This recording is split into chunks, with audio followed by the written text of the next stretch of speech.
Make sure your camera is on if you're here.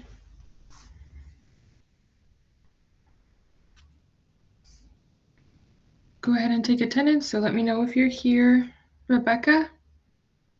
There you are, thank you. Eloisa? Thank you. Erica?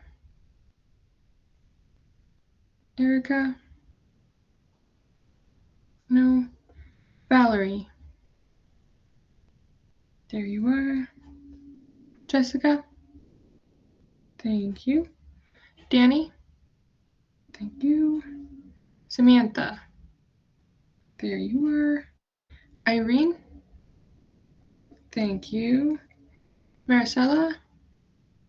Thank you. Kylie? There you are. Lupita? There you are. Elisa? There you are. Jeffrey? Thank you. Melanie? Melanie? Don't see her. And Caitlin? There you are. Thank you.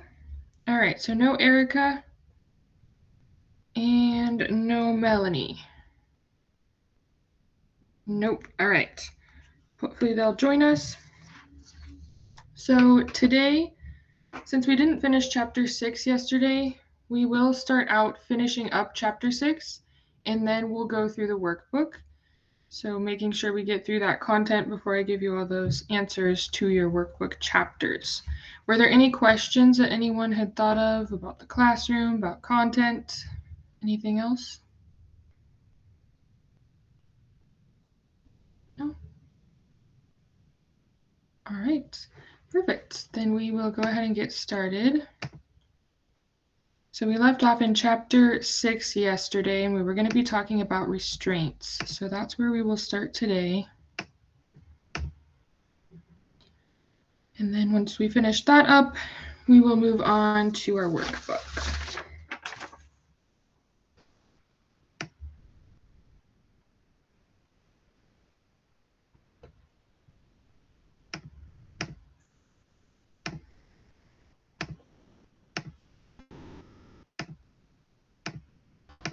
All right, here we go. So we were talking about safety yesterday. We were talking about different incidents that might happen, different ways to prevent things like falls, burns, misidentification, that sort of thing. So restraints are another topic that we need to discuss with safety. A restraint, it's important to know it can either be a physical or chemical restraint. So not only actually physically restraining someone, like tying them to their bed or their wheelchair, but also giving them medication, so coming from the nurse obviously, to restrict their movement and their behavior is also considered a restraint. So what a restraint means is that the person cannot voluntarily move. So if someone cannot voluntarily move, they are considered restrained. So in the past, restraints were used a lot more freely. They were thought to be a safer option to help keep people from wandering, to prevent people from falling, to keep people from pulling out various different tubes or medical equipment, and also to keep people from hurting themselves or others. What the problem with restraints is that oftentimes they were used too much, and instead of keeping the residents safe, the residents actually were getting injured more often than they were being kept safe. So now, long-term care facilities are prohibited from using restraints unless they're what we call medically necessary. What that means is that we have to have a doctor's order that says to use the restraints. Those orders are very specific. So it is illegal against the law for us to apply restraints to a resident for our convenience or to discipline that resident.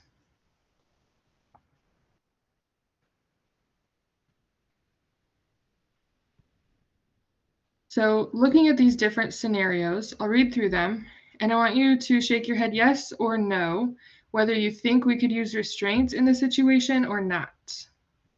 So the first one says, facility is understaffed, so residents are restrained to make sure that they do not hurt themselves while they wait for care. What do we think? No, right? We can't use it for our convenience. The second one says, a resident has frightened a nursing assistant with repeated hostile behavior. What do we think? No, right? There is no order. So we can't do anything to restrain them if we don't have a doctor's order. If a resident was frightening the nursing assistant, I would hope the nursing assistant would bring that to the attention of the nurse, and then the nurse could communicate with the doctor, and maybe we could figure out a plan for that situation. The third one says, a doctor has ordered a restraint for a resident. Can we use it? Yes, good. So the only time we can use it is with that doctor's order. So if we have a doctor's order, we follow that order and we use the restraint. How about if food is slow to come out of the dining room and we place residents in what's called a jerry chair, and I'll show you a picture of one in a second, with the tray snapped into place to prevent them from wandering. We think that would be okay? Not so much, right? So a jerry chair looks like this. Probably if you've been in the hospital or been to a hospital, you've probably seen one. They're like the recliners, uncomfy recliners in the rooms. So the reason that they're considered a restraint if that tray is snapped in place is because that tray, without knowing how to undo it, the resident is essentially not able to voluntarily get out of that chair. So what happens when we involuntarily restrain someone is they try to get out of that contraption. And usually what happens is they try to like climb out and then they fall, right? Because they're trying to climb out of a chair that they don't know how to get out of. So that is one type of restraint. Get rid of this. So hopefully, takeaway from that little activity is that we can't use a doctor's order, or we can't use a restraint unless we have a doctor's order, right? So it doesn't matter what the situation is. If we don't have an order from the doctor, we cannot apply a restraint. Like I said, I'll ask you multiple times throughout the next week and a half to put yourself in the resident's shoes, to think about how it would make you feel if you were experiencing some of these things. So think about how you would feel if you were restrained, for example, to your chair or to your bed. Typically, when restraints are applied, they're applied on the wrists and the ankles. So think about if somebody had attached your wrists and your ankles to your bed or your wheelchair, or if somebody put you into a chair that you couldn't get out of. Probably going to feel kind of hopeless, right? Probably going to try to figure out how to get out of that thing, especially if you have to go to the bathroom or you're hungry or your bottom starts to hurt, right? Sitting in a chair forever. So important to know, restraint is not exactly a pleasant experience for residents. If a doctor orders it and it's necessary, we have to use it at that point to, hopefully take care of whatever the situation is. So I'll give you an example. I worked in a locked psych ward in the hospital, and the locked psych ward, the doors were locked, obviously, but also we had like a high acuity area. So the whole room was padded. There was nothing but a foam piece for a bed. There was no anything in there, no personal care equipment, no chairs, nothing. And in order to keep people safe in that environment, we didn't have any of that stuff. The one thing that people could do if they decided that they were still going to try to hurt themselves was they could like slam their head against a hard surface, and that happened frequently. So they would have to be restrained. So the doctor would order restraints for those individuals, and they would be restrained by their ankles and their wrists to their bed. So with that being said, that was keeping them safe, required the doctor's order to have those restraints on, but it's still not a pleasant experience. I promise you it's Probably not pleasant for the resident, but it's also really unpleasant for us as the staff because of how much attention we have to pay to that, how many times we have to check on those residents, release their restraints, get them to the bathroom, get them a snack, get them water. It takes a lot of time. So it's really taxing not only on them, but also on us.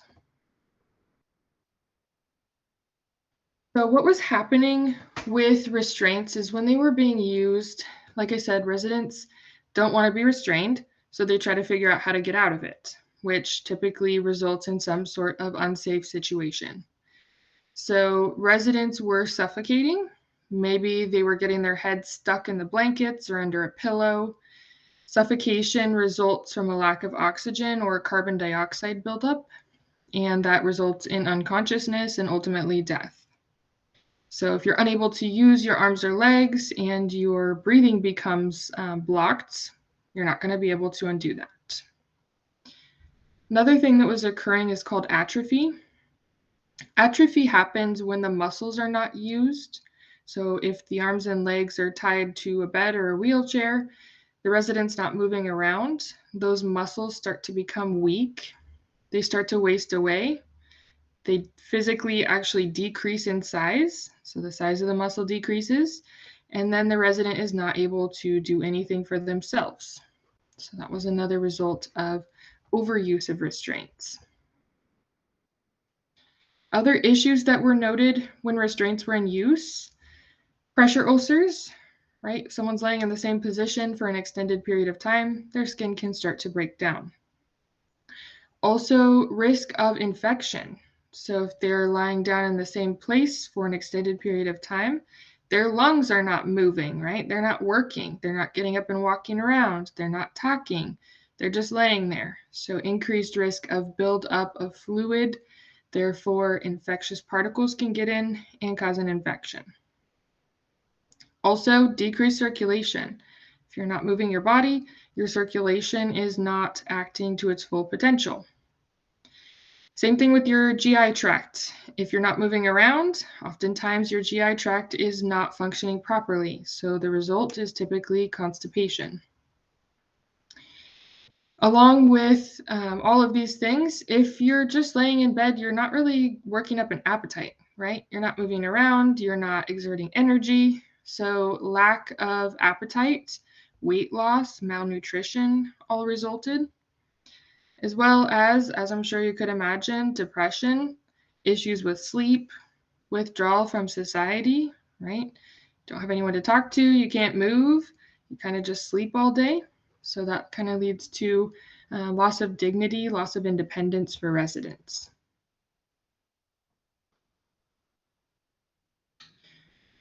So nowadays we have different things which we're going to get to called restraint alternatives. But it's important to know restraints are still used. It is infrequent, and again, it requires the order of a doctor. So if a doctor orders restraints in your facility, what that looks like is instructions will be in the care plan. So you'll have instructions that say, Dr. So-and-so has written an order for restraints. It'll tell you what restraints, it will tell you how often that they are to be applied, for how long, what sort of monitoring is necessary, what sort of repositioning needs to occur.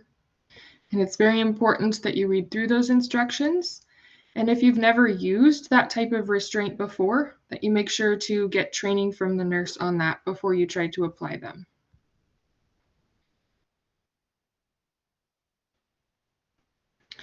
So alternatives to restraints, what we do now. Now we use restraint-free care in facilities. What that means is that we don't restrain people for safety, which ultimately was unsafe, or for our own convenience. So we use different measures to help reduce the need for that restraint while keeping residents safe.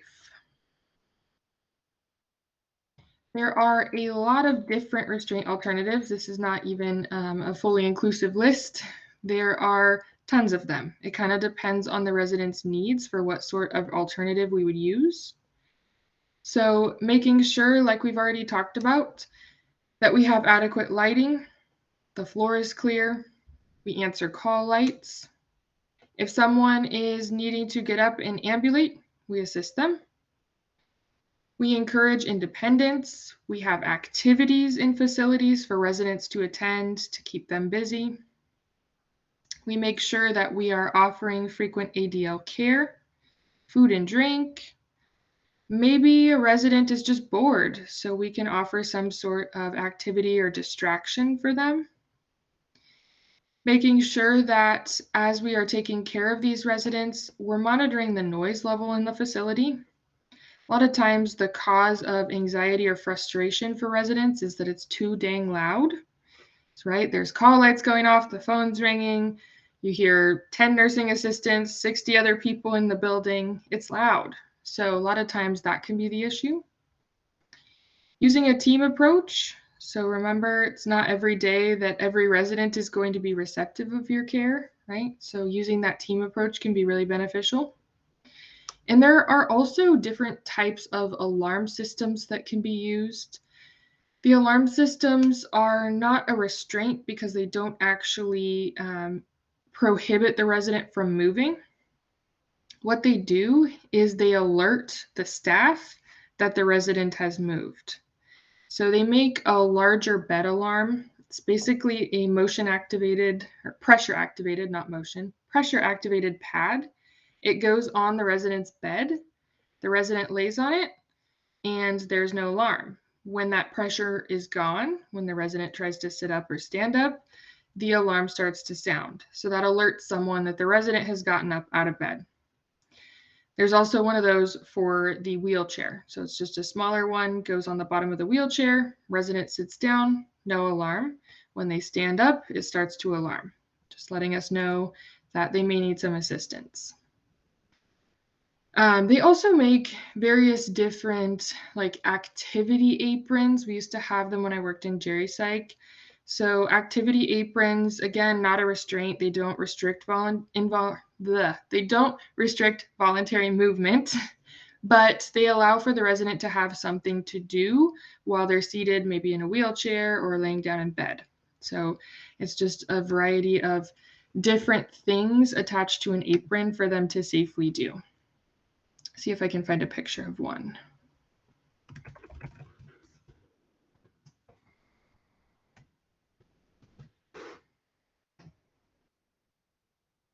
I always thought they were kind of neat myself. It's like, if I got bored, that looks like it would be something entertaining. Here is one.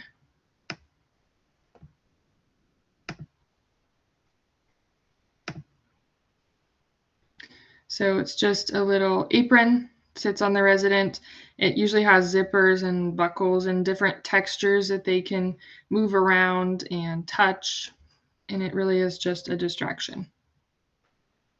So that's another alternative we can use. When I worked in the Geri Psych facility, we had a little lady who had a chair alarm.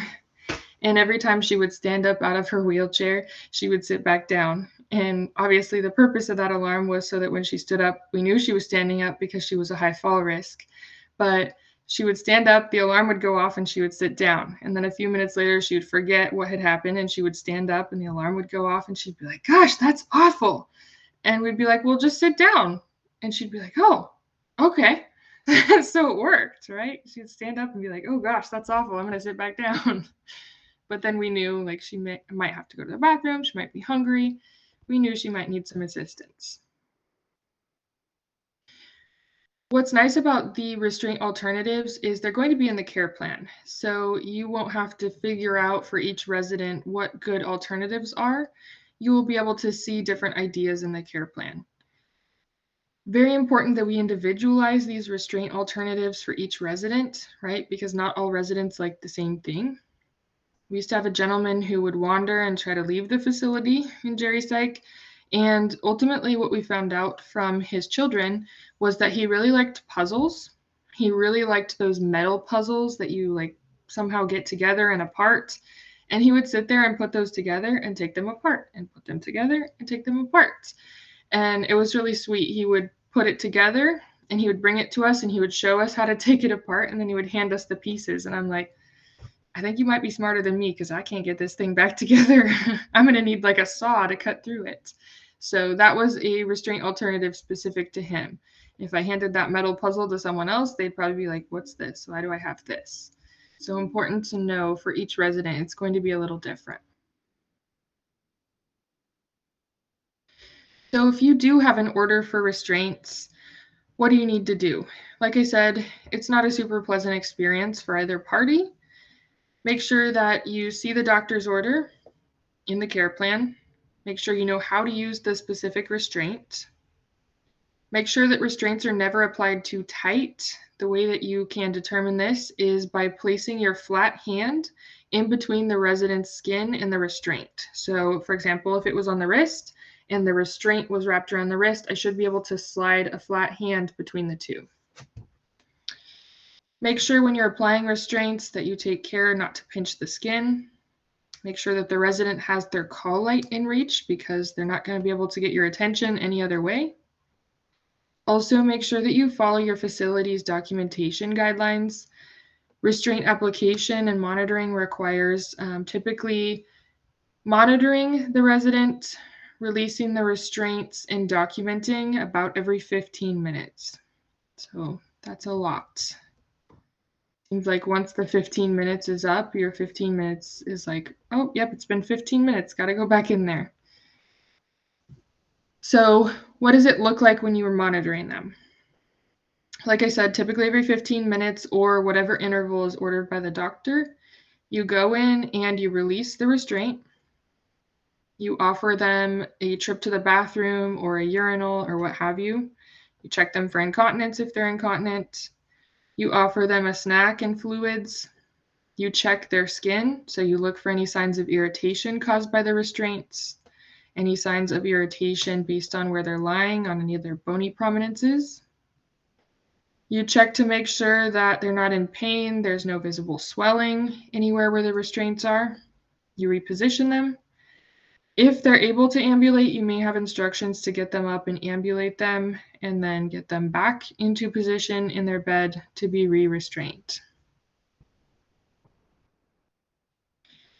Most facilities, the doctor's orders for restraints have to be updated every 24 hours. Typically, for doctors to order restraints, they have to either receive a really good report from the nurse about why restraints might be necessary, or they have to actually lay eyes on the resident to determine why those restraints are necessary. So that order is typically updated every 24 hours. Any questions on restraints or restraint alternatives?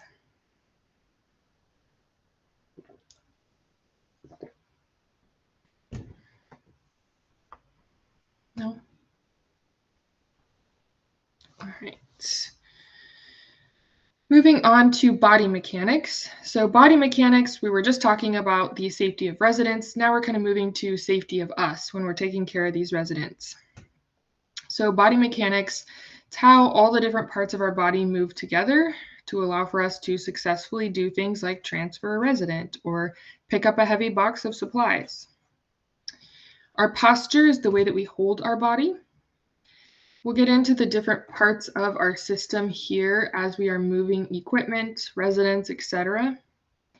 So looking at this diagram, this is showing the body in proper alignment. So you can see in proper alignment, both sides of the body are mirror images of one another. When we are lifting things, we need to make sure that we have a wide base of support. We're always going to lower our center of gravity to move heavy objects. We're going to rely on our arms. We're going to rely on our thighs. So you can see as far as this image, you can see an arrow pointing to like the forearm area. That is considered to be the lever or lever, either way to say it is fine. And then where the elbow bends is called the fulcrum. That will come into play here in a second. So when our body is in proper alignment, we are ensuring that both sides are the same. When we are moving something with our body in proper alignment, we're ensuring that anything we're trying to move is kept close to our body, close to our center of gravity. We always want to point our feet in the direction toward where we are going, and we always want to avoid twisting at the waist. Most common injury in healthcare is a back injury. I will tell you from personal experience, your back is very important. Fortunately, my back injury was before I went into healthcare, so I don't know exactly what it's like to have an injury from transferring a resident or lifting a heavy box. But your back is something that is not easy to repair. It is also something that you rely heavily on for the rest of your life. So twisting your back unfortunately is a large structure, but it is not meant to twist. It is meant to move objects without actually being altered. So without twisting, without bending there, those sorts of things are what tend to lead to injuries. So your base of support, this is your feet. Your feet should be about shoulder width apart. That wider base of support with your feet shoulder width apart makes you more stable. If your feet are close together, you're more likely to be unstable or fall over. If your feet are wider than shoulder width, you're putting a lot of stress on structures in your body that are not able to hold up to that stress.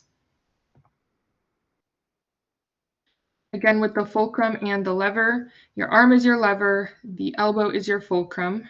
So you hold objects against your forearm, so against that lever. That lever is able to shorten, right? You're able to pull the object closer to your body that way. If you're holding a heavy object closer to your center of gravity, it is easier for you to lift. It also puts less stress, again, on your back. So what is the center of gravity? When you're standing, your weight is centered in the pelvic area.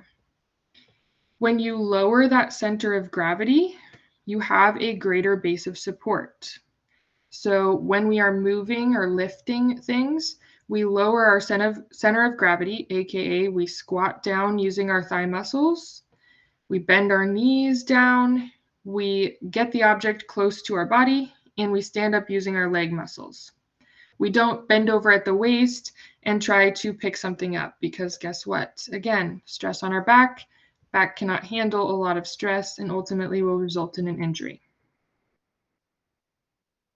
So using proper body mechanics not only conserves energy, it also decreases your risk of becoming injured if you are lifting a heavy box, lifting a resident. You can apply this to your average everyday life as well. Maybe you're doing some gardening or what have you at home. So what does the process look like if you're going to be lifting, let's say, a heavy box of supplies? First, you're going to spread your feet apart, about hip width. You're going to bend at the knees. You're going to use the muscles in your thighs, your upper arms and shoulders. You're going to get that heavy box close to you. And once you have that heavy box close to your center of gravity, you're going to stand up using the muscles in your thighs. So what that looks like is the person here on the right. What it does not look like is the person on the left. Person on the left probably has an injury now because they're using their waist and the muscles in their back to lift up a box that is far away from their center of gravity.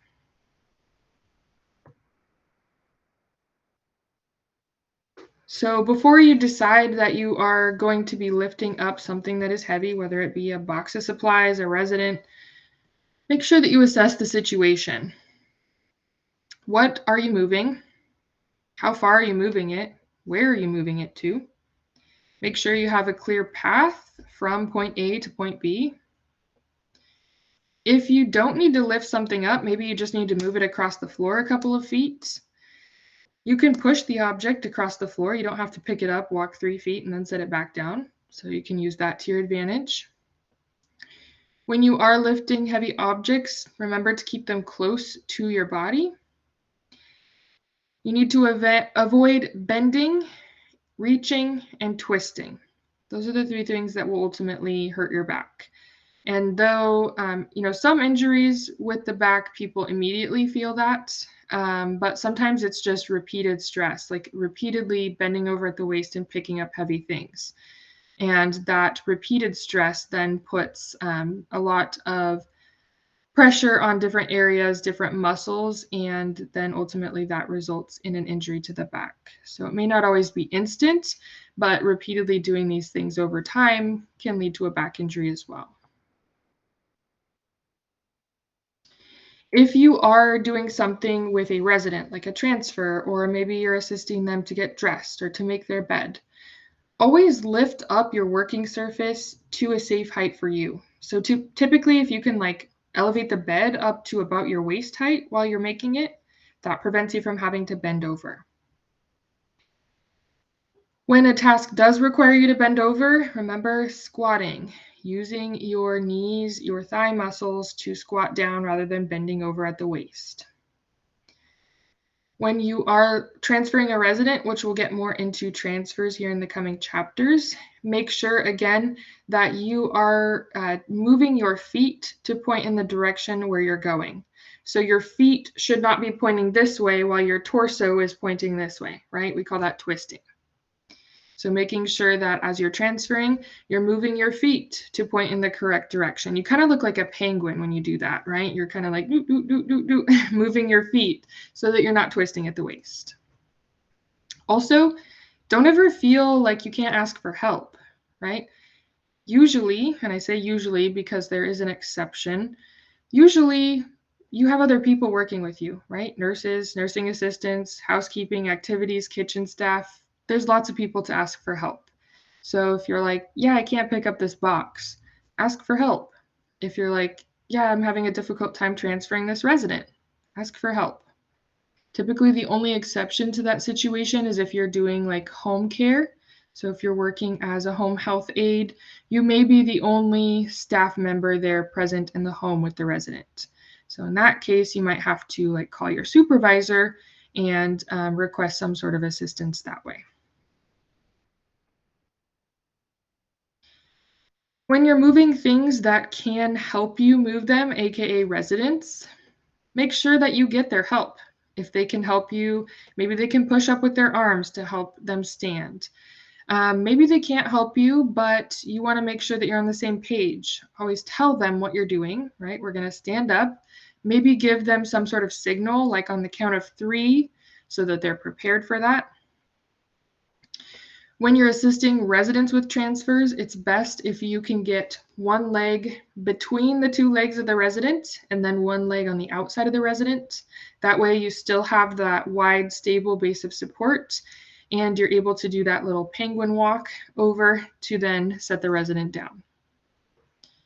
Of course, if you ever feel like you're unsafe to do something, you're not going to be able to do it, or you tried to do it and you don't feel like you're going to be successful, let the nurse know. Report that to the nurse, get some assistance, or figure out a better way to do that.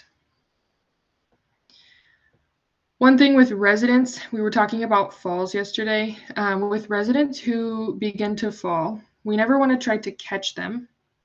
What happens when we try to catch a resident is typically we fall also. So then that's 2 people hurt instead of just 1. If a resident starts to fall, especially during a transfer, you have that leg between their 2 legs, so you can assist them to slide down your leg and get to the floor. So you might say, well, that doesn't seem very nice. I'm not going to catch the resident. They're going to get hurt. If you can assist them to the floor, their chances of things like hitting their head or falling down hard enough to break a bone or have a fracture are greatly decreased. So if you can assist them down to the floor, that can help them to not get hurt. Also helps so that you don't also get hurt. Any questions on body mechanics?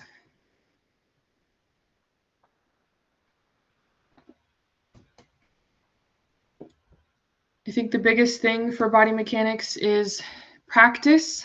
Before you go into actually caring for residents, practice when you're moving things, when you're picking things up, practice those body mechanics. So wide base of support, center of gravity lowering, not bending or twisting at the waist.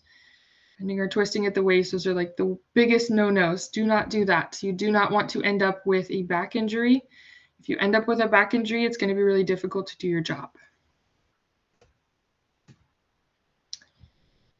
All right, moving to general safety in a facility, talking first about fire hazards. So fire hazards in a facility are going to be a little different than fire hazards, for example, if you're doing home health. Fire hazards in a facility, there are a lot of them. Anything that produces heat, right? Anything in the kitchen, any of the cooking equipment, could be potentially something in a residence room. Maybe they are allowed to have candles in the facility, or portable heaters, or some sort of heating pad. There are a lot of different things in facilities that can cause a fire. Other things that we might not see in a facility, but maybe in the residence home, potentially, some sort of chemical in the resident's home that could ignite. Maybe they're using oxygen, right? That's flammable, combustible. Maybe there's some sort of unsafe practice going on, like maybe they're draping their clothing over a portable heater to dry it, right? Those sorts of things could be scary and could ignite a fire. So it's important to know, depending on what environment you're in, what sorts of fire hazards are present in that environment.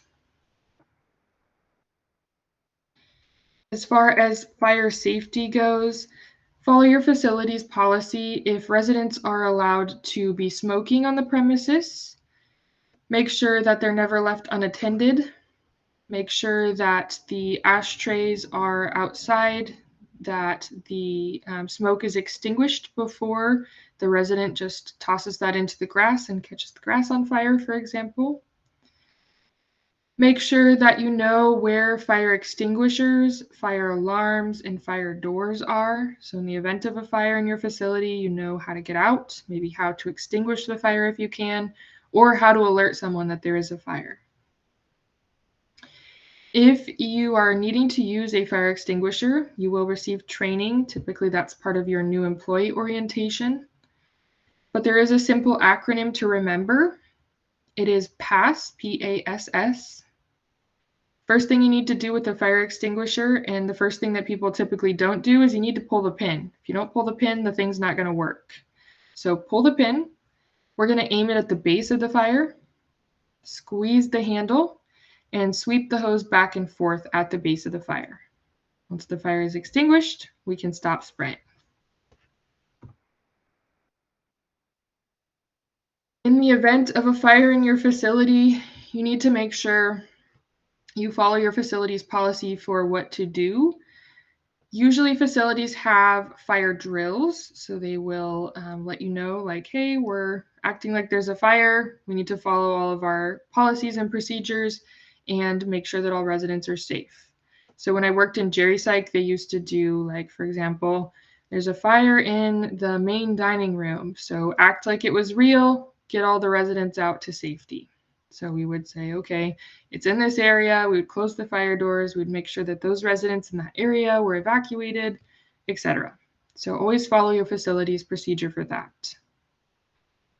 If you see fire, if you can safely do so, you would remove anyone who's in danger from danger.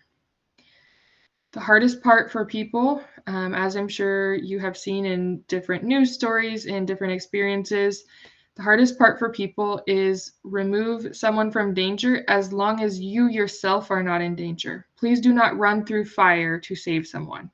You are not Superman. What's going to happen is you're going to be hurt and they're going to be hurt. Again, not a good situation, right? So if you can safely, without putting yourself in harm's way, rescue someone and remove them from danger, great, do that. Activate the fire alarm. So again, know where those are in your facility or call 911, however that works. Contain the fire if possible. If you know where the fire is, close the doors to contain it in that area, close the windows. And if you can extinguish the fire, great. You can attempt to do that. If not, the fire department will come and they can extinguish that fire. If the fire department does come, please follow their instructions for what to do. They will typically give very thorough instructions on what they would expect from everyone in the facility. I know it's harder to stay calm in a situation like this than you would think, right? We always would say, oh, just stay calm. It's hard.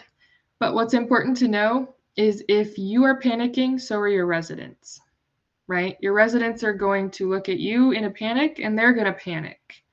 So if you can try your best to, whether you're panicking inside or not, okay, but try your best to, stay calm to your demeanor to the residents. Try to keep them calm. If you have a bunch of residents running around like chickens with their head cut off, in addition to the staff, we're not ever going to get out of there safely. So try your hardest to look cool and composed, even if you are not. Also, know in your facility what residents need one-on-one help. What residents are going to be able to follow instructions like, hey, walk out that door, versus what residents maybe need help transferring to a wheelchair and they can't operate their wheelchair. They need to be pushed. So know those differing abilities. In the Jerry Psych facility, we had a really neat program for fires. Not that we wanted fires to happen, but if they did, we had a great program for it. So what we did was we had resident buddies. So we had residents who were ambulatory without the use of any assistive device.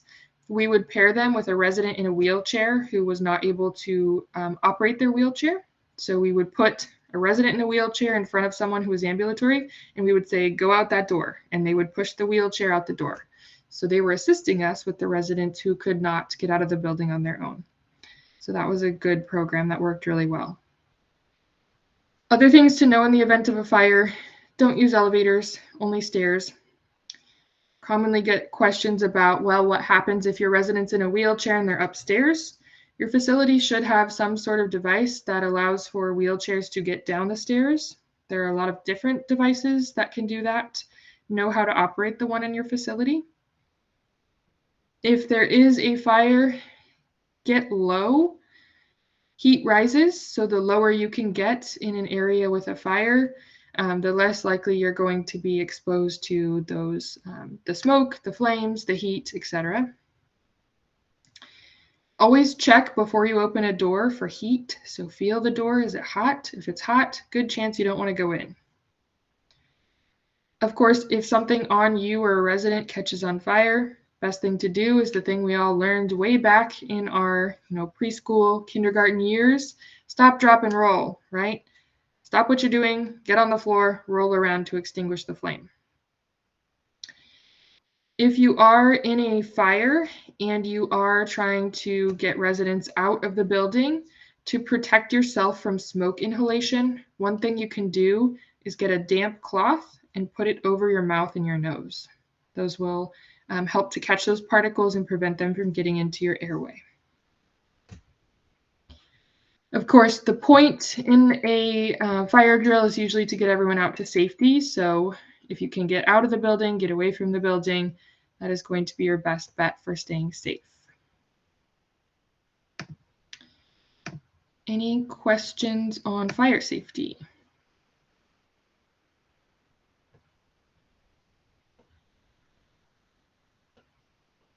No? All right. Then we will go ahead and move on to our workbook. I just want to make sure Erica and Melanie, have either of you joined us? Yes, I'm here. I'm Melanie. Melanie, all right. I gotcha. No Erica? Erica going once, twice? Nope. All right.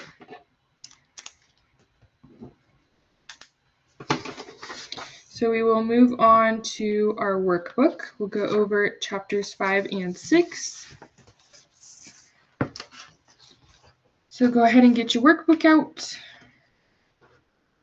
Open it up to page 27. And we will start out with section 1, matching questions. Number 1 is C. Number 2, F. 3A.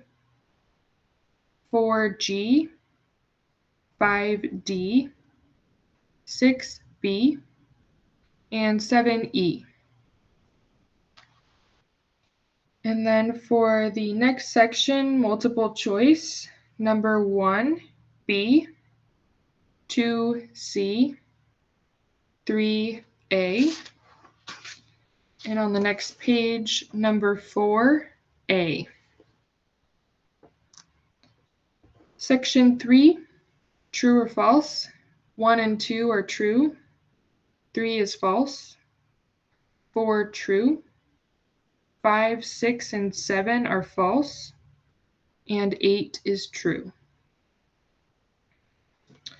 Section 4, true or false, number 1 is true. 2 and 3 false. 4 true. 5 false. 6 and 7 true. And 8 false. Starting under multiple choice, number 9 is B. Number 10, B. 11, C. 12, D. And 13, D. Under section 5, multiple choice 1 through 5, anyone want to volunteer to tell us what they got there?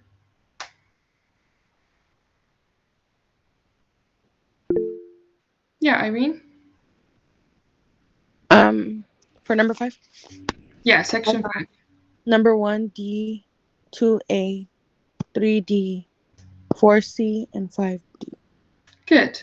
Hopefully you all had a chance to practice washing your hands. For section 6, it's asking for a check mark next to anything that requires the use of gloves. You should have a check mark next to number 1, number 2, number 5, number 7, number 8, and number 9. If you're anything like me, I'm kind of weird and I like to wear gloves for most things. So brushing a resident's hair, probably I'm gonna have gloves on just because I've seen lice before. I've seen open wounds on the head before. Not for me. So if you want to wear gloves for things that you aren't necessarily going to be exposed to bodily fluid for, but that you would feel better about it, go ahead and wear gloves. That is okay.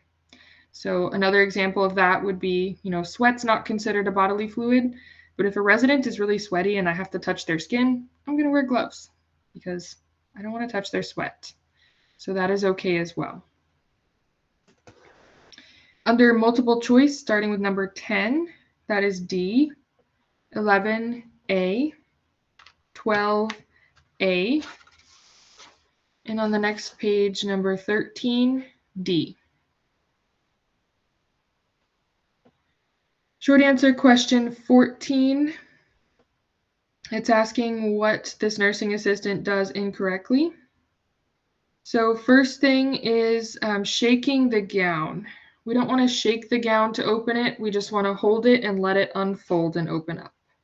Shaking the gown exposes it to any of those microorganisms that might be floating around in the air. Another thing you don't want to do, you'll see as you start applying gowns in clinical, you'll see that there is an easy way to remove it and that there is the right way to remove it.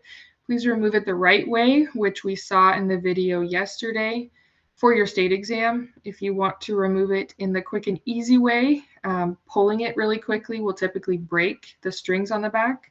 So if you pull it really fast, you can break those strings and then you don't have to untie them. But like I said, the right way is to untie them.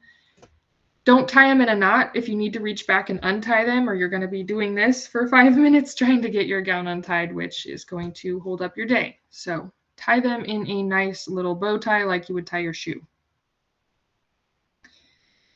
For number 15, if your mask has strings, which some of them do, some of them have the little elastic ear loops, which are more convenient.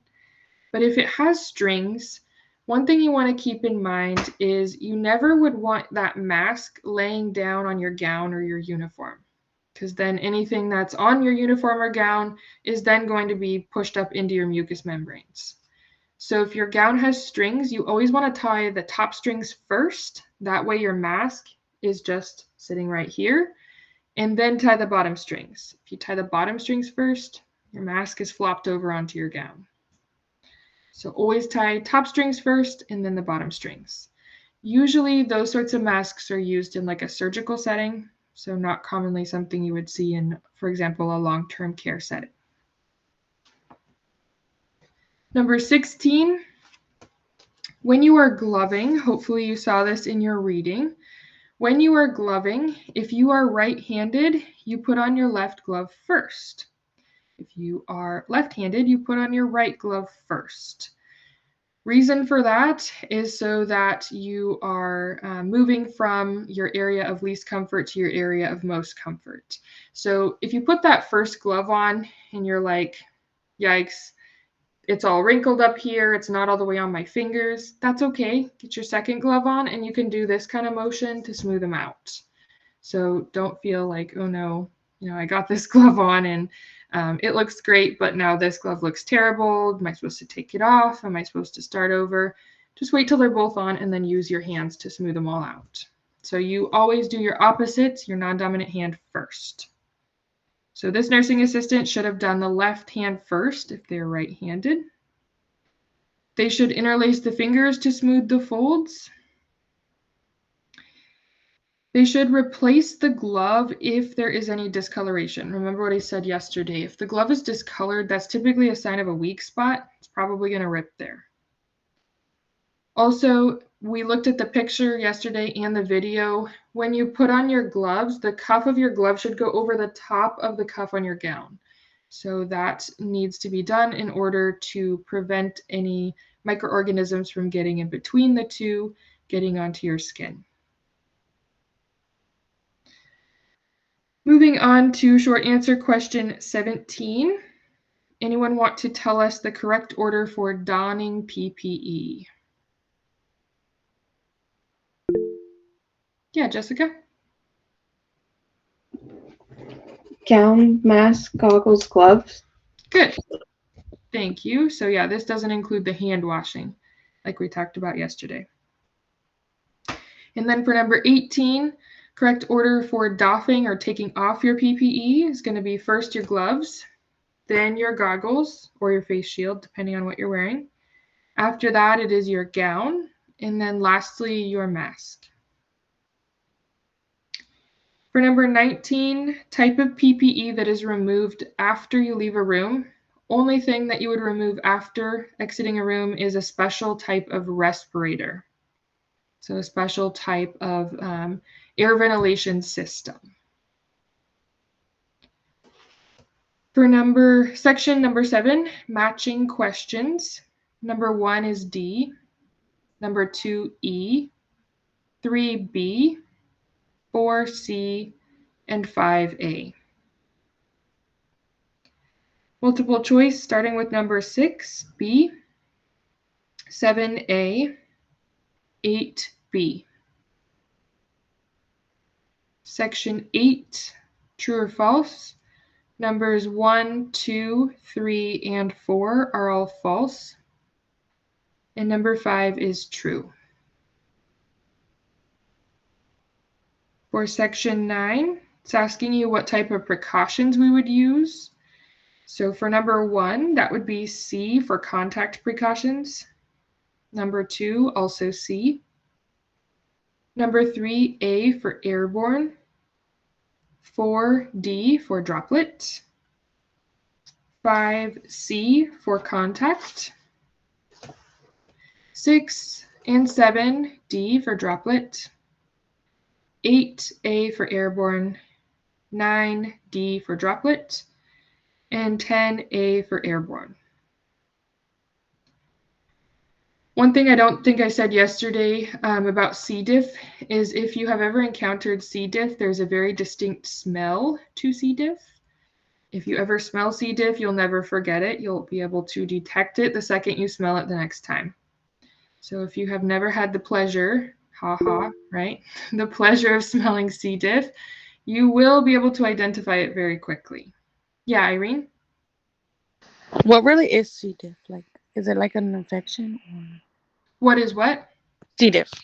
C. diff is a type of infection. So it's the spore that comes out in the stool. It's the one that you can only kill with soap and water, not with alcohol-based hand rub. Yeah, so it's a bacteria. It's a nasty one. I remember you'll hear me talk about my dad quite a bit. He has Crohn's disease, which is an autoimmune disease, and he's had lots of fun things like kidney stones and C. diff and abdominal surgery and all that sorts of fun stuff. So I remember when he had C. diff, I think I was 14 or 15. And it was around Christmas time, so we celebrated Christmas in the hospital, all gowned up, gloved, masked, goggled, etc., in his room with him. But yeah, that smell, that was the first time I'd ever smelt C. diff, and every time after that, especially when I started working in healthcare, it's like, oh, someone on this floor has C. diff. And people are like, what? It's like, yeah, you can smell it. Once you smell it one time, you never forget it. It's the same smell every time. So you'll be able to identify that very easily. All right, moving on to the multiple choice questions. Number 11 is B. Number 12, D. 13, B. And 14, C. Section 10, multiple choice numbers 1 through 5. Any volunteers to go over your answers?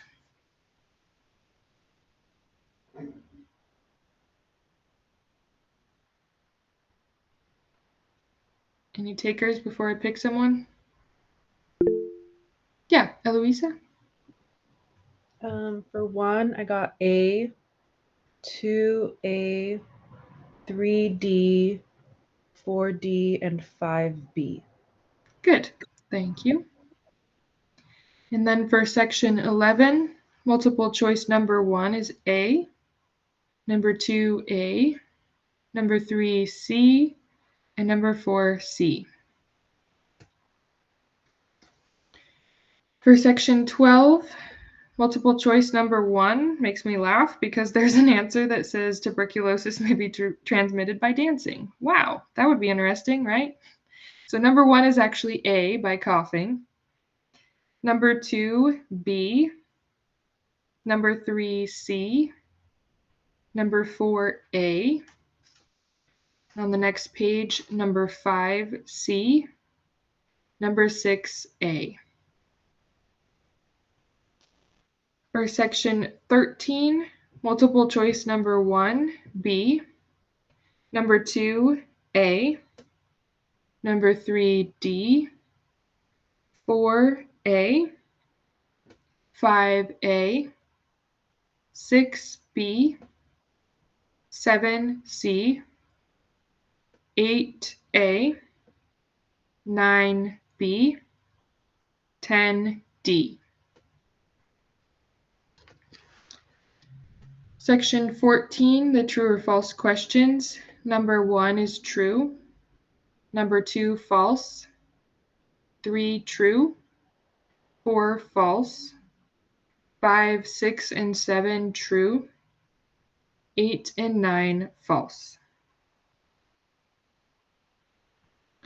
Section 15, it's asking to know who is responsible for infection prevention. Number 1 is EE, or the employee. Number 2, ER, or the employer. Numbers 3 and 4, EE. 5 and 6, ER. 7, 8, and 9, EE. And 10, ER. Any questions from Chapter 5?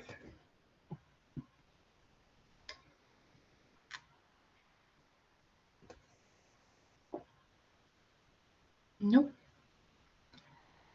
All right, then moving on to Chapter 6, starting on page 37.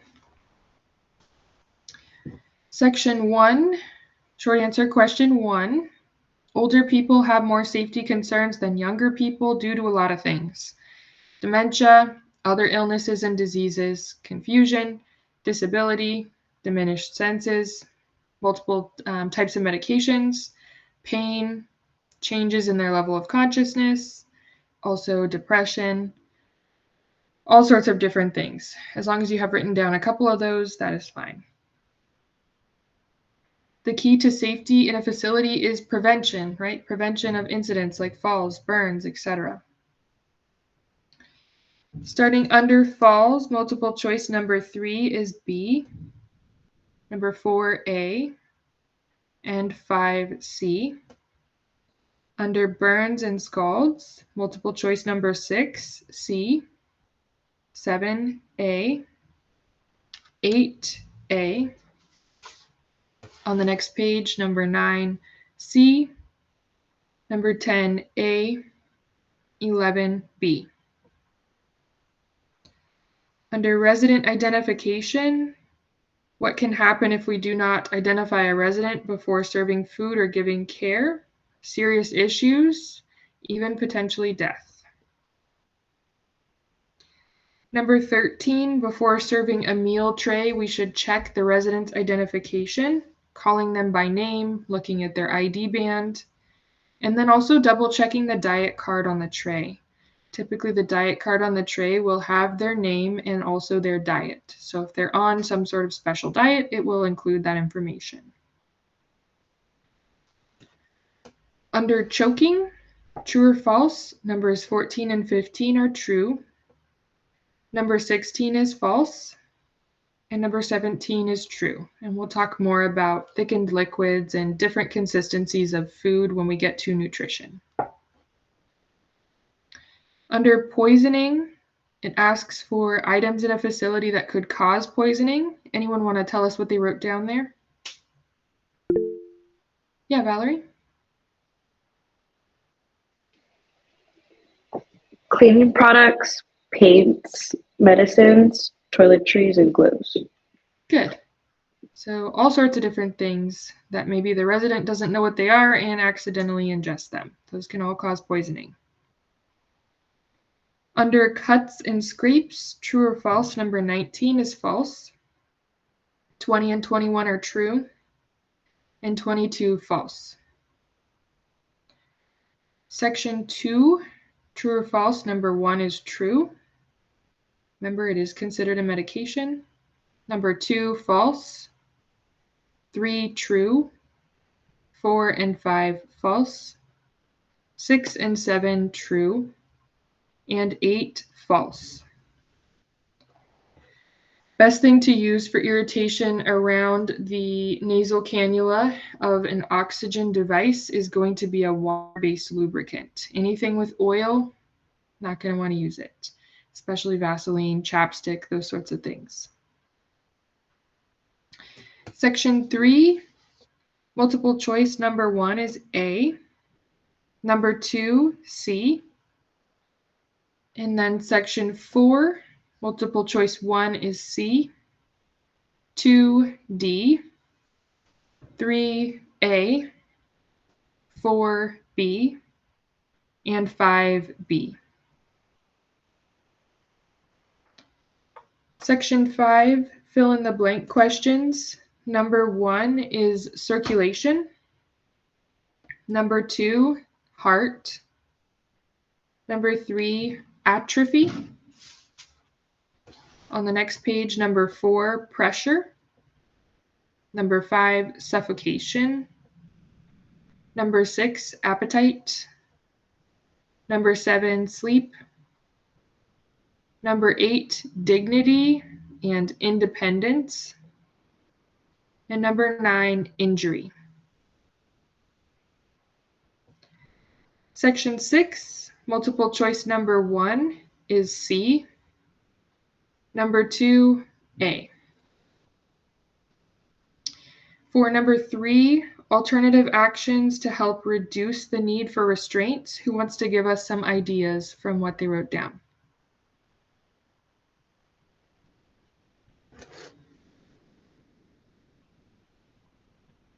Yeah, Maricela? You're on mute. Offer foods or drinks, take them for a walk, or encourage activities, and decrease the noise level, or distract or redirect interest. Good. Thank you. Mm-hmm. So yes, any combination of those is good. For section 7, the crossword puzzle. For across number 3, that is flat. Across number 4, blue. Across number 5 is doctor's order. For down, number 1 is 15, and number 2 is call light.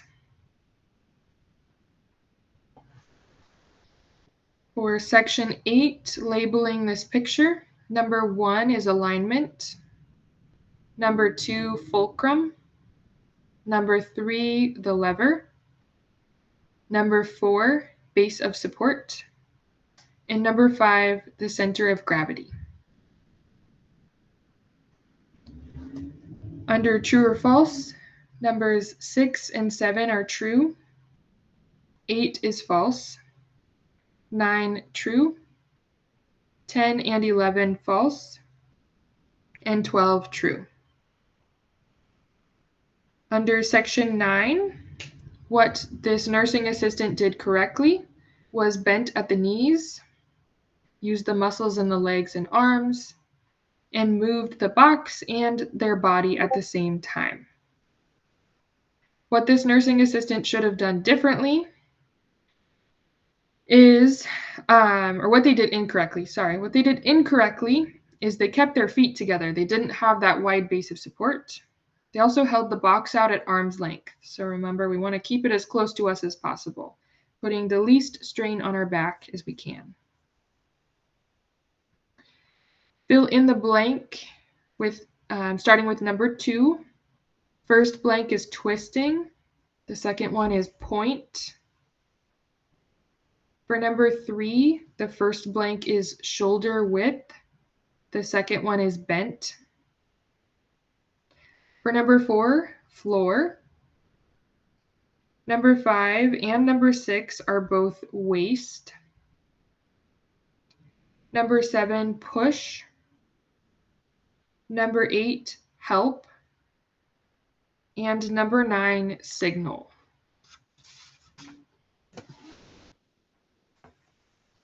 Next page, section 10. Who wants to tell us what they got for multiple choice 1 through 3?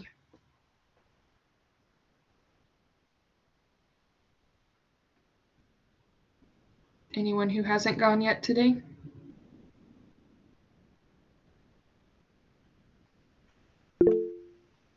Yeah, Jeffrey? Good. They're all A. Thank you.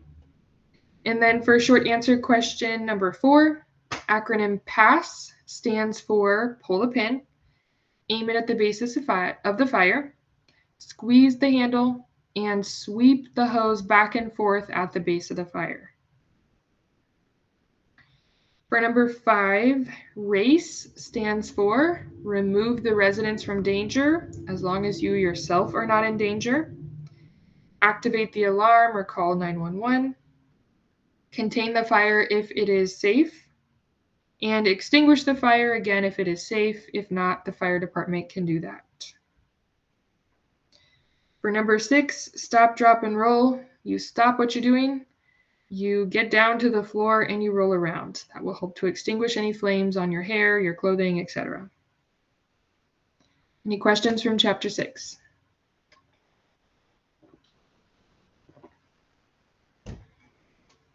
Nope. All right, go ahead and put your workbook away.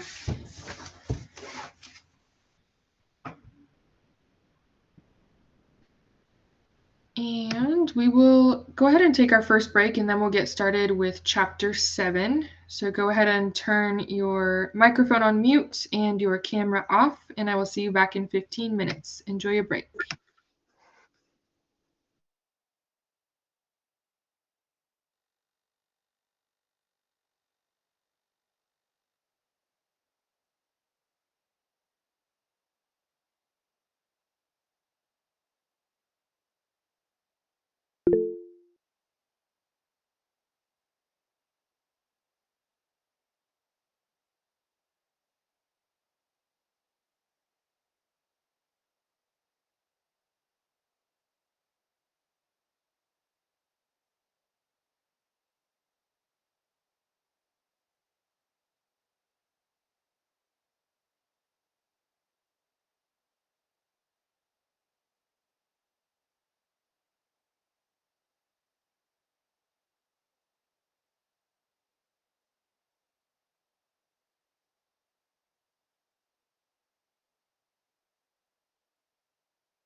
只要我一时兴起，就能遭人一顿暴打。那么火影里揍过佐助的人都有谁呢？盘点12位险些给我诸葛送走的人。第一个就是平平无奇 C 级任务遭遇的敌人白。视频做的不易，观众老爷们记得点一个小小的赞，感谢感谢。其实啊，说来这事儿还是鸣人的锅。本来3代是预备给他们整点除草啊、抓猫之类的活儿，结果鸣人那是说啥不乐意，于是3代就给安排了一个保护造球师达兹纳的任务。结果这小戏班就在任务中遇见了再部长和白，咱柱子也是让白好一顿暴揍，好不容易躲过了千沙水墙，柱子还觉得自己速度挺快呢，结果白反手开了个魔镜冰晶，咱就说你呀睁大眼睛好好看看啊，到底咱俩谁快？前期的白就已经拥有了这种实力，欺负佐助就跟遛鸟似的，当场就给佐助插成了刺猬。最后柱子更是为了救鸣人，差点让白直接原地送走了。不过由于白的内心太过善良，因为之前树林里采药遇见过鸣人，所以对佐助也是没下去死手，真避开要害，反倒是自己献上了生命。第2位，且说谁还记得当年死亡森林的一吻定情啊？第2个差点干掉佐助的是咱们的大蛇姨。大蛇姨因为看上佐助的身体，上来哭嚓一下子就是一口，这可是传说生存率仅为1/10，实际生存率为2/2的天之咒印。就连大蛇丸手下最出色的阴人5人众，那也只不过是地之咒印，而咱们柱子的这口天之咒印呢，那真是差点要了小命啊！而且为了进一步激发佐助的潜力，大蛇丸还悄咪咪派了几个阴人过来，下令让他们刀了佐助。结果是可想而知，胳膊肘子都他妈让佐助给撅折了。要说大蛇丸距离干掉佐助最近的一次，就是丢脸丢大了的转生仪式。你说这大蛇丸本来就虚，佐助更是趁你病要你命，直接提刀来剑，导致大蛇丸只能强行转生。然而就在转生差点成功的时候，佐助凭借血轮眼的力量逆袭成功，最终把大蛇丸反向吞噬了。第3个差点到了佐助的不是别人，正是柱子最在乎的男人口顶人。就在柱子让大蛇丸咒印内定后不久，鸣人也给自己找了个师傅自来也，结果这货短时间内实力突飞猛进，这胆珠子那就有点眼红了，非要跟人物顶约架，结果差点让鸣人一个螺旋丸搓没了个屁的了。得亏卡卡西来了及时啊，要不这波3个小孩全得没。不过这还只是刚刚开始，不久后柱子又开始闹脾气，好好的木叶下忍不当，非要卖身大蛇丸，于是鸣人也是奉命阻拦。就在木叶的著名景点中末之谷，俩人是进行了一场经典的下忍之战，好在是最后谁也没下死手，要不然几条命都不够霍霍的。最后一次佐助差点让鸣人给干了，也是中末谷决战，这一次俩人全是毁天灭地级实力，佐助那是当场化身耶格尔，说啥非要荡平人界不可。好在鸣人的目标只是嘴遁，并不是杀了佐助，所以最后的结果也只是各断一臂。第4个差点弄死佐助的是大蛇丸手下的阴忍4人众，这几人为了拐骗佐助，给柱子好一顿揍，揍完之后又给佐助喂了一口假死药，完事儿就给佐助扔木桶里了。要不是4人众及时使用了结界术，封住了佐助的一条小命，就光是吃下这种药本身所导致的咒印2提前觉醒，就足以让佐助的身体因为无法承受这种压力而当场窒息。总而言之，咱们嗑了药的柱子是处在一种忌与不忌之间的状态，只要你没开盖，佐助就是不死不活，但同时也是又死又活。第5个小迪，坦白讲，这回真不赖二柱子装逼，属实是小迪自己分区蹦迪，人柱子就是瞅小迪穿的跟又一样，合计这俩人应该是同事，就寻思问个路呗。结果是说啥没想到，2句话就给小迪惹急眼了，非要跟佐助干一架不可。不过非常尴尬的一件事就是设定上雷顿是克土顿的，结果小迪的炸弹在佐助面前全成了哑弹，这不搞人心态吗？结果这小迪就更加急火攻心了，今天我迪达拉就是死，我得拉2个垫背的。只是很可惜，佐助在小迪使出终极绝招派大星的同时，通灵出大蛇丸的通灵兽万蛇，给自己极限挡了一波大。小迪这波技能范围10公里的空大呀，那也是着实非常尴尬了。而且最气人的，不光佐助没干掉，旁边还有个逗逼阿飞。小迪死后一直为波及阿飞而感到愧疚，殊不知人早躲神位空间吃瓜看戏去了。第6个差点都佐助的是假装大义灭亲的鼬，毕竟演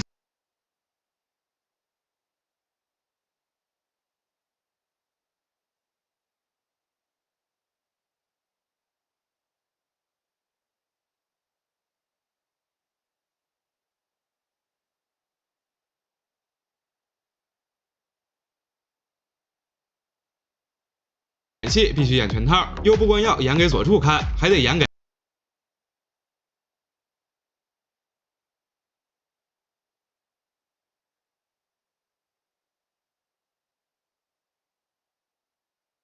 大蛇丸看，演给绝和带土看，咱们影帝超敬业的好吧？当时的佐助虽然没开万花筒，但坐拥3勾玉加麒麟，还有一堆大蛇丸系列忍术傍身，咱柱子已经是相当自信，大老远的提着草剃剑就来赴约了。结果分分钟就让柚子给救错人，虽然最后的结果是佐助气喘吁吁，看着神乎其神的须佐能乎陷入了崩溃，不过在柚子开启续作之前，哥俩还算是打得有来有回。在幻术的对搏中，佐助靠着心中的憎恨和咒印摆脱了阅读；在体术的对搏中，佐助靠着年轻人身体好、眼神好的优势略占上风；在忍术的对搏中，佐助也是靠着年轻人身体好、肺活量好的优势占据上风。就连又使出天照，佐助也用大蛇流替身术逃跑了。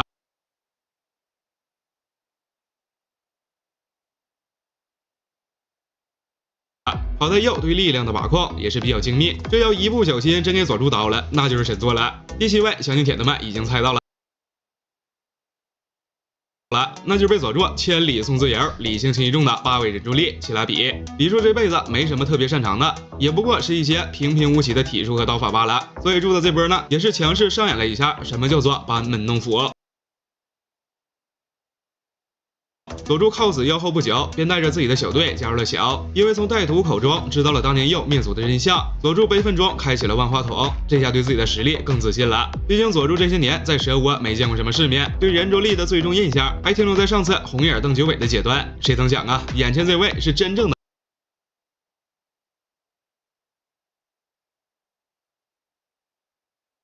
Hey Elon, meet Kevin here. Hey, how's it going? Good, thanks. So Tesla is the largest position in my ETF, ticker PP, and hey Elon, meet Kevin here. Hey, how's it going? Good, thanks. So Tesla is the largest position in my ETF, ticker PP, and that's for pricing power. Right. And I'm curious. I really think that some of the features that you highlighted here, like the over-the-air airbag deployments of improving features, the safety features, are great things that we could be advertising. I know you've heard this many times before. I know you have, but that we could be advertising of improving highlighted here, like the over-the-air airbag deployments of improving features, the safety features, are great things that we could be advertising. I know you've heard this many times before. I know you have. But Sorry, go ahead, yeah. $525 off every car this year is half a Netflix's advertising budget. $1,000 is the entire Netflix advertising budget, and I see their ads everywhere. Why not advertise these things that you told us here? I feel like nobody else knows about this. I just talked to Gordo, the Tesla bear, and he's still talking about 2016 New York Times pieces. These people are in the past, man. That's like 7 years ago at this point. Yeah, I mean, that's what I'm saying. Yeah, it's actually, I talked to a lot of people and they still think that like Teslas are like super expensive. And like, no, actually the starting price for a Tesla is below the average auto price in the US. It's like, and that's a good thing. Yeah.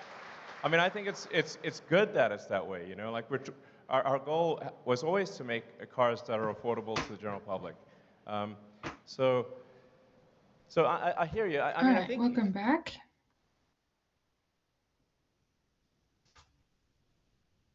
I had a dog trying to eat my cheese on break.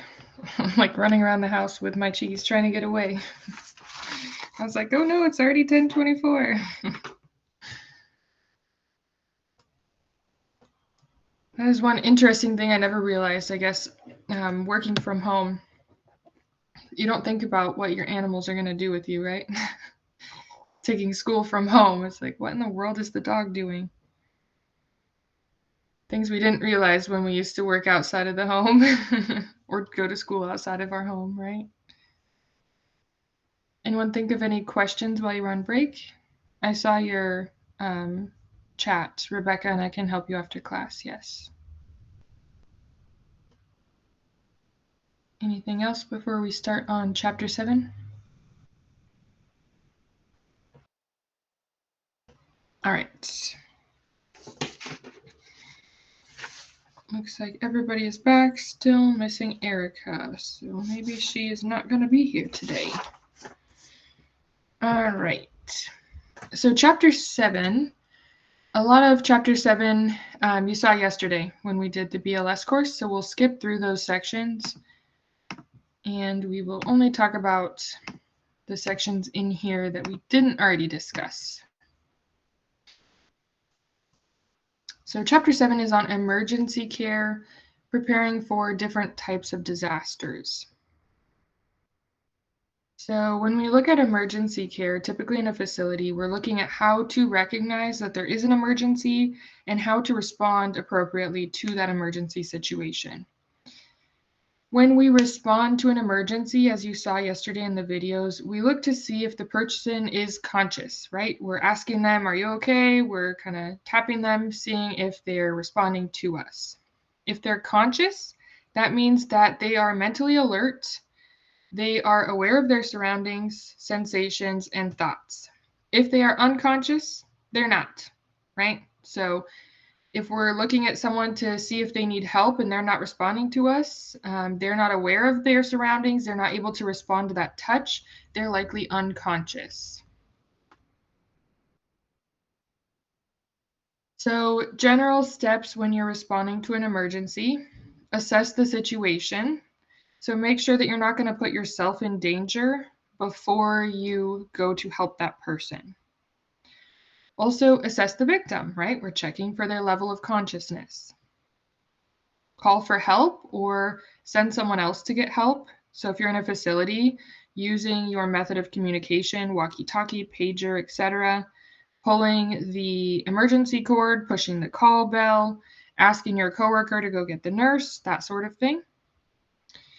Again, easier said than done, right? Remain calm and confident. Calm because you don't want everyone else to start freaking out as well, and confident because you're all BLS certified by the end of your course. You know what to do in this sort of situation. After an emergency situation is over, you want to make sure to fill out the appropriate incident report per your facility's policy. When you respond to an emergency or you come across an emergency, you want to make sure that you can identify any symptoms of injury. So if you're looking at the resident or the individual and you see bleeding, if they're unconscious, if their breathing is irregular, if they have an unusual color, remember that cyanotic blue-gray discoloration to their skin, if they have swelling or pain in any part of their body.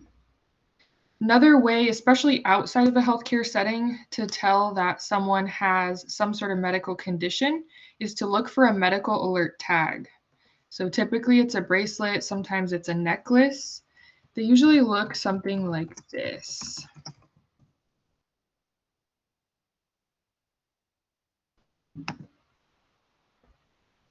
So if you see a medical alert tag or bracelet, read it. What it usually will say, so it'll usually look something like this. This is a necklace. It also comes in the form of a bracelet. And the back side of it will look something like this. It might tell you they have diabetes, might tell you that they have heart disease. It might tell you they have a pacemaker, might tell you they're on specific medications. So it will also give you emergency information, like this one says, call spouse. So in case of emergency, ICE, call spouse. So that can give you a lot of good information. Like I said, those are usually more beneficial outside of the facility when we don't know someone. Typically in the facility, we know our residents, we know if they're diabetic or they have heart disease. So that's typically not something that we would need to look at in a facility.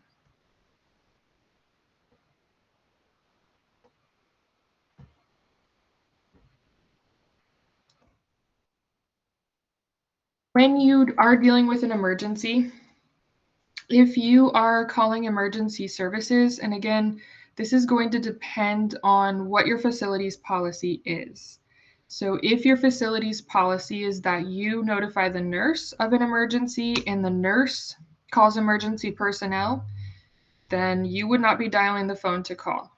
If your facility's policy is that whoever comes across the emergency dials 911, then you might be the one calling. So know what your facility's policy is for that. When I worked in Jerry Psych, our policy was that we notified the nurse, but if there were any of those signs of injury, unconsciousness, etc., we were able to carry our cell phones, and they were able to call out to emergency dispatch. So not only was the nurse on their way, but also EMS was on their way to assess the person as well. Typically with dementia, it's harder to tell if there's an injury because they're usually not able to tell you something hurts or what happened or any insight into what symptoms they're experiencing. So typically in our facility, we always ended up sending them out. So follow facility policy for that. If you are calling emergency dispatch, first and foremost, please do not ever dial 911 and then hang up. That is the worst thing you can do, because then the 911 operator on the other end has your phone number, your location, and they don't know what's going on, right? There may be instances where someone dials 911, they're in an unsafe situation, and they have to hang up. So what happens is they send emergency personnel anyway. So if you ever dial and you're like, oh gosh, we don't need this, just stay on the line and let them know. I'm really sorry, we don't need the services. And then let them say, okay, great, thank you, and disconnect the call. I actually had a situation when I worked in a clinic, and we had an older resident with a new cell phone accidentally dial 911 in our lobby, and they hung up because they didn't mean to dial 911. And we had a fire truck and an ambulance with full staff show up to our facility and come in and be like, hey, we had a call come from this area of the building, and nobody was on the line, and we just want to make sure everything's okay. It's like, yikes. Well, we found out that someone in our lobby had accidentally dialed 911. So they will respond. So please do not hang up until you are told to do so. When you call emergency services, a lot of times you have, some adrenaline going, right? Because it's a scary emergency situation. So my best advice to you would be know, obviously, who you are, know what facility you work at, but also until you know the address and phone number of your facility by heart, keep a little business card with that information just in your pocket.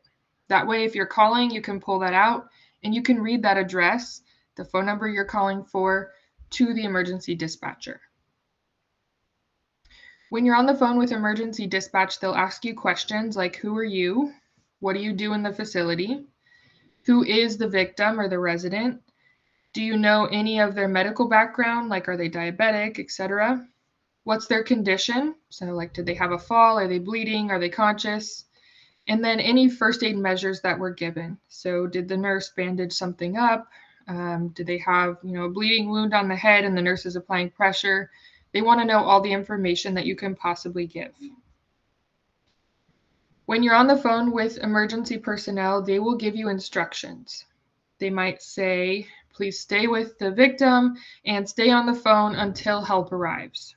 So then you would just basically put your phone on speakerphone, set it down near you, and stay there until EMS arrives. Once EMS arrives, the emergency dispatcher will likely tell you it's okay to hang up. So just make sure that you follow those instructions.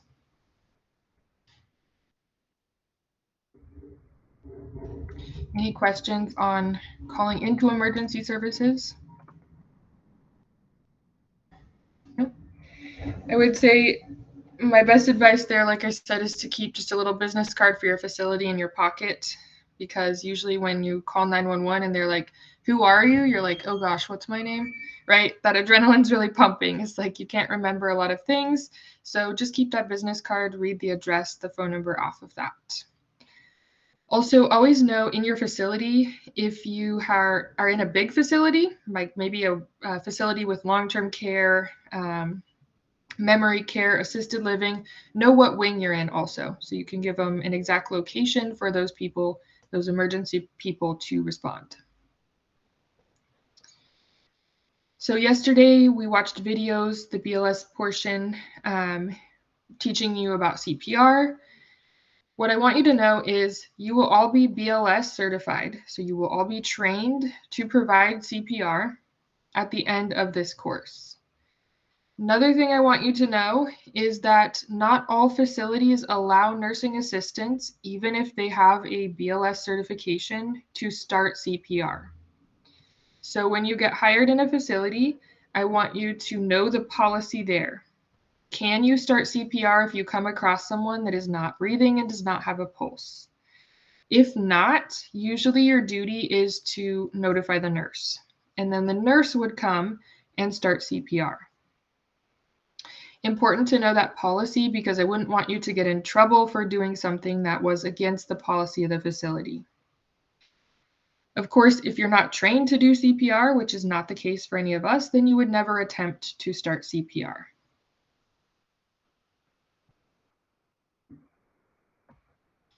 So we'll skip over CPR since we already went over it yesterday in those videos.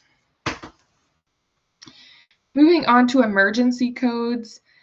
Facilities will oftentimes use special codes to notify staff of emergency situations without causing panic to the residents or any visitors in that facility.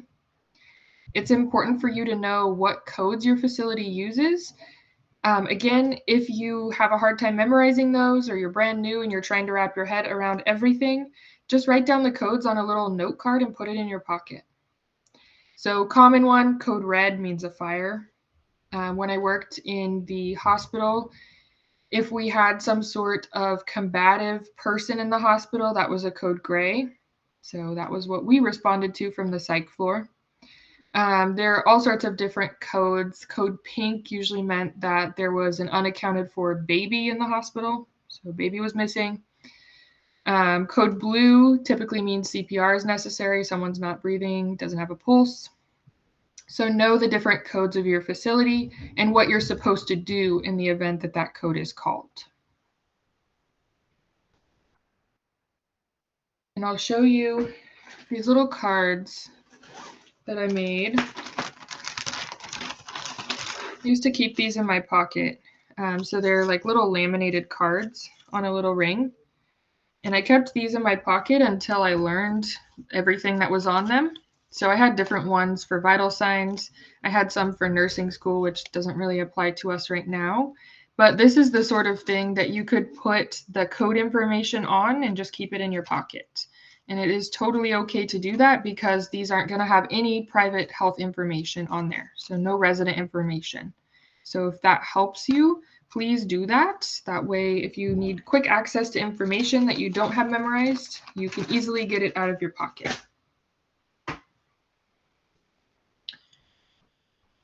All right, so you saw yesterday in the video obstructed airway. When something has entered into the airway, the tube that allows for us to breathe, and is blocking that tube, that is called an obstructed airway. When someone is choking, we want to get the obstruction out of their airway by performing abdominal thrusts. So we saw that yesterday. We won't review that again. Moving on to various different first aid procedures.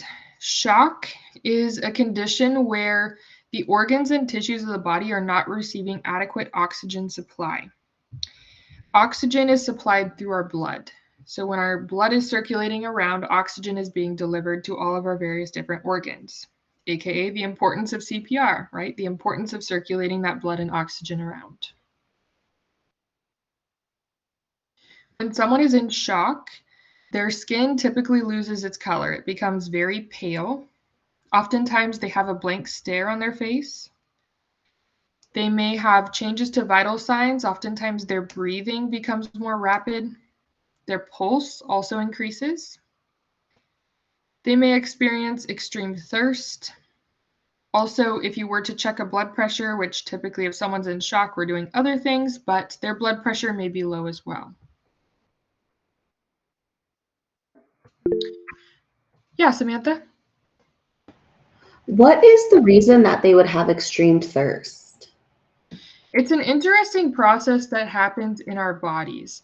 So in a state of panic, if you've ever experienced, like if you've ever felt like you were going to pass out, our body tries to compensate for the things that are happening inside.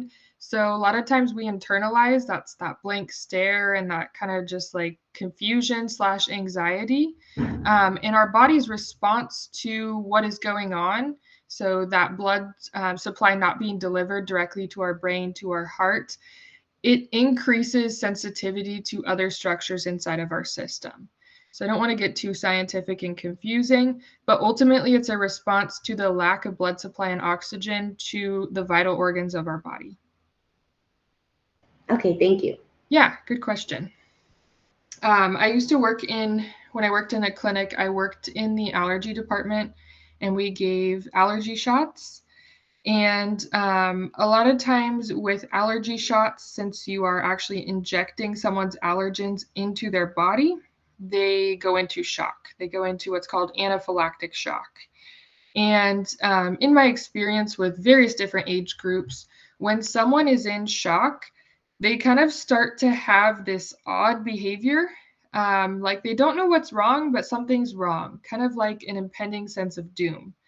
They start to maybe have some GI upset and diarrhea, a rash, difficulty breathing, heart racing. They start to get really flush, and also their skin looks really sweaty, like beady. It's a very interesting process, what starts to occur with shock. And anaphylactic shock is in response to an allergen. There are various other types of shock that people can go into as well. So for any type of shock, the care is going to be similar. What I want you to know for any emergencies, the first thing you want to do is notify the nurse, right? You want the nurse to get there and be able to help you, because the nurse has more training and more knowledge surrounding all of these different emergencies.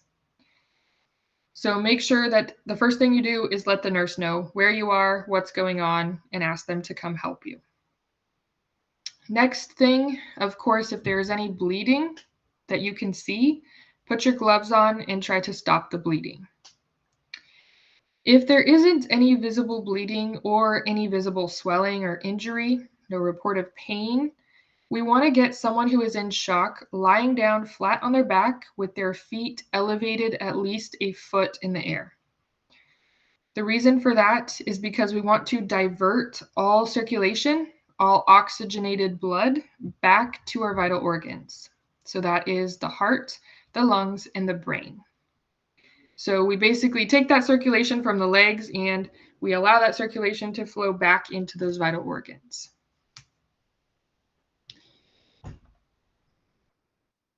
As far as what to do next, it kind of depends on the status of the person.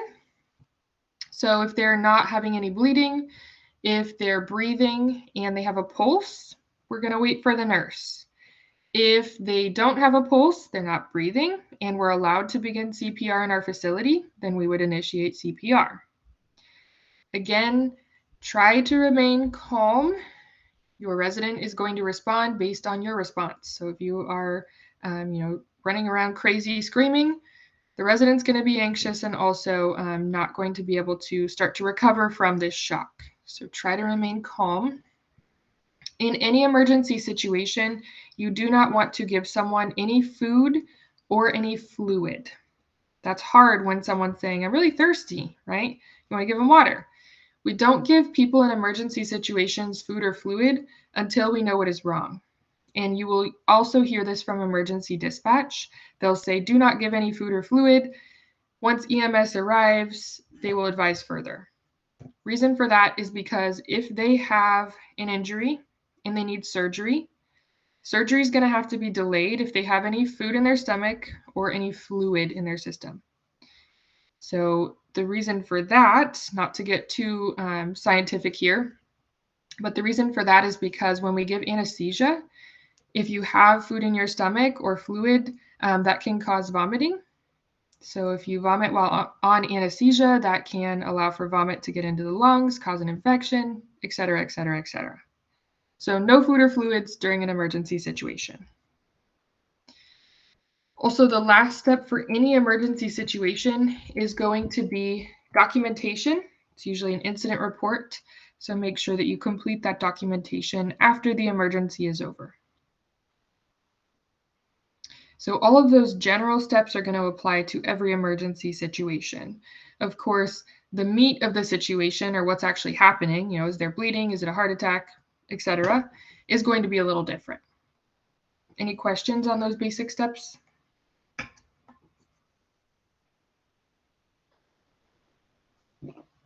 All right.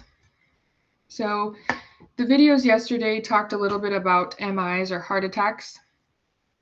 What happens when someone has a heart attack is their heart muscle is not receiving adequate oxygen supply because blood flow through what we call the coronary arteries is blocked. So we'll look more into the heart when we talk about normal body systems, but I want to show you what the coronary arteries look like.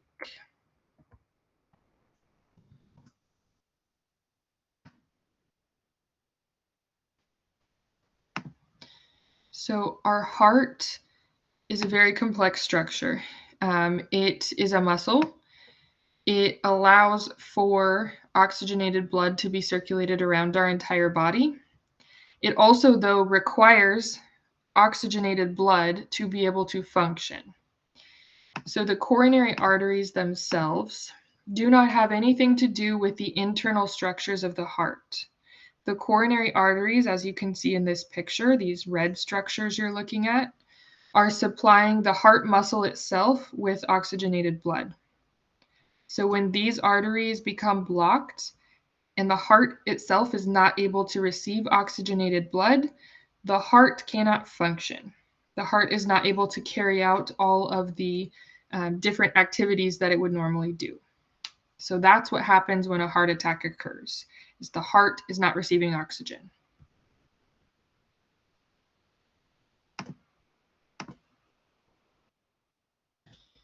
So signs of a heart attack,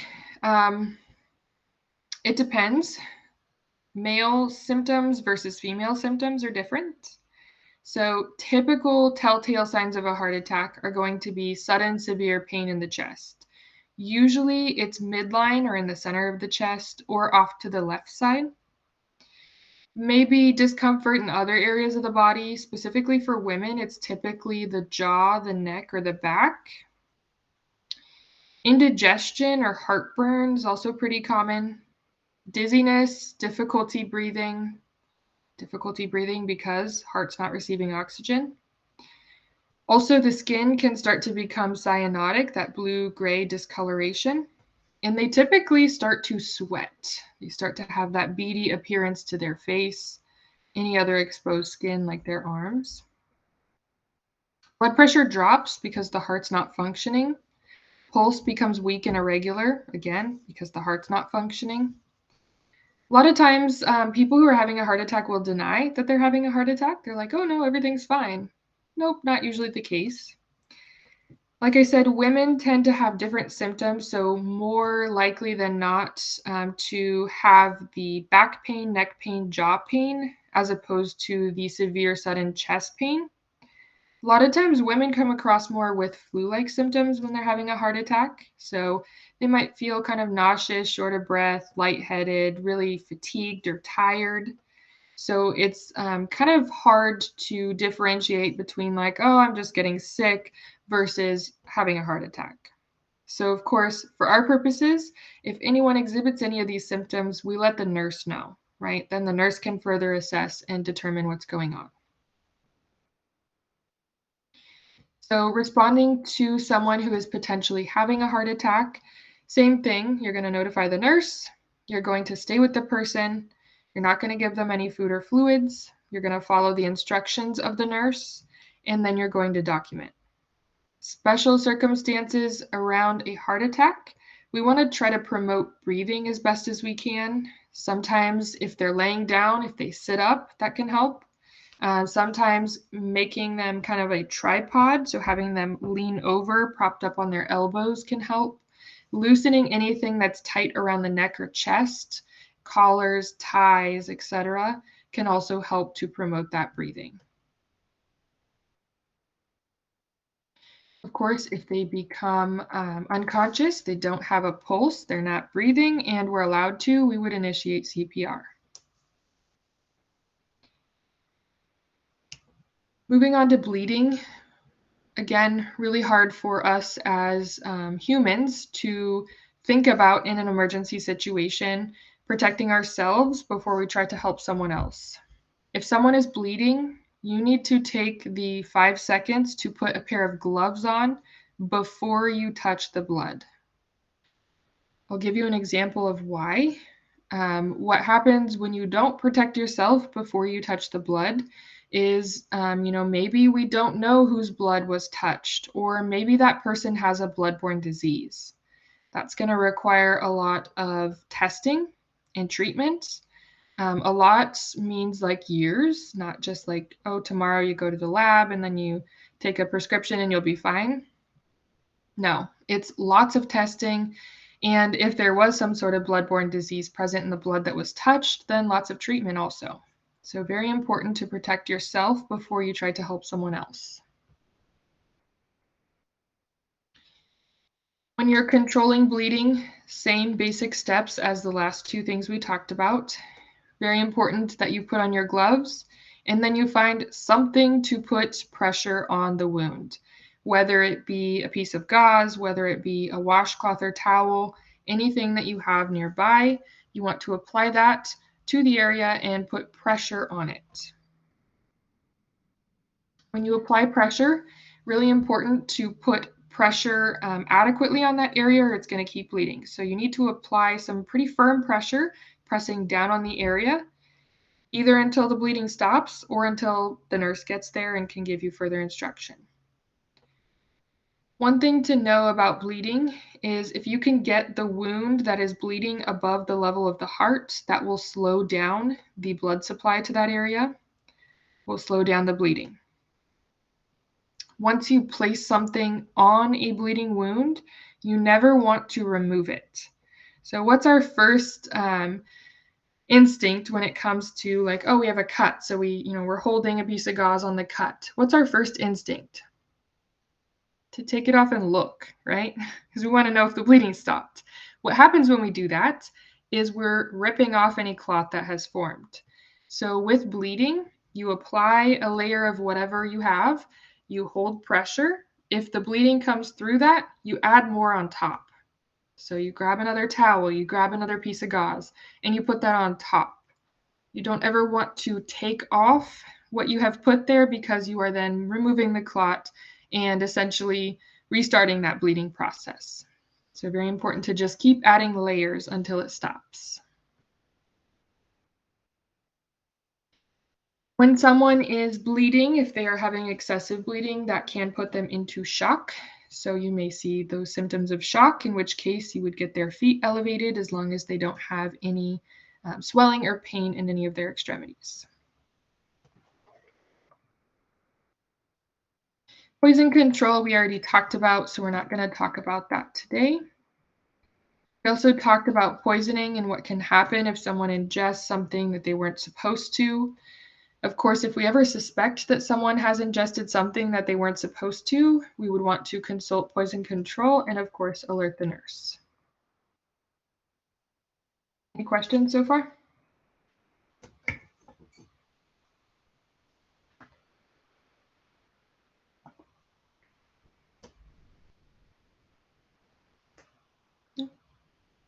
All right, moving on to burns. So we talked about different sources of burns yesterday. I want to give you an idea of what to do in the event that someone is burnt. Also give you an idea of the different types of burns. So burns can be, as you can see in this picture, first degree or superficial, so only the top few layers of skin. Second degree or partial thickness, extending down a little bit deeper. And then third degree or full thickness actually extends all the way through the skin down to the subcutaneous or fat layer. So based on the type of burn, that will help you to determine the type of care that is going to be provided. It includes the type of burn, first, second, or third degree, also the location of the burn and the size of the burnt area. So if the burn is larger, it's going to require different care than if it's just a tiny little spot on the skin. In terms of burns, we want to do no harm. So putting things on a burn like ice, ointments, grease, that is all causing damage to the exposed layers of the skin. Doing no harm also involves leaving any clothing that is burnt to the skin in place. If we rip that off, it's like doing a wax job on the burn. No good. It not only re-injures the area, but it also exposes it to infection. So if someone has a burn and their clothing is in that burn, we're going to leave it and allow for a surgical procedure to remove it in a sterile environment at a later time. So treating a simple burn is typically what we're going to be doing in a facility. Make sure you put gloves on because we have non-intact skin after a burn has occurred. In order to cool down the temperature of the skin, we can run the burnt area under cool water. Not really cold water, not ice, just cool water. You can also put a damp, cool cloth over the burn to help with that as well. What that cool water is doing is it is decreasing the temperature of the skin, preventing the burn from getting deeper. It's also helping with pain. Typically for a simple or first-degree burn, the nurse is just going to put a clean, dry bandage over that and allow for it to heal.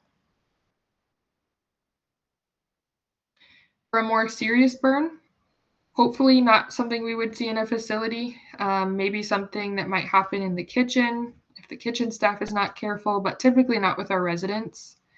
We want to try to remove the person from the source of the burn. Of course, if their clothing has caught fire, we know how to stop, drop, and roll. You can also smother the fire, a blanket, towel, something like that, over the flames to put them out.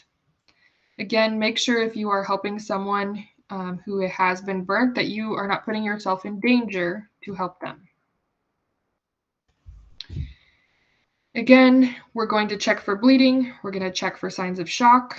We're not going to do any harm to the burn. We're not going to pull any clothing away from it. We're not going to apply any grease, ointment, anything like that to the burn. We're going to make sure that once the nurse arrives, we follow instructions, assist with whatever needs to happen, and then we're going to do our documentation.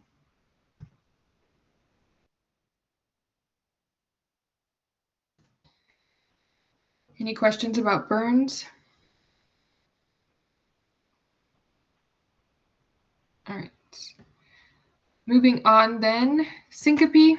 When we say someone is fainting or they fainted, we call that syncope. They had a syncopal episode. That means that they lost consciousness. So they were not aware of their surroundings. When someone has an episode of syncope, it's not just for no reason, right? There's usually an underlying cause, maybe a medical condition that has caused that to happen. So if someone does have a syncopal episode, that is something that we would alert the nurse of and that the nurse would do further assessment on. One common reason of syncope in older adults is caused by what's called orthostatic hypotension. Orthostatic hypotension happens when someone changes positions quickly and their blood pressure drops. So older adults have a more difficult time compensating. So if they go from lying down in their bed to standing up, their blood pressure doesn't regulate that quickly. Therefore, they can have an episode of fainting or a syncopal episode. So that is a pretty common one for older adults. And we'll talk about how to remedy that. Signs that someone's going to faint. Usually people know if they're going to faint. So if someone ever tells you, I feel faint, good indication to help get them to a seated or lying position. Usually people feel dizzy or lightheaded, nauseous. They usually get sweaty and pale. Their breathing changes, and they may also report some visual disturbances. So whether that be like tunnel vision or like black spots in the vision, like they can't fully see what's going on. Those are pretty good indications that someone is potentially going to faint. So what do we do if that occurs? Whether they feel like they're going to faint or they have fainted, of course, we're going to call the nurse. If we can get them to a safe place before this happens, seated or lying down is the best.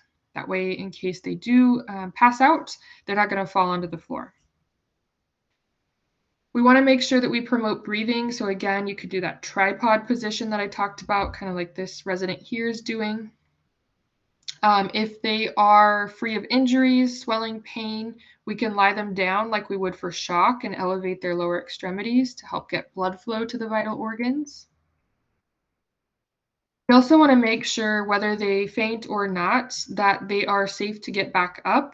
So we want to have them stay in that seated or lying position for 5 minutes once their symptoms go away. And then we want to help them get up slowly, and we want to observe them for any sign that they could potentially faint again. Of course, once the nurse gets there and takes over, we follow instructions, and then we would do documentation.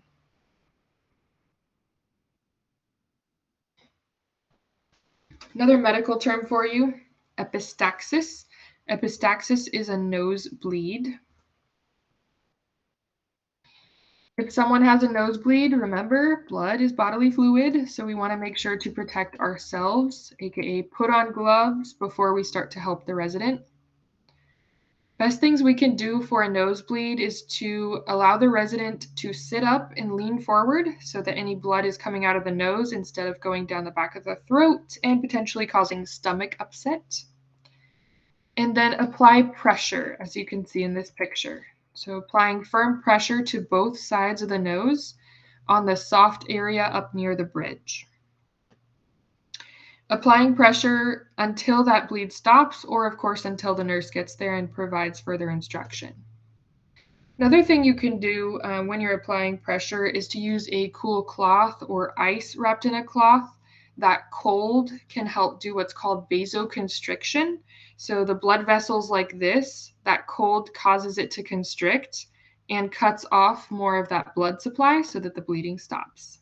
So that's another way to help to stop that bleeding. Of course, once the bleeding stops or the nurse gets there, you would go ahead and do your documentation.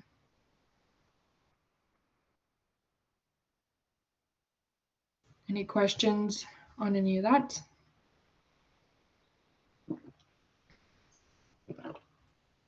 All right. Moving on, we're going to talk a little bit about diabetes and different things that can happen when someone who is diabetic has a low blood sugar and also a high blood sugar. So when someone's blood sugar is low, the medical term for that is hypo meaning low, glycemia. So hypoglycemia is a result of either too much insulin or not enough food. When someone is experiencing hypoglycemia, they typically have excessive hunger.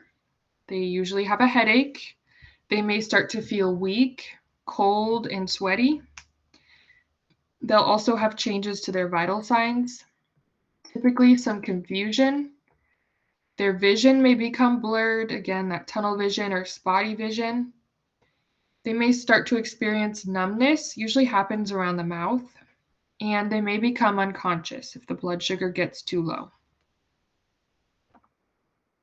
In the event that we notice these symptoms in our resident, if we know that they are diabetic, of course, we're going to alert the nurse, but we also want to follow facility policy or procedure.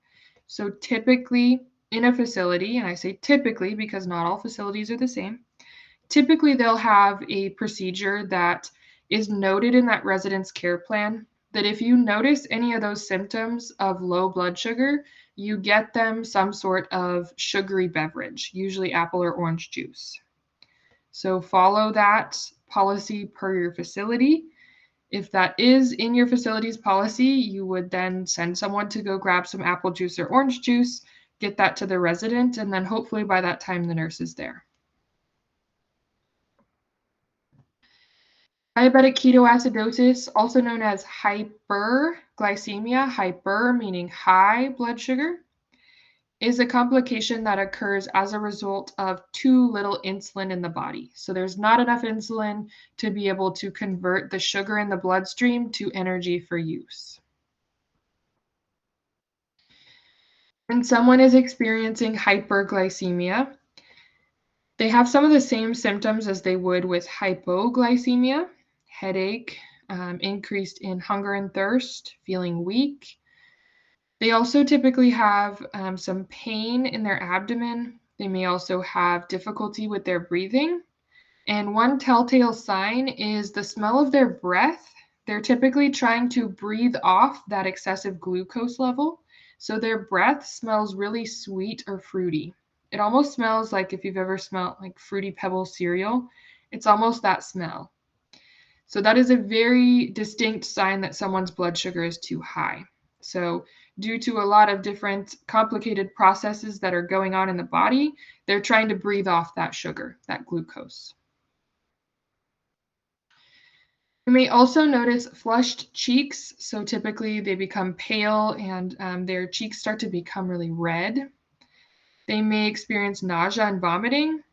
They may start to feel short of breath and again may lead to unconsciousness if that blood sugar does get too high. In the event that someone has hyperglycemia, there's not a whole lot that we as nursing assistants can do. What needs to be done is typically by the nurse, and it's usually giving insulin to decrease the blood sugar. So to increase the supply of insulin, which allows for that sugar in the blood to be converted to energy for use. So not a whole lot we can do in that situation. Moving on to seizures. So epilepsy is a seizure disorder. What happens with epilepsy is there's a disruption to the electrical impulses that occur in the brain. Really important to know that not all seizures are caused by someone having epilepsy. Seizures can happen in terms of some sort of serious illness. Seizures can happen as a result of a head injury. Seizures can also happen in younger children when they get a high fever. It's a very common occurrence. So what does it look like when someone's having a seizure? Usually their entire body is shaking. Arms and legs may be thrusting uncontrollably. Typically the jaw is clenched.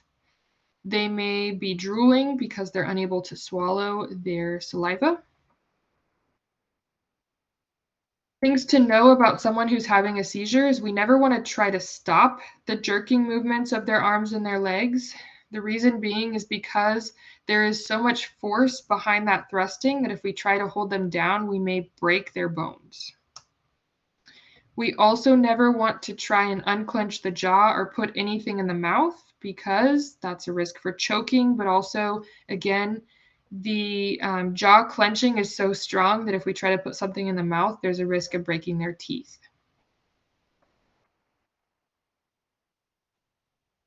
So when we respond to a seizure, same standard procedures.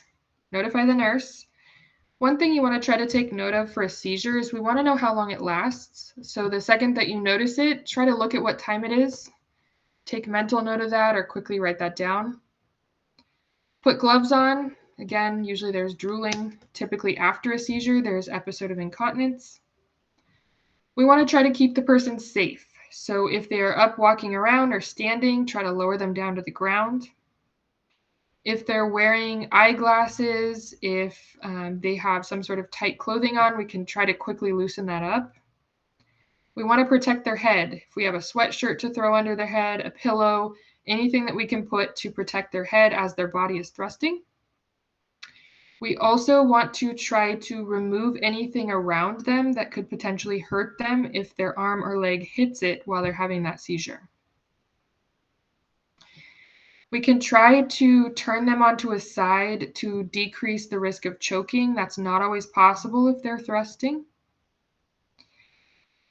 We never, again, restrain anyone because that could break their bones. We never try to put anything in their mouth because that could break their teeth.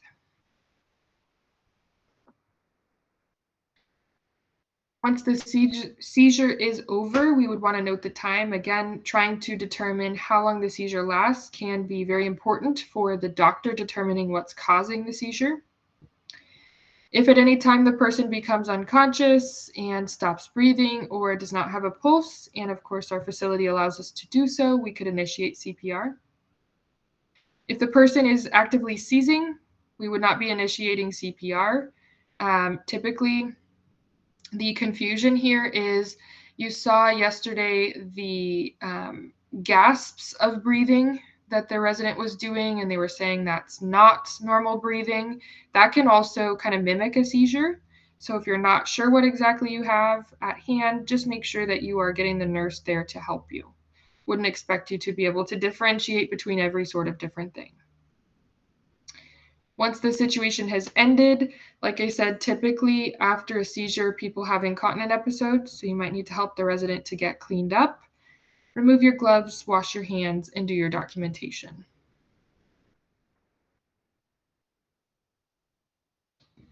Moving on to a transient ischemic attack, or TIA. TIAs are typically called mini strokes. So a TIA is kind of a warning sign that maybe a stroke is going to occur. What happens with a TIA is there is a temporary lack of oxygen supply to part of the brain.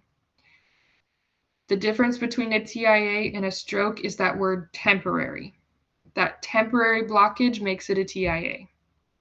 Usually that temporary blockage resolves on its own within about 24 hours. If that temporary blockage does not self-correct, it is a stroke. So the signs and symptoms that someone experiences with a TIA are the same as if they were having a stroke. So in the event that someone was exhibiting symptoms, we wouldn't try to differentiate between a TIA and a stroke. We would get them to the hospital as quickly as possible to be checked out, tested, etc. So what are those symptoms? Typically for someone who's experiencing a TIA or stroke, they start to have some numbness and paralysis in the face. They typically have some incongruencies. So one side of the face might be drooping, whereas the other side is maybe smiling. That paralysis on one side is called hemiplegia. They may also have some numbness and weakness in their arms. It's typically just one side. So things we can do to check that, we could have them grab onto our hands and squeeze. If they're only squeezing with one hand, it could be a sign that they're having a stroke. Also, their speech changes. Their speech can become slurred. They may not be able to understand what you're saying or to repeat back something that you have said. Typically, there are changes to the vision. They might start to hear ringing in their ears. They also typically get a sudden severe headache. So a headache that is worse than any other headache they have ever had in their life. There are changes also to the vital signs. They may have an episode of incontinence. This stroke may result in a seizure, so that can happen as well, and they may lose consciousness.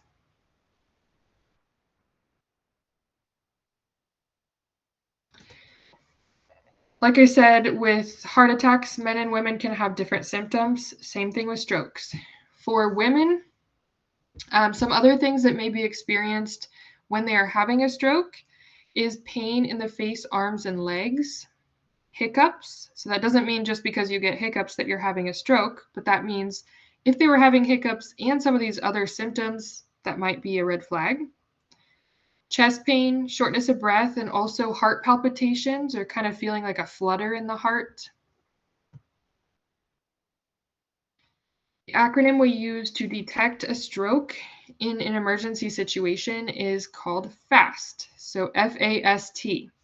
The F stands for their face. So we're looking at the face. Usually you ask them to smile. If they smile and only like one side goes up, that's a problem. Arms, we're looking to see if one side is weak. Things you can do, like I said, have them squeeze your hands. You can also ask them to lift up their arms. If all of a sudden one arm goes up and the other one doesn't, that's a pretty good indication. Also their speech. You can say something simple to them like the sky is blue and ask them to repeat that. If what they repeat has nothing to do with what you just said or sounds like kind of a word salad, lots of weird words put together, that's a pretty good indication that they're having a stroke. The T stands for time. So time is extremely important when we're responding to a stroke. If you think that the patient or the resident is having a stroke, get the nurse immediately. The quicker that we can get this person to the hospital to be assessed, the quicker that obstruction can be removed so that they can receive oxygen to their brain. And the least amount of side effects, lasting effects from the stroke are going to be present. So the longer it takes for us to get someone the testing and treatment they need, the more lasting effects they're going to have. Any questions on that?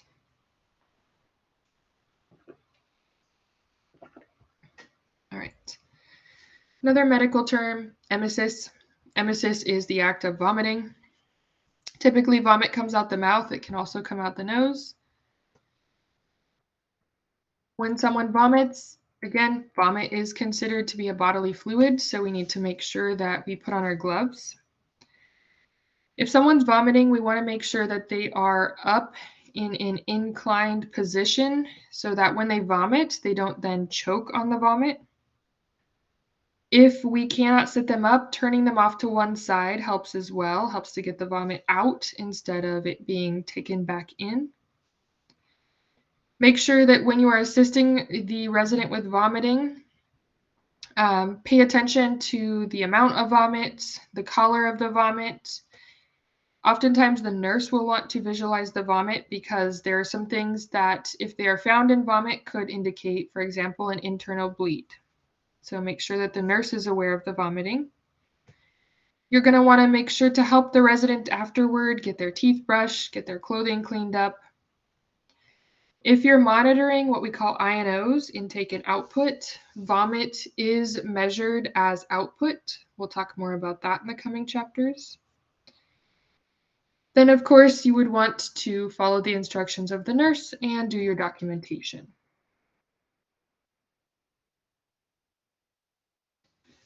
We already talked a little bit about falling. We talked about not catching residents, right? Because that's going to result in 2 injuries instead of 1.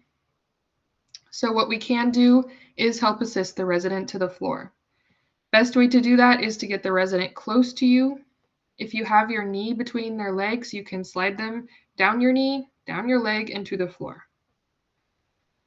Even if they don't fall, even if you assist them to the floor, we still want to notify the nurse and have the nurse do a full assessment before we help them up. Again, the purpose of assisting them to the floor is to prevent them from hitting their head and also to prevent them from hitting the floor hard enough to fracture a bone, for example.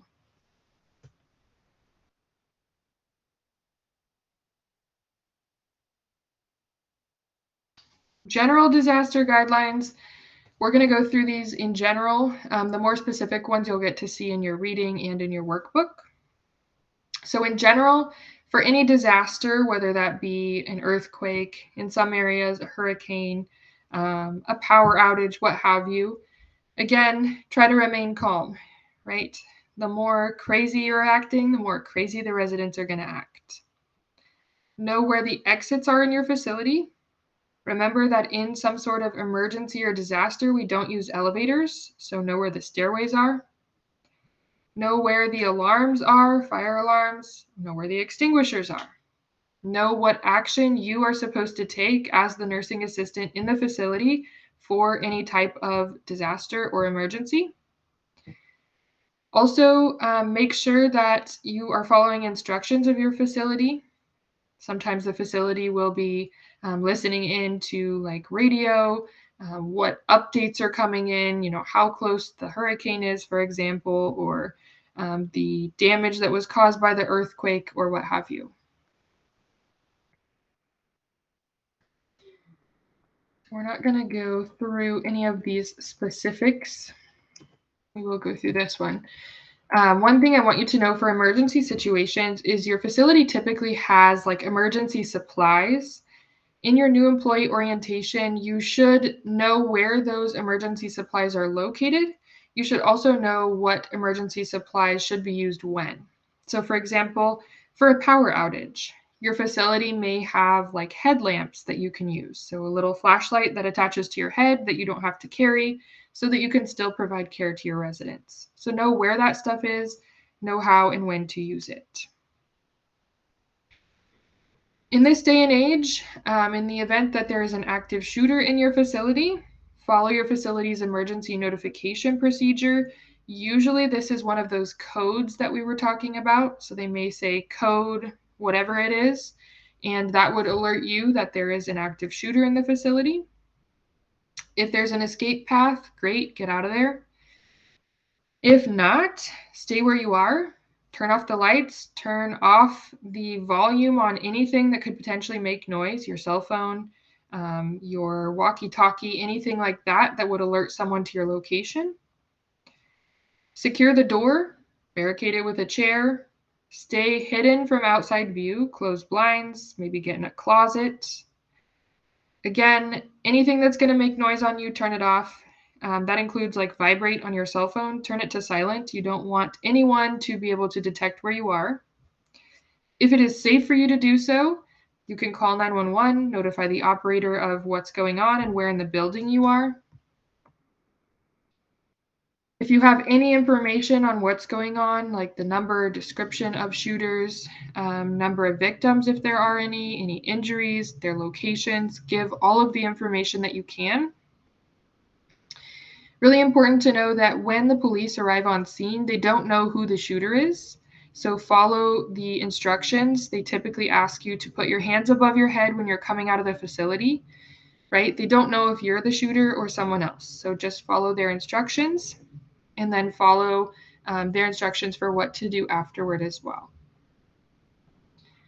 Hopefully a situation that we don't ever have to experience. Any questions from emergency preparedness or responding to an emergency situation?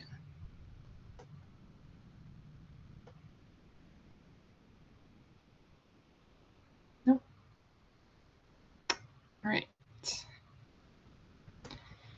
Then we will move on to Chapter 8. So Chapter 8, it's kind of like a crash course in psychology. We're talking about human needs and growth and development. We're going to skip through a few sections in our lecture, but you will see them in your reading and your workbook. So we're going to skip through a lot of the developmental stages, and we're going to focus on the older adult since that is typically who we are caring for.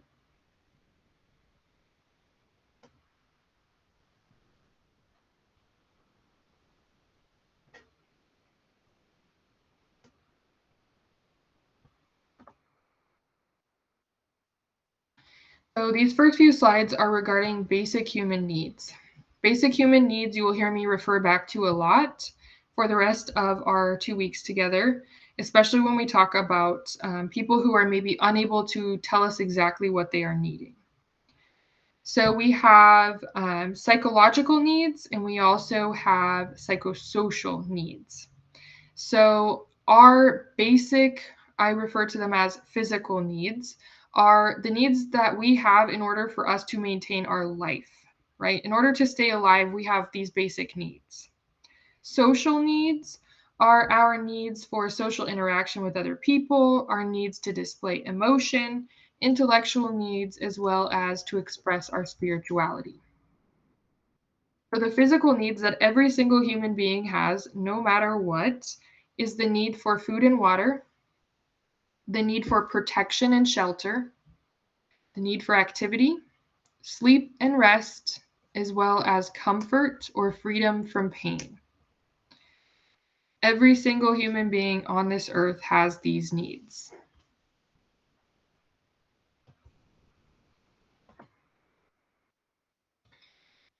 So think about what we do as nursing assistants to meet these physical needs for residents. Usually involves ADL care, right? We help them go to the bathroom, we get them food and fluids, we help them shower, brush their teeth, etc. Other needs that we have are those social needs. So those social needs are the need to feel love and affection, the need to feel accepted by other people, the need to feel safe and secure, to be independent in daily living, to have contact with other people, and also to feel successful, to have a high level of self-esteem. Important to know that our physical needs have to be met first before we can address and meet those social needs. When those social needs are not met, as we saw a lot during the COVID pandemic, people experience frustration, stress, anger, anxiety, withdrawal, depression, indifference, not communicating with other people, not feeling loved and accepted, not having those social needs met can cause a lot of negative things that can interfere not only with our mental well-being, but also our physical well-being. So keeping in mind that physical needs not being met can impact our social needs ability to be met, and also vice versa. So if you have ever seen this little hierarchy before, a gentleman named Abraham Maslow came up with this idea. This idea is showing that basically, if you look all the way at the bottom of this pyramid, our foundation for success is those physical needs that we talked about. So oxygen, food, water, going to the bathroom, and sleeping. Once those things are met, we also need shelter, protection from harm, a stable environment. Once all those physical needs are met, then we move on to those social needs. So feeling loved, accepted, like you belong, you have value and worth, you are able to recognize your own potential, to learn, to grow, and to create.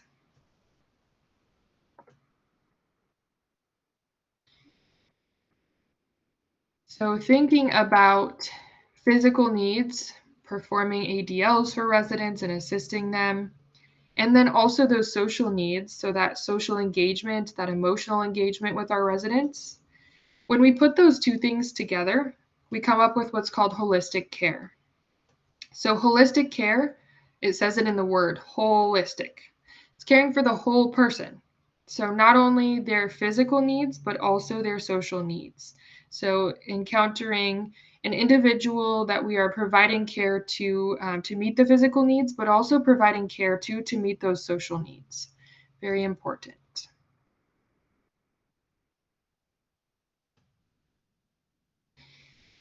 It's important to know in a long-term care facility, as I mentioned a little bit before, to put yourself in the resident's shoes. Residents who are in a long-term care facility have experienced a lot of loss. First thing maybe is loss of their independence and their home, right? If they move into a facility, they no longer have their own home. Maybe they had to move into a facility because their primary caretaker has died or is no longer able to take care of them. So maybe they've lost friends, family, spouse. A lot of times it's difficult for them, even though typically in older age people are retired, they usually still have something that they do. Maybe they go to a knitting group, or maybe they go to a quilting group, or they attend some sort of service with their friends. So they may lose their ability to do that because typically they lose their ability to have a car and to drive. They may also lose some of their personal possessions.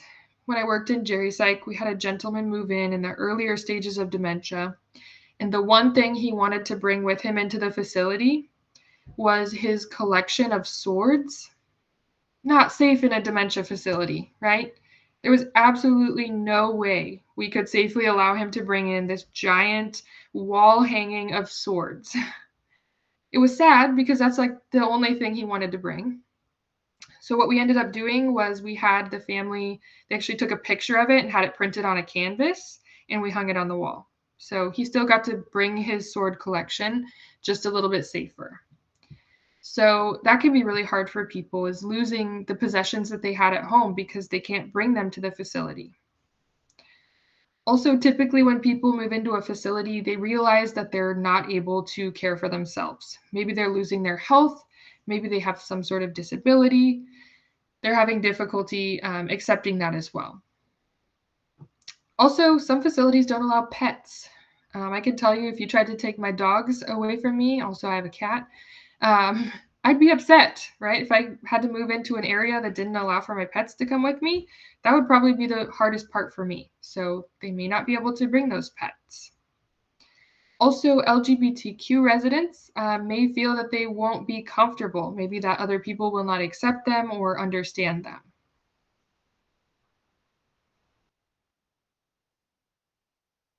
Loss of independence does a lot of negative things to our system. So a loss of independence can cause a feeling of hopelessness or helplessness, maybe feeling useful, feeling like you have to depend on other people to do things as simple as brushing your teeth. That can lead to a lot of depression as well. So how do we promote independence, even though oftentimes our residents are not able to be fully independent? As long as it is safe to do so, we encourage them to do as much as they can for themselves. Doesn't matter how long it takes, as long as they're safe to do it. So let's say a resident takes 5 minutes to brush their hair, but they're safe to do it and they can still do it. We don't say, oh, I'll just brush your hair today because we don't have time. No, we promote that independence and we give them the 5 minutes that they need to brush their hair. That requires a lot of patience, right? Because you're like, I could have brushed your hair in 30 seconds, but here we are 5 minutes later, you know. Yes, it's frustrating, but you have to be patient and you have to know that that independence, just that little tiny glimpse of independence there, is really important for the residents' well-being. Also, things as simple as allowing them to make choices. Like, do you want to wear a red shirt today or a blue shirt? They might not be able to actually pick out a shirt from the closet, but if you give them a choice, they're like, oh, I'm going to pick to wear the blue shirt today. That can be another one of those little tiny pieces of independence for them in their day. So it's really the little things. Remember that treating residents like children is considered abuse. We need to respect residents, allow them to make their own choices, and encourage them to do care that they can safely for themselves. A lot of this stuff we're not going to go through. We're going to go through this one because I feel like mainly for me, my chair locked itself. There we go. Mainly for me, when I started out as a CNA, I think I told you guys I was 18. I was fresh out of high school. I had no idea what to expect. I had been around older people because I had grandparents. But other than that, I was like, I don't know, start working in a facility, and I started to absorb all this new information and learn. One thing I didn't realize when working in a facility is that residents, no matter what age they are, they still have sexual needs. And they still have the right to that expression in a facility. So it's really important that if you encounter some sort of sexual situation in a facility, that you respect privacy and follow your facility's policy on what to do about that. So facility policy in assisted living is probably going to be different than in a memory care setting. People in memory care typically are not able to consent to that sort of activity. So the policy may be different for what to do there versus people maybe in assisted living who are able to consent.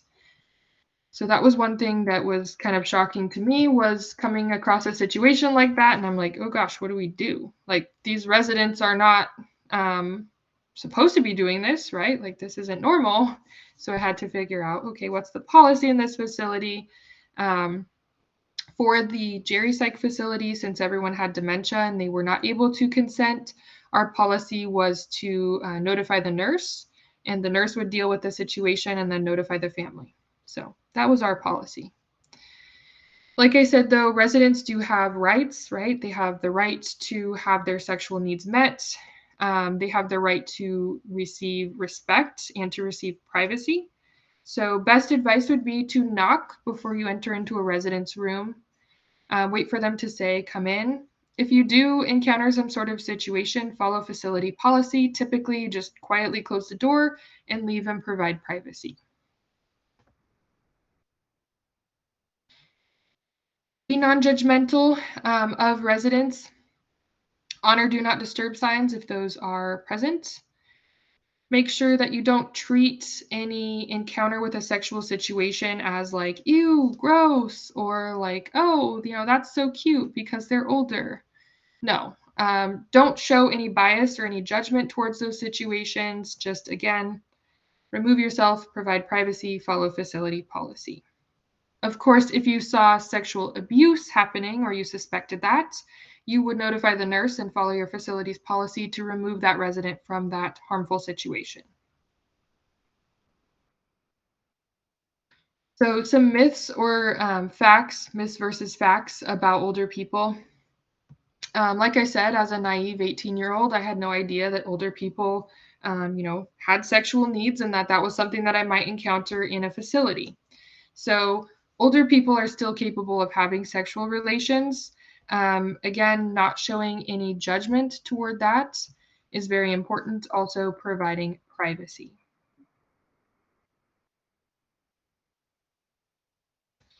Moving on to spiritual needs. We won't go through this too in depth. What I want you to know about spiritual needs is that when we say spiritual, that does not always mean religious. Very important that whether we are religious or spiritual or not, that we don't ever try to share our beliefs or opinions with residents, or if ours are different than theirs, we don't ever try to sway their decision or to tell them that they are wrong. Very important that we just don't show that. Things like religion, politics, those sorts of things are very controversial topics that can negatively impact our relationship with those residents. So we just don't show any of that to our residents. We don't argue with them. We don't tell them that they're wrong or that we are, our beliefs are better. We just remain unbiased, non-judgmental towards that.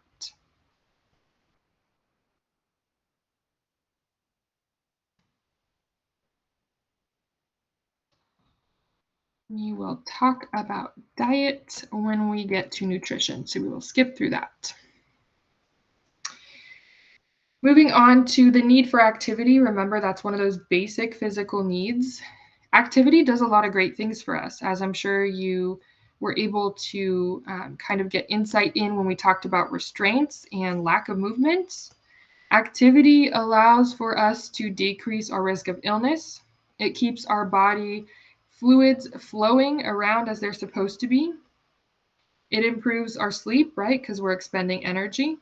It improves our appetite, our GI motility, aka the ability of the food to go from our mouth and come out as waste. It also helps to decrease the risk of falls by increasing that muscle activity. Overall, improves our bodily functions. Decreases depression and anxiety, boredom, right? If we get up and take a walk, we're usually a little less bored than when we were bored before just sitting there. Also decreases the likelihood that the skin will break down because we're not sitting there putting pressure on those bony prominences. Family roles, we're not going to talk too much about. You'll get a little bit of practice with that in your workbook. One thing I want you to know about residents and their families is it is not our job to determine who the resident's family and friends are. The resident has the right to have the people that they love around them, whether that be their friends, their family, their friends that they treat like family, doesn't matter. We're going to be accepting of any visitors that the resident has. We're going to make them feel welcome, of course, unless there is some sort of reason for us not to. Reasons like abuse, neglect, etc.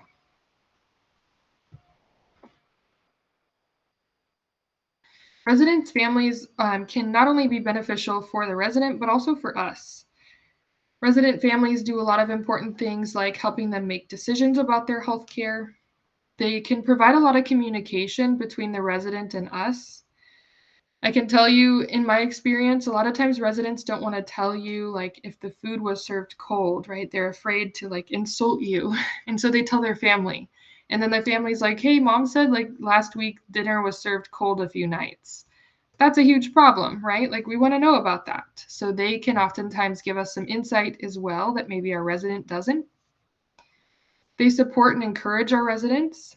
They also help to connect our residents to the outside world, maybe taking them out of the facility. And when a resident is dying, they offer additional assurance, which we'll get into when we talk about hospice. Things to know about families of residents is that oftentimes they're also going through a lot of change and adjustment when their loved one is moving into a facility. Maybe they feel like the move into the facility is a result of them failing to take care of their loved one. That's a big one I used to hear a lot. Maybe they're afraid of the fact that moving into this facility is going to cost a lot of money and they don't have the funds for that. There's a lot of paperwork involved, a lot of big decisions involved, decisions about what care is going to be delivered, medical information. A lot of times what I find is that family members of the residents who are moving into the facility are just now getting involved in this process. They maybe don't know their loved one's extensive medical history. Maybe they don't know their financial status or how their insurance works. So it's a lot of adjustment, a lot of learning for the family as well. It can be really difficult for someone who is not only caring for their own family at home, but also needing to care for and make decisions for their loved one in a long-term care facility. So that can put a lot of burden on the family as well. Best things you can do for family members: listen. Remember, listen just to understand, not to respond. Offer support and encouragement. If you feel like they need more support than you can provide, refer them to the nurse, and the nurse can help to get them maybe involved with a social worker, counselor, support group, etc.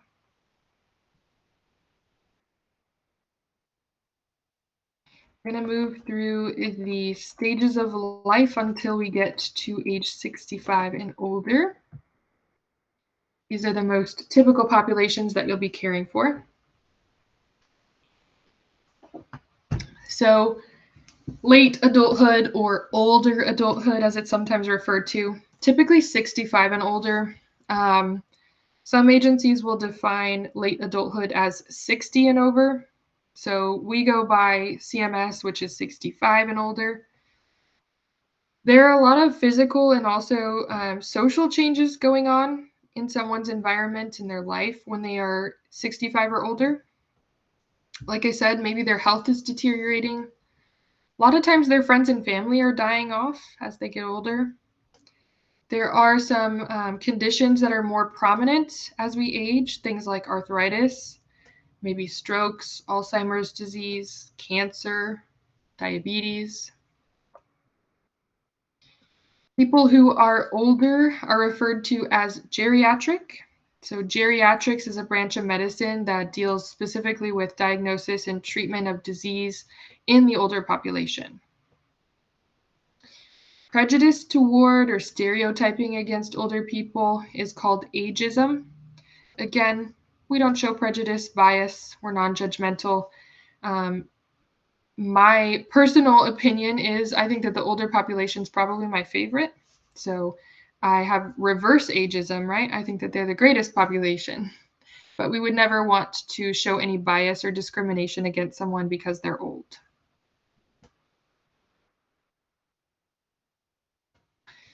So think about these statements and whether they're true or false.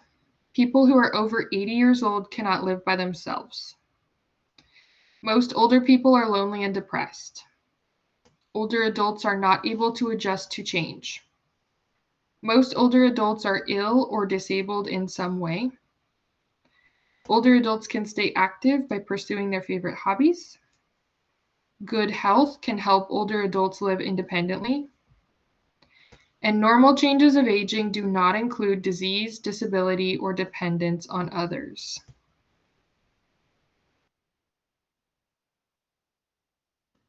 So many of those statements were false because, again, just because someone's old doesn't mean that they're incapable of being independent or adapting to change. People who get older, they may need extended time to adapt or adjust to changes, but they can still adjust to those. Also, just because someone gets older doesn't mean that they're going to become dependent, ill, disabled, etc. So many of the stereotypes that we think about or that we hear are oftentimes false. I used to take care of a gentleman when I did home health as a CNA, and he lived in his home. He was 96 years old, and he had bought his home like, I don't know, 70, I think he bought it in his 20s, so 70 years before I was taking care of him. It was his original home that he and his wife had. His wife had died. His children lived far away across the country, and so he lived there by himself with his dog.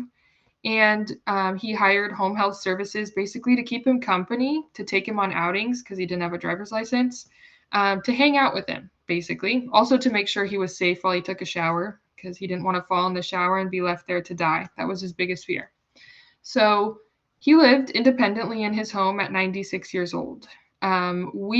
Usually me, went there every day.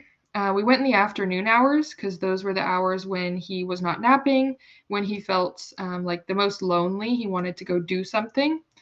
So we would stay there in the afternoon with him for like 4 to 6 hours, hang out with him, help him maybe throw in a load of laundry.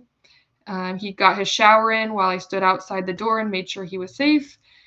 We would go out to dinner. We would go on drives, all sorts of fun things. So he lived independently in his home. He really just kind of needed a buddy. That was ultimately what we were there for, providing home health aid services for. So older people can definitely do things that younger people can do. It just kind of depends on their status, depends on their health.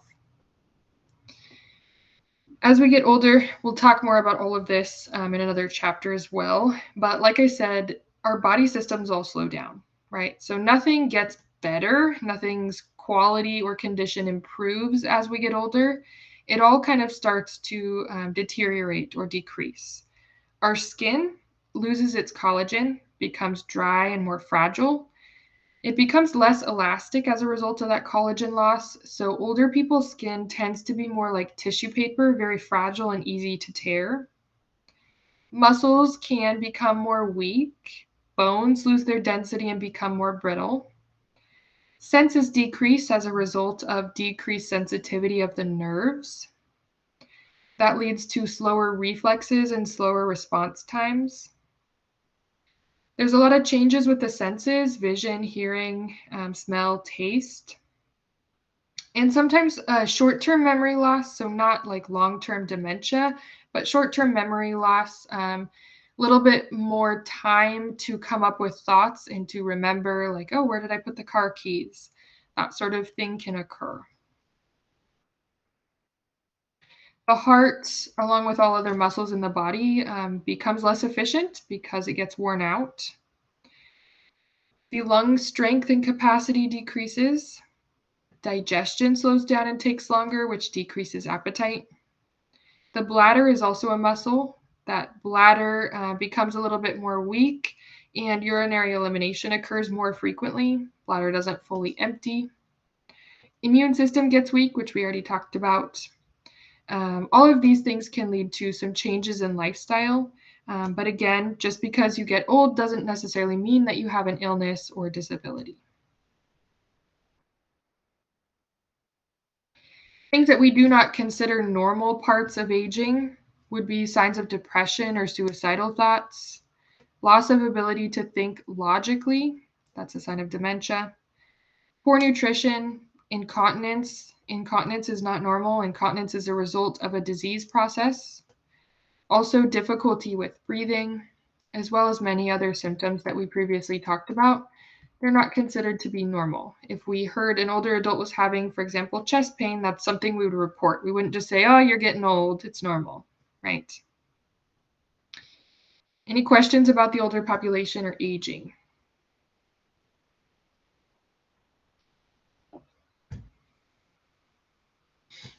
All right. Moving on to developmental disabilities.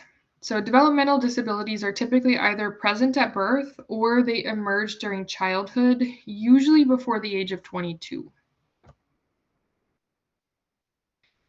If you are going to be taking care of someone who has a developmental disability, you may be working in like an environment with children, maybe some sort of assisted facility where you're taking care of developmentally delayed children. You may also come across some developmentally delayed adults in your work setting, long-term care, assisted living, etc. Your role in supporting these people kind of depends on what they have. You'll get to look at this in your textbook and also get some practice in your workbook with these, so we won't go over them in depth. And then you'll see this question also in your workbook, so I won't give you all the answers, but I want you to think about in your community, what sorts of services are available for elderly people and how they would find those services. So think about if there are support groups or meal services, transportation services, what sorts of services are available and how does the older adult get into contact with that service to hopefully get that service to assist them. So I'll let you answer it in your workbook. when we do that this evening. Any questions on any of that?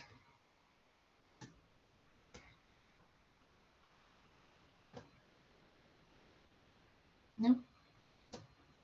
All right.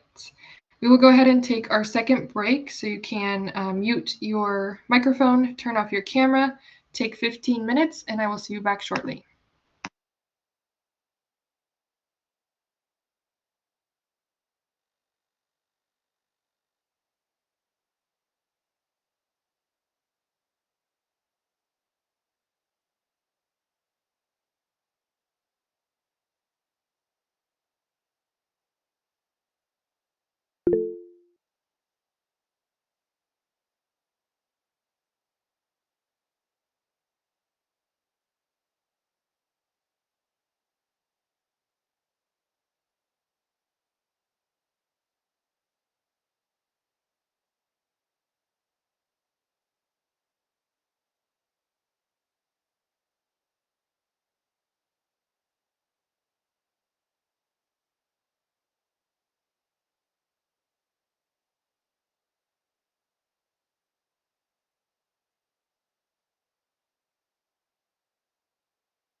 All right, welcome back. Go ahead and turn your camera on when you're here.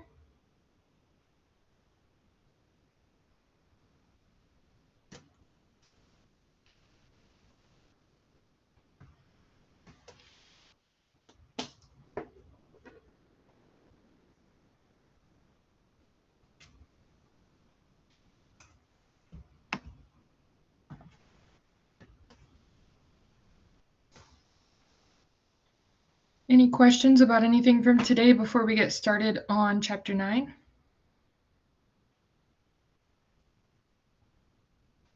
No? All right. So Chapter 9 is on the healthy human body, so a little crash course in anatomy.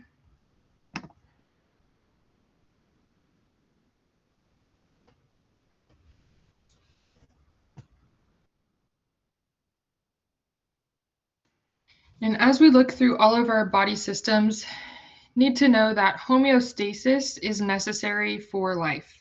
So all of our organs and internal systems have to be working together to maintain that internal stability.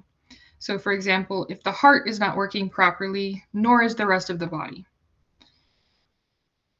Other terms to know: metabolism. Metabolism is the way our body physically and chemically processes any food that we eat to break it down into use for energy, and then also, of course, to get rid of any waste products. When we refer to organs, these are the structural units of our body that perform different functions. So for example, the heart is an organ, the brain is an organ, the lungs, and others. Tissues are groups of cells that perform similar tasks. So for example, we have various different connective tissues, we have different muscular tissues, etc. And then our cells are the basic structural units of our body. Our cells renew our tissues and our organs. Remember, we talked about signs versus symptoms. So signs are what we can detect with our senses. Symptoms are what are reported to us by the resident. As far as anatomical location goes, I will show you this image instead of talking about all of these different definitions because I feel like it's easier to understand. So anatomical position is used when we are communicating either in our documentation or communicating with other healthcare providers. So if this will not do that. There we go. So anatomical positioning, when we are describing the location of something on the body, maybe we were assisting a resident with a shower and we notice a bruise and we want to tell the nurse where the bruise is. We can use this type of description instead of saying it's on the left arm, halfway between the elbow and the wrist, on the inner side. We can just use these terms. It makes it a lot quicker and easier. So looking first at the picture on the left, this is showing you the top, bottom, front, and back. So in healthcare, we call anything that is up towards the top of the head superior. Anything down towards the feet or away from the head is called inferior. The front surfaces of our body are called anterior, and the back surfaces of our body are called posterior. Right and left, looking at the picture on the right side of the screen, showing you the right and left sides of the patient here.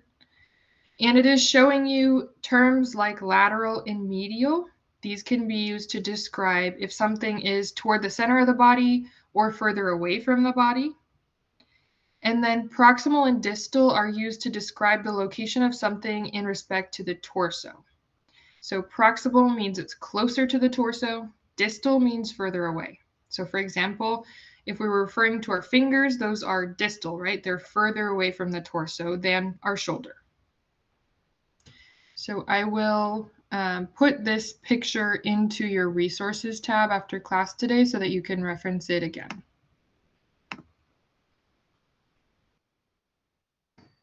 And I'm going to make myself a note to do that. Otherwise, I'll forget, and then I'll remember at like 12:05 a.m. when I'm trying to sleep, and then I'll put it up there. So I will put that in there after class. All right. So we'll talk about each of our bodily systems, and we're going to talk about what their normal functioning is. Also, things that if we noticed on a resident would be considered abnormal and we would want to report to the nurse. So the first system we're going to talk about is our integumentary system. Our integument is also known as our skin.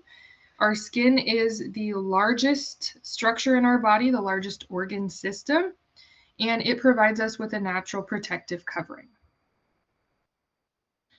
When I show you these pictures, I don't expect you to memorize exactly where each structure is. I just want to give you an idea of what the system is that we're talking about.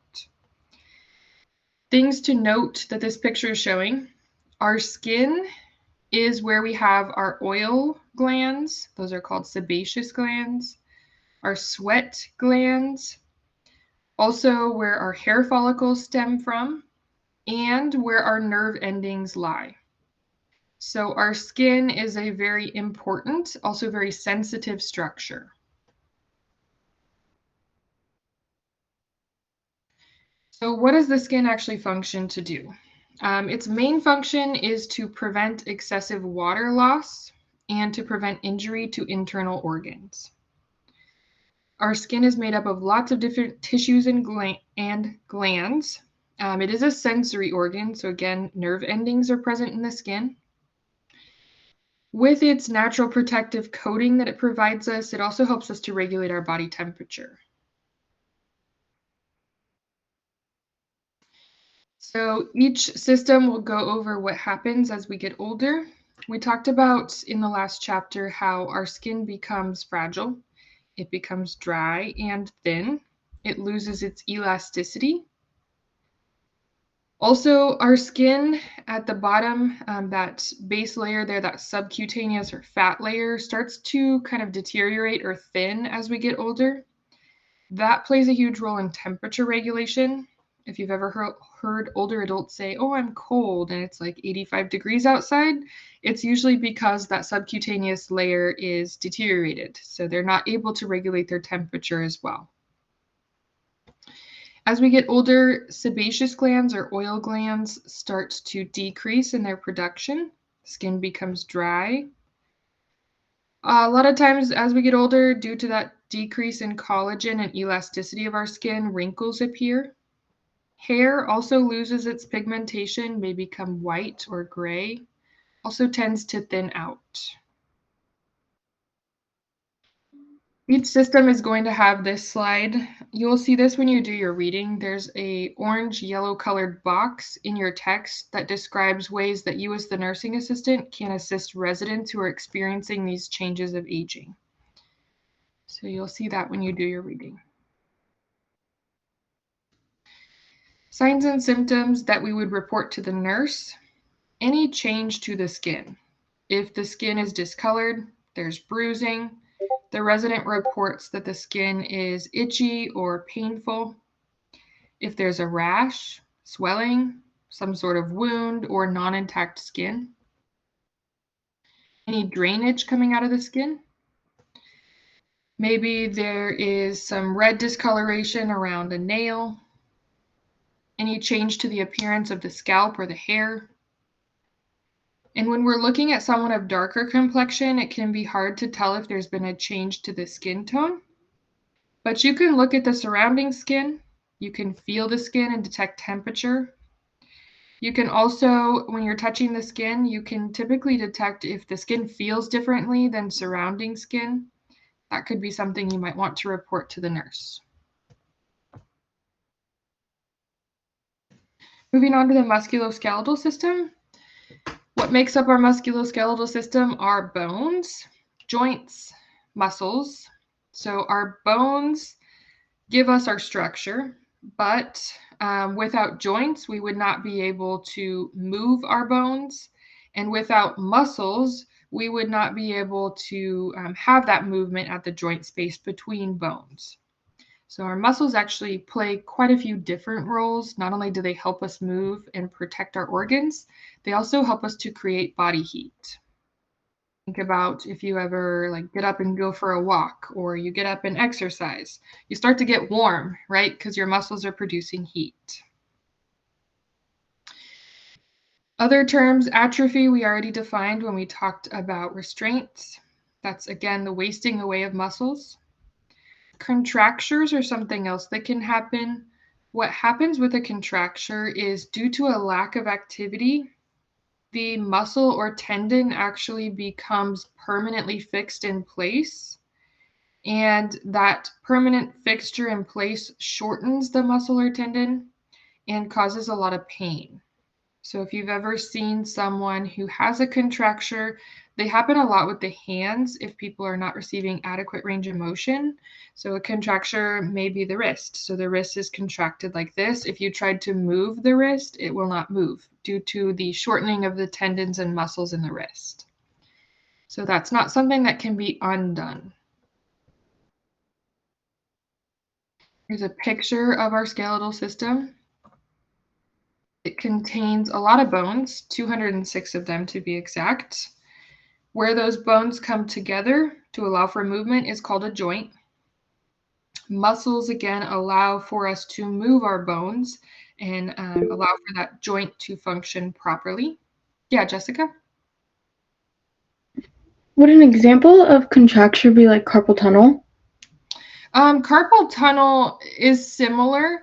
So what happens with carpal tunnel is typically an injury or overuse of that area results in that, and that can usually be corrected surgically. For contractures, what happens is there's not any structural issue. It's just that the resident can't move on their own. And so if we don't do range of motion exercises to move all of their joints, they become stiff and then fixed in place.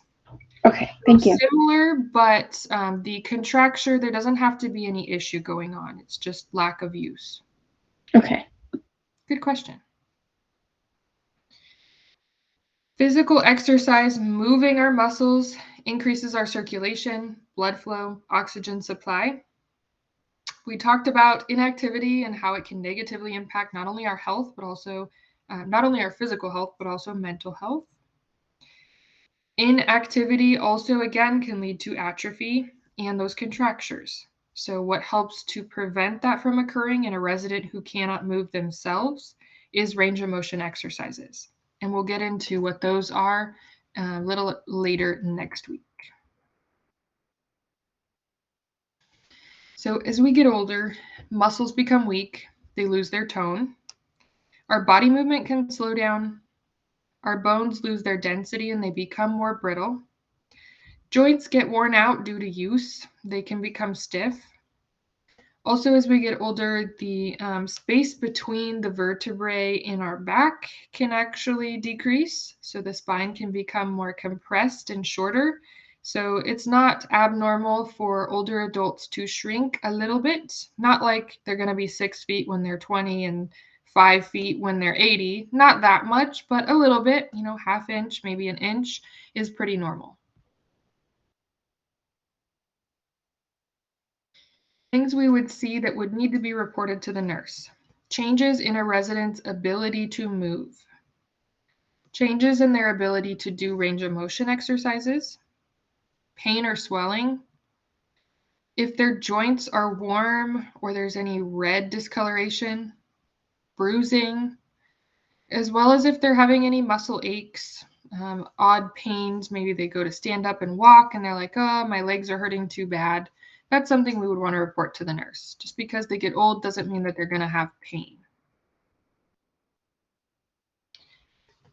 Any questions about any of those systems before we move on to the nervous system?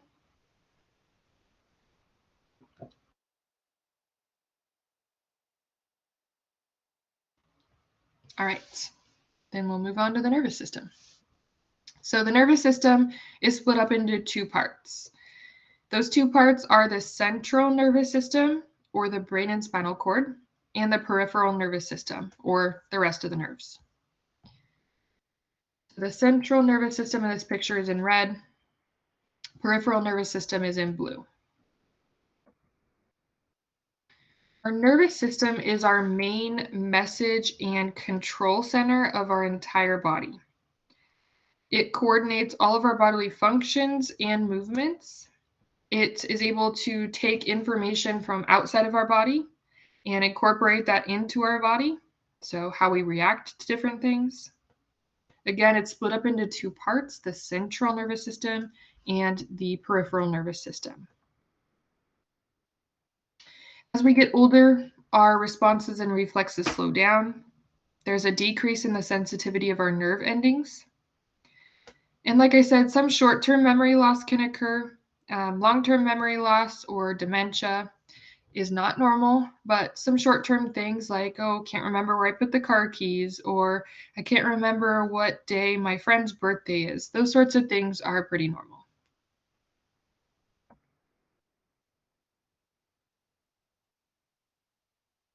Signs and symptoms we would report to the nurse. Again, pain with movement, shaking or trembling. If somebody has like a tremor, they're shaking.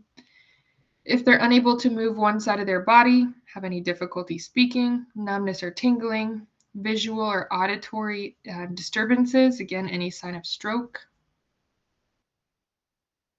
If they're feeling dizzy or maybe they've lost balance, they're having difficulty with or any changes to their bowel or bladder habits, difficulty swallowing or appetite changes, changes in their ability to perform the ADLs that they're typically able to do, as well as any changes to behavior or like memory confusion.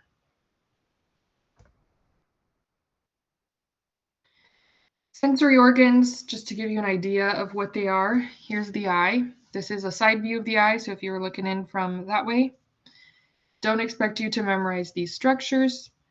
Just want to show you another organ system. Same thing with the ear. The ear is an easy one to remember because it's split up into three parts, outer, middle, and inner.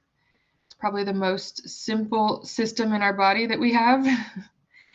When we think about the ear, important thing to know is if someone is needing a hearing aid or they're hard of hearing, what's happening usually, not always, but usually, is the little the little bones that are inside of that middle ear are not vibrating against one another. So the sound that's going in out here is not making its way up to processing in our nervous system.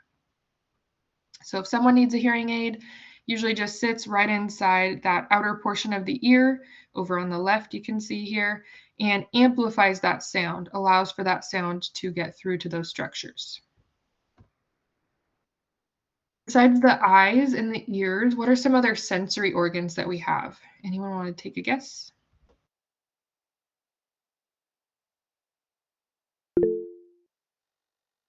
Yeah, Jessica? Smell. Good, so our nose. Irene, did you have your hand up? I can't hear you.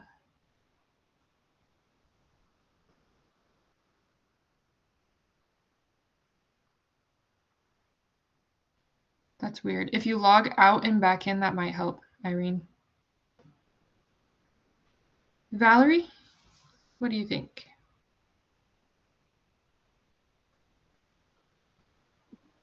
Skin.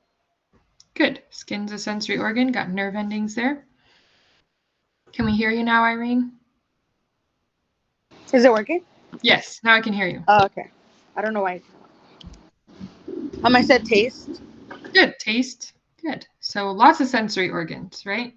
And remember, they all kind of wear out as we get older, unfortunately. Our vision gets poor, our hearing can decrease, our sense of taste and smell can also decrease. And then those nerve endings in our skin aren't functioning as they used to when we were younger. So response times can be a little bit delayed. So very important also to know your ear is not only for hearing. A lot of your balance structures are inside of your ear. So if you have an ear infection, balance is off. If your ear is not functioning properly, those balance centers can be impaired. So if someone's having issues with balance, the nurse might need to further investigate if that's actually stemming from the ear. So that's another thing that can go wrong in there. Again, as we get older, all these things kind of start to deteriorate. So we may need glasses, we may need hearing aids. A lot of times older people, you'll notice when they're eating their food, it doesn't necessarily smell as appetizing. It also usually doesn't taste as strong as they remember it. So the gentleman I was telling you about that lived at home that I used to take care of, he used to put sugar on top of his ice cream, like just spoonful of sugar. It's like, you know, the ice cream's already really sweet. He's like, I can't taste it. Okay, fine. Then put your spoonful of sugar on it. There was no concern with his diets, like whatever. So as we get older, our sense of taste actually decreases. So you'll see older people adding a lot of salt to their food, right? It's like, oh, I got to make this taste like something. And you're like, oh my gosh, if I had that much salt, I would need 5 gallons of water, right? So that sense does decrease. Moving on to the circulatory system. Circulatory system is a very, very intricate system, so we won't break it all the way down. But what I want you to know is when you're looking at the circulatory system as a nursing assistant, usually what you're looking at is vital signs. You're usually checking the blood pressure, you're checking the pulse. So what are you actually checking when you're checking those things, right? You get a number, you write it down. What do they mean? The blood pressure, when you take a blood pressure, which we'll get more into checking vital signs tomorrow, when you take a blood pressure, the numbers that you're getting, so you're going to have a top number and a bottom number, those numbers are representing what is happening in the heart when it's working versus when it's resting. So when you take a blood pressure, the top number is called the systolic. That systolic number corresponds directly to the term on your screen, systole. So this is monitoring your heart while it is working to contract and pump blood. The number on the bottom is called the diastolic. Again, corresponds directly to the term on your screen, diastole. Diastole is monitoring the heart when it is at rest. So that's why when you check a blood pressure, the top number is higher than the bottom number. Top number is looking at your heart as it works. Bottom number is looking at your heart when it's at rest. So that's what it actually means when you get a blood pressure reading. The circulatory system contains a lot of different structures. Obviously, our heart is one of them. Also includes our arteries, our veins, and then everything that runs through them. So everything in our blood.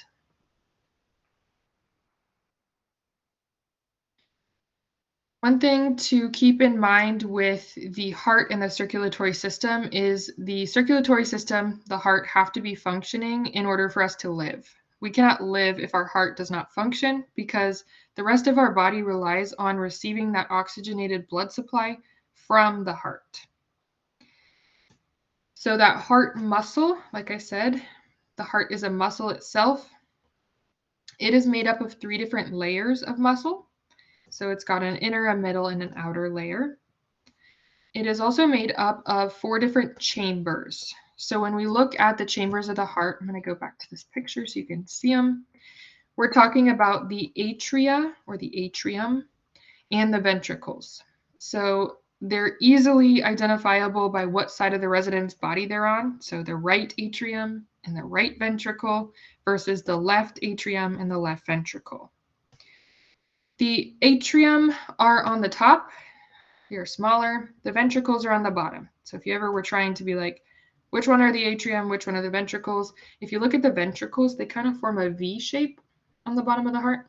So that's the way that I remembered it when I was learning. And then the atrium sit on top of that. So those are the 4 chambers inside of the heart. Blood goes through those chambers in a specific direction in order to pump out of our heart. Specific information about how that blood travels, you do not need to know. So the major functions of our cardiovascular system, our circulatory system, are to supply oxygen, hormones, nutrients, all the way around our body. to produce and supply antibodies, which are important when we think about our immune system, to remove waste products, and also, kind of like our muscles do and our skin does, help to regulate our body temperature. What our circulatory system can do to control that body temperature is the vasoconstriction and vasodilation that I was talking about earlier. So when a blood vessel is like so, it vasoconstricts, gets smaller to decrease the blood circulation. If it is vasodilating, it increases in size and gets bigger to increase blood circulation. As we get older, since the heart is a muscle, the muscle gets tired, it wears out, and it pumps less efficiently. That decreases the flow of blood to all other organs. Also, blood vessels become narrowed. They get stiff, they can get fatty plaque buildup, they can have all sorts of things that can change their structure. What would we want to report? Any change to vital signs like pulse or blood pressure, any chest pain like we talked about with myocardial infarction or heart attack, cyanotic appearance to the skin, swelling and weight gain. So what happens when the heart is not pumping efficiently is fluid retention. If someone starts to get swelling or edema, as it's also referred to, that can be a sign that their heart is not functioning properly. Weight gain, again, if they are retaining fluid, they are gaining weight. That additional fluid does not allow for the heart to work, so it's working now even more inefficiently than it was to begin with. Also, headache, severe inactivity, like if they do not want to do anything, they're not assisting with their ADLs, they're not getting up and ambulating, that can also put stress on the heart.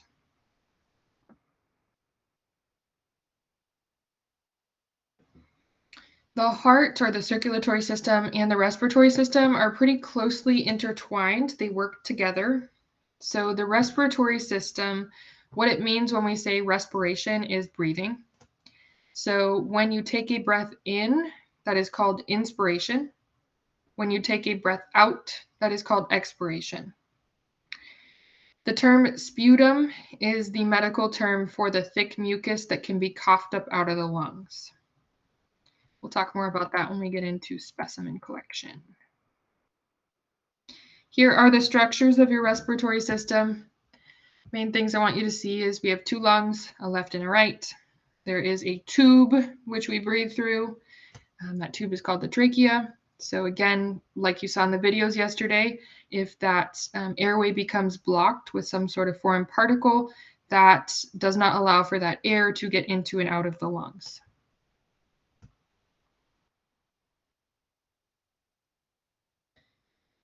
Functions of the respiratory system are to bring oxygen into the body and to remove our body's byproduct, carbon dioxide, out of the body.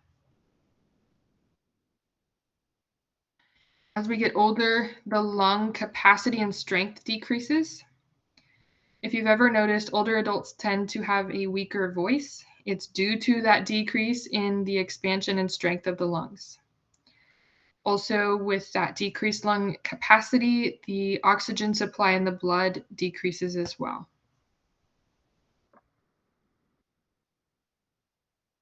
Changes you would want to report: abnormal respiratory rate, difficulty with breathing, coughing, sneezing, congestion, sore throat or difficulty swallowing, cyanotic appearance, chest pain, if they're coughing up some of that sputum.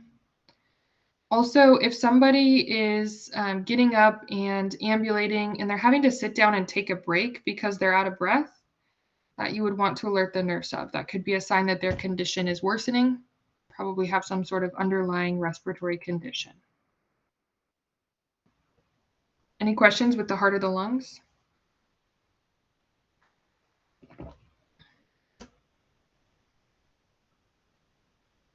All right. Moving on to the urinary system, and we have a whole chapter on urinary elimination and bowel elimination. So we'll talk more about each of these since they are an important part of what we do with ADL care. So just a brief introduction. Urinary incontinence, like I said, not a normal part of aging. If you're taking care of a resident who is typically able to know and to tell you and to get to the bathroom when they need to urinate, and suddenly they are not able to do that, that is a result of an underlying medical condition. So incontinence is the inability to control the release of urine from the bladder, which leads to incontinence or involuntary urine loss. Urinary system, we've got on the left female and on the right male. All the structures are the same. The main difference that you're probably seeing when you look at these two pictures is the urethra. So the female urethra is shorter than the male urethra. Aside from that, we all have kidneys, ureters, bladders, etc. Unless, of course, they're removed or had surgery or what have you. With the urethra, the main takeaway from the fact that the female urethra is shorter is that it is easier for infection to get into that urethra and up into the urinary bladder and cause an infection. UTIs or urinary tract infections are more common in females for that reason. Usually by the time the bacteria gets up the male urethra and would be trying to get into the bladder, it would have died off. So it's not going to survive that long. So since the female urethra is shorter, easier for infection to get up in there and cause a UTI.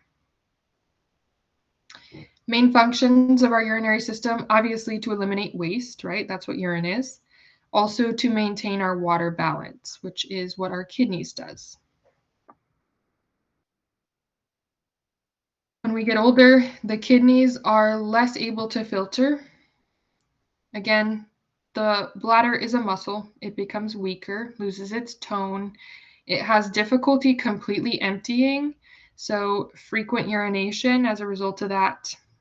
It also doesn't have the capacity that it used to, so it may not be able to hold as much volume, which can again result in that frequency. With the bladder not fully emptying, it can also increase the risk of infection. So with that urine sitting in the bladder for extended period of times, that increases the likelihood of a UTI. Changes that we would want to report to the nurse. Any change to the resident's urine, characteristics like color, if it's cloudy, if it smells, if the resident reports it's painful when they urinate, if they have urinary incontinence, if they're having any pain in the back, usually we call it flank pain. It's pain essentially around the area where the kidneys lie. If they're not drinking adequate fluids, that can put them at an increased risk for issues. And also, in our older adults, usually the first sign or one of the first signs of a urinary tract infection is confusion. A lot of times in the older adults, since they don't regulate temperature as well, we wouldn't necessarily see a fever like we would for someone who's younger. Instead, a lot of times we see just that unexplained confusion. And as you take care of your residents and as you get familiar with them, you'll be able to pick up on that. I used to take care of a little lady in Jerry Psych. She was a very brittle diabetic, meaning her blood sugars would go from hypoglycemia to hyperglycemia in a matter of minutes. And she got frequent urinary tract infections as a result of being older, having the shorter female urethra, having her blood sugar going all over the place. First thing we would start to see with her was she was usually pretty mentally clear. She had earlier signs of dementia, but she would get real confused. And we would be like, probably need to check her urine. It seems like she might have an infection. So in older adults, very, very important to report that.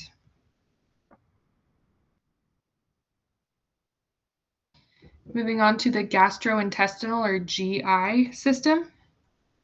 Couple of terms, peristalsis are involuntary contractions, so we don't have to consciously control them, they just happen. They move food through our GI tract. Digestion is the process that physically breaks down and also chemically breaks down our food so that we can absorb the nutrients. And the term glucose is just another term for natural sugar.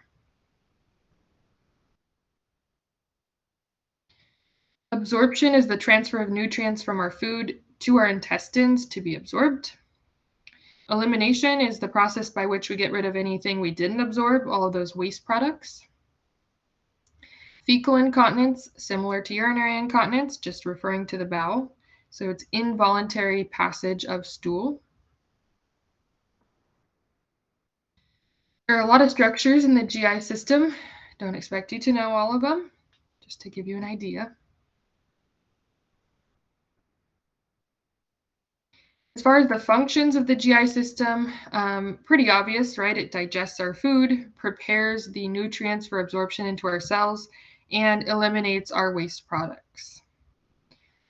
The pancreas is the structure in our body that produces insulin, which again moves glucose or sugar from circulation in our blood into the cells so that we can use that glucose for energy.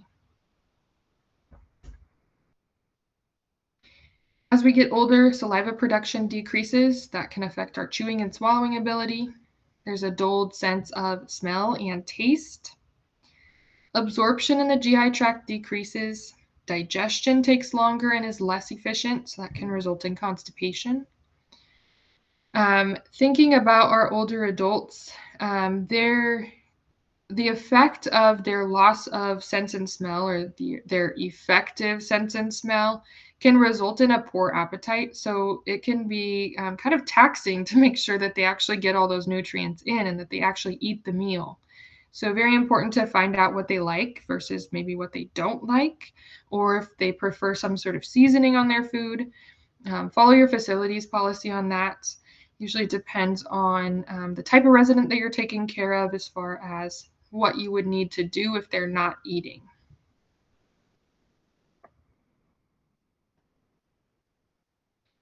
Signs and symptoms to report: difficulty chewing or swallowing food, appetite loss. Like I said, follow facility policy. Some facilities you would report to the nurse if they don't eat over half of their food. Some facilities you would report to the nurse if they don't complete the meal. Some facilities it's different than that. So just follow facility policy. Again, fecal incontinence, not normal at all, needs to be reported. If there's any abdominal pain, nausea, vomiting, diarrhea, constipation, excessive gas or burping. Also keep in mind, like I said, with vomiting, when someone vomits, there are certain characteristics of that vomit that can give us an idea of what's going on internally. So always make sure that the nurse is able to visualize the vomit. I know that sounds gross, but it is necessary just to make sure that there's not something potentially going on. So for example, if the vomit has like coffee ground-like material in it, that can be a sign of an internal bleed.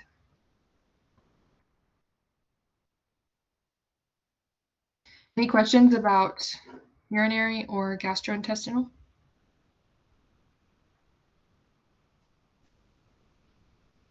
All right, moving on to the endocrine system. Endocrine system is made up of glands. Glands produce and secrete hormones. Hormones are things that we produce to help control various different bodily functions. When we think about the endocrine system, we think about a lot of different very intricate and complex glands. So the pituitary, the thyroid, we've got parathyroids, we've got the adrenal glands on the kidneys, we've got the pancreas, which helps with insulin. We've also got the reproductive organs. So they're called the gonads, the ovaries in the female and the testes in a male.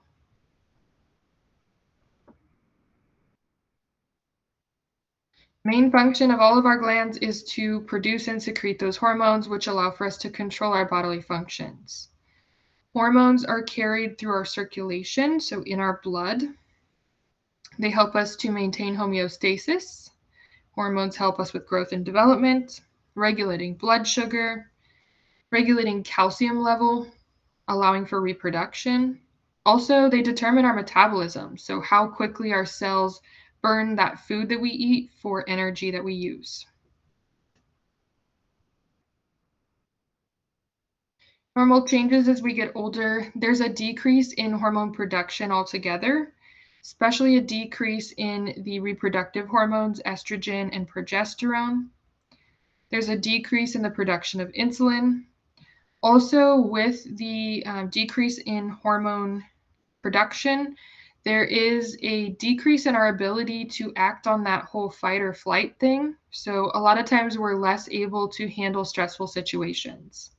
Typically when you're faced with something like, say you're on a hike and you come into contact with a bear, right? Fight or flight. That's what you're going to do. You get adrenaline and you fight or you leave. So as we get older and that adrenaline is not pumping as well, we're less able to handle that situation. So instead of saying, oh, I'm going to fight or I'm going to get the heck out of here, we might just stand there and be like, duh, what do we do? Because that adrenaline, that hormone is not being secreted as it used to be. Things to report about the endocrine system. A lot of these we've already talked about: headache, vision changes, dizziness, sweating, irritability, behavioral changes or confusion, changes in the resident's mobility or sensation. If they're having any numbness or tingling, weight loss, appetite loss, frequent urination, maybe issues with their skin, like they're having some skin breakdown or the skin is dry. Sign of hyperglycemia, like we talked about, that sweet smelling breath. If they're really overactive or really underactive or fatigued, those would also be things we would want to report. Those are all kind of giving us a glimpse into that hormonal balance. So again, part of the endocrine system is the reproductive organs. So to reproduce is to create new human life. Female reproductive system is pictured here on the left, male on the right. Unlike the urinary system, the structures of these systems are very different between female and male. In the male, the main reproductive organs are the testes. In the female, it is the ovaries. The hormone necessary for this system to function properly for males is called testosterone. For females, it is estrogen. Again, the reproductive organs, their purpose is to allow for new human life. And what happens when we get older? In males, there's a decrease in sperm production. Also, the prostate gland tends to become enlarged. We'll talk more about that when we talk about urinary system. In the female, they go through what's called menopause. Menopause makes the menstruation or the menstrual periods end. With that end comes a decrease in the hormone estrogen. Decrease in estrogen can cause a loss of calcium in the bones and make the bones more brittle. That's why females who are postmenopausal are at an increased risk for osteoporosis, if you've ever seen that TV commercial. Also, with females and that lack of estrogen production, there is a thinning and also drying of the vaginal lining.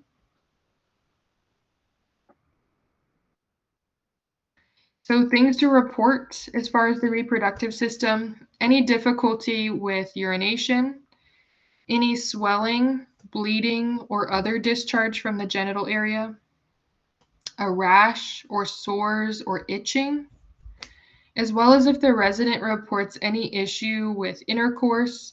That would be something that you would want to take seriously, be non-judgmental of, and report to the nurse. Remember, like we talked about on day one, nursing assistants are the eyes and ears of the healthcare team.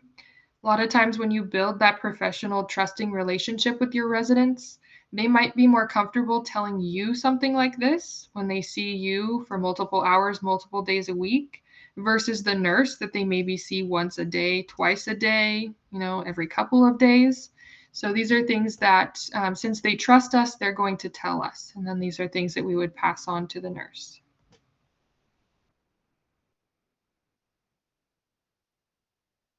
Moving on to the immune system and lymphatic system.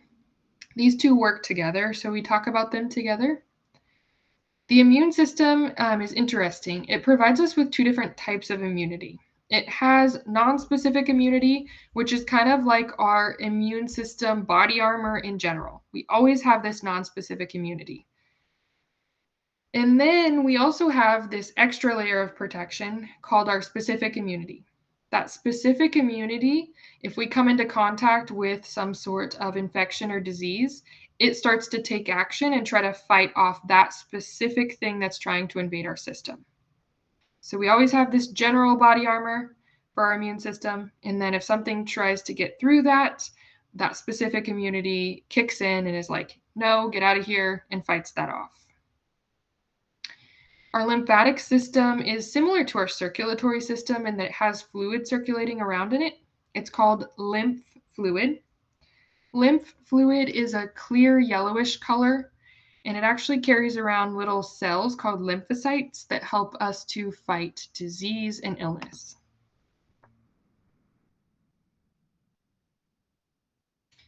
Here is a picture of the lymphatic system. So you can see in blue the lymph vessels, and in red what are called the lymph nodes. Lymph nodes are usually detectable upon palpation or upon touching, but they're usually not detected unless they are swollen. Lymph nodes become swollen when the system is working, when it's trying to fight off infection. So if you've ever felt like you're coming down with a cold, if you feel underneath your chin, you have lymph nodes kind of underneath your jaw here. They're usually swollen when you're coming down with some sort of illness. Again, the lymphatic system is similar to the circulatory system, and then it is circulating that fluid around, that lymph fluid, to help to remove any waste products, to help to fight off any of those foreign invaders. What happens in the lymphatic system, as I'm sure you saw in that previous picture, is it does not have a pump like the circulatory system, right? There's no heart for the lymphatic system. So the lymphatic system circulates that lymph fluid through the stream and through the lymph nodes by muscular activity, so moving around, massage, and also breathing. So that's how that lymph fluid gets circulated. There is no pump. Once that lymph fluid is circulated through the lymph nodes, it actually discards into the bloodstream to be removed. So all those waste products go into the circulatory system removes them. This is why when you get like a deep tissue massage, they tell you to drink a lot of water afterward. It's to get rid of all of those waste products that have just been introduced into your lymphatic system that are now going to be going out of your circulatory system. So that is a great way to help get that fluid through those nodes, get it purified, and get out the waste products. As we get older, like I said, our immune system doesn't function as well, so increased risk of infection. Also, there's a decreased response to vaccination. So if you noticed during the COVID pandemic, when vaccination schedules were being released, they were doing boosters for older adults first. The reason for that is because older adults do not have as great of a response to a vaccine as younger people. So when they get their vaccine, they do get some protection, but not as much as we would get as younger people. So they need that booster sooner than those of us who got the vaccine and had a better response to it. Also, as an older adult with a weakened immune system, it takes longer to recover from an illness. So a few day, 3 or 5 day cold for us goes away in that amount of time. A 3 or 5 day cold for an older person, maybe 2-3 weeks. So it takes longer for them to recover once they do have an illness. Things we would want to report: fatigue, swollen lymph nodes. Also, if you notice your resident is like always getting sick and you're like, that's weird, they were sick last week and now they're sick again this week, report that to the nurse. That might be some room for investigation, assessment by the nurse and maybe the doctor. Any questions on your crash course in anatomy?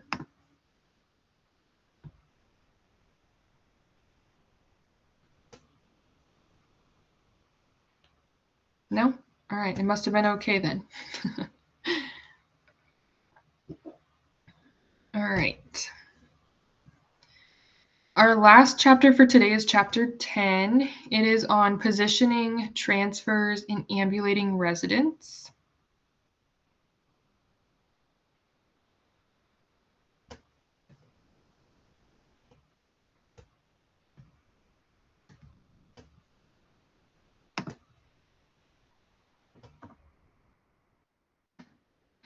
And we won't review, we just talked about this earlier today. But remember that those body mechanics we talked about in chapter 6 come forward when you are transferring residents as well. They're not just for using on heavy boxes of supplies. You can apply those proper body mechanics to moving your residents too. So when we talk about positioning and repositioning residents, there are special terms for the different positions that residents are typically in. I'll show you pictures of them here in a second. The supine position is when a resident is lying flat on their back. The prone position is the exact opposite. So when the resident is lying on the front side or the stomach of their body. Lateral position is when the resident is lying on one of their sides. So it could be right lateral or left lateral. Common position for residents to be in is a Fowler's position. A Fowler's is a semi-seated position. It's almost like if you were in a recliner. Head of the bed or chair or what have you is elevated to 45 to 60 degrees. So it's like a reclined position. Sims position, we'll get back to what this is used for in the future. It is a position where the person is specifically lying on the left side with the right knee flexed toward the chest. To move someone from one position to another, we have lots of different devices and tools that we can use. One of those is called a draw sheet. A draw sheet is an extra bed sheet put on top of the bottom bedding, and we use it to pick the resident up and move them in bed. So instead of just yanking the resident up in bed and potentially causing damage, we can use a draw sheet to help move them with less effort and also less damage to their skin. Another thing that we can do to move a resident, if we want to move them maybe from the supine to the lateral position, is we can log roll them. Exactly what it sounds like, moving them as a whole unit. We don't disturb their body alignment, we just boop, turn them over. If we don't use these assistive devices that we have in place to help reposition residents, what can happen is their skin can move in the opposite direction of their bone. So like so. What that does is it's called shearing, and it damages the skin. And that can result in a pressure injury, open skin, a wound, non-intact skin. So when you pull the resident and the skin goes that way and the bone goes that way, that is shearing. So that opposing direction. We will come back to dangling. So here are pictures of those positions: supine, lateral, prone, Fowler's, and Sims. So that's what they actually look like. Remember that lateral position can be right or left lying, so it could be either side.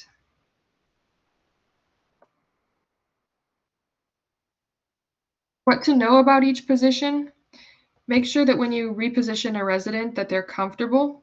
So usually in a supine position, that would involve putting a pillow under the head and shoulders, maybe elevating the legs, maybe elevating the arms, kind of depends on comfort.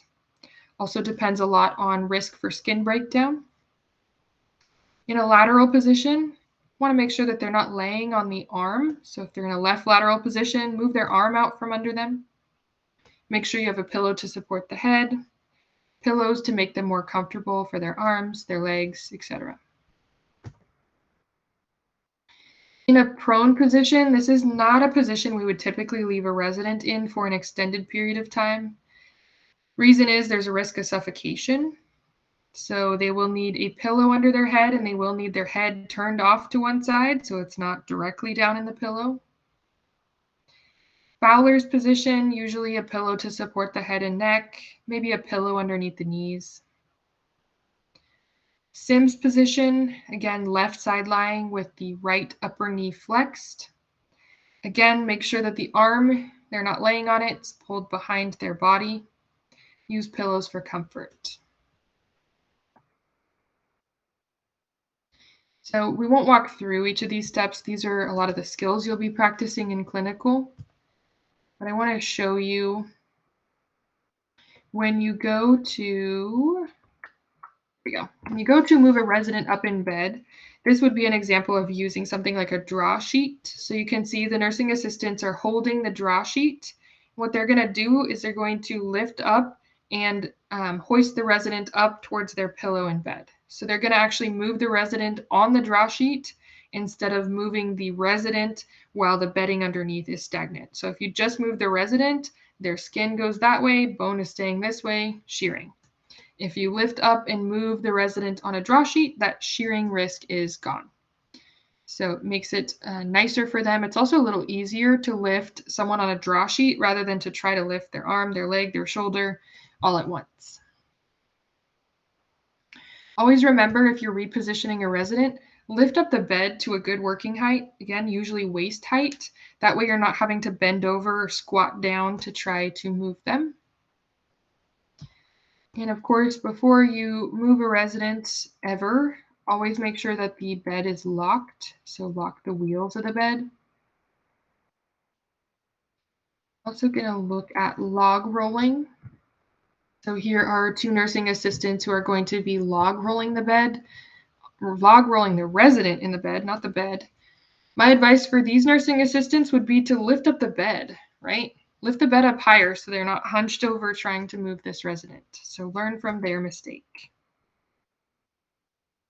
You can see the whole resident is moving. Again, using that draw sheet to just kind of roll them over onto their side. It'll depend on your facility for if you use pillows for repositioning or specific types of wedges. There are all sorts of things that can be used. Follow your facility's policy and what they have for you to use. Next thing to look at is dangling. So remember when we said we were talking about syncope, fainting, and I said orthostatic hypotension is common in older adults. So what we do to prevent orthostatic hypotension, or that drop in blood pressure with position change, is we have them dangle their legs off the side of the bed. So this resident is sitting up. He's going to dangle his feet over the edge of the bed for a few minutes, and then he's going to stand up. So that allows for the blood pressure to normalize before the resident stands up.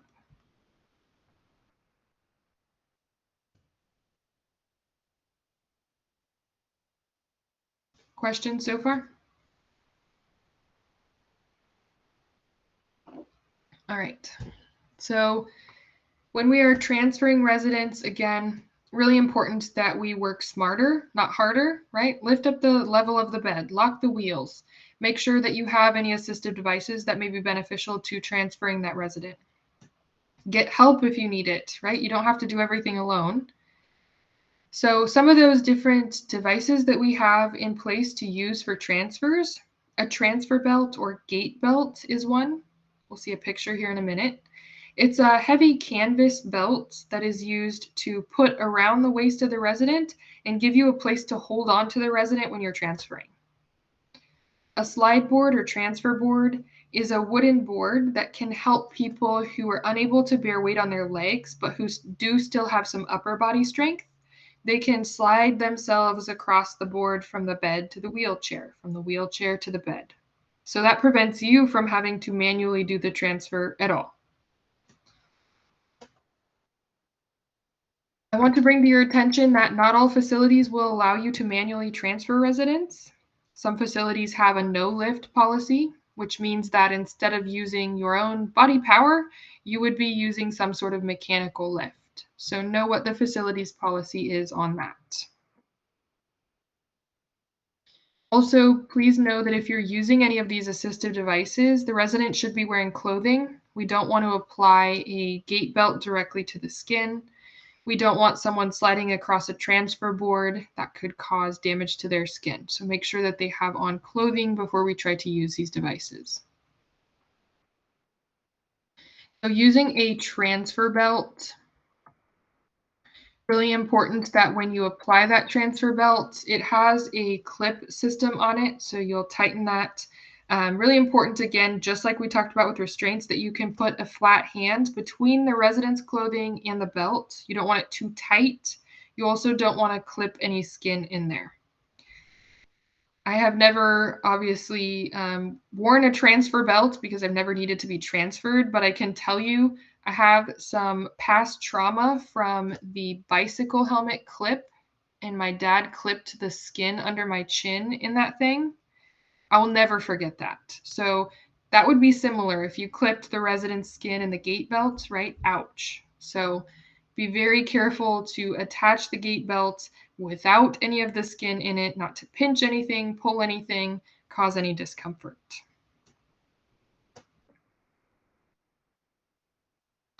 Guidelines for wheelchair use. There's a lot of different makes, models, types of wheelchairs, just like there are cars. So know how to use the wheelchair that your resident has. Some of them have footrests, some of them have extended leg devices, some of them have a headrest, some of them are automatic, some of them are manual, some of them fold up, some of them don't. So just know what your resident has. Before you go to move a resident into or out of a wheelchair, you need to lock the wheels. If you don't, what happens is the wheelchair goes sliding off into space and the resident lands on the floor. If you need to open a wheelchair that has been folded up, you usually just pull on the sides and press down in the center. That'll open it up.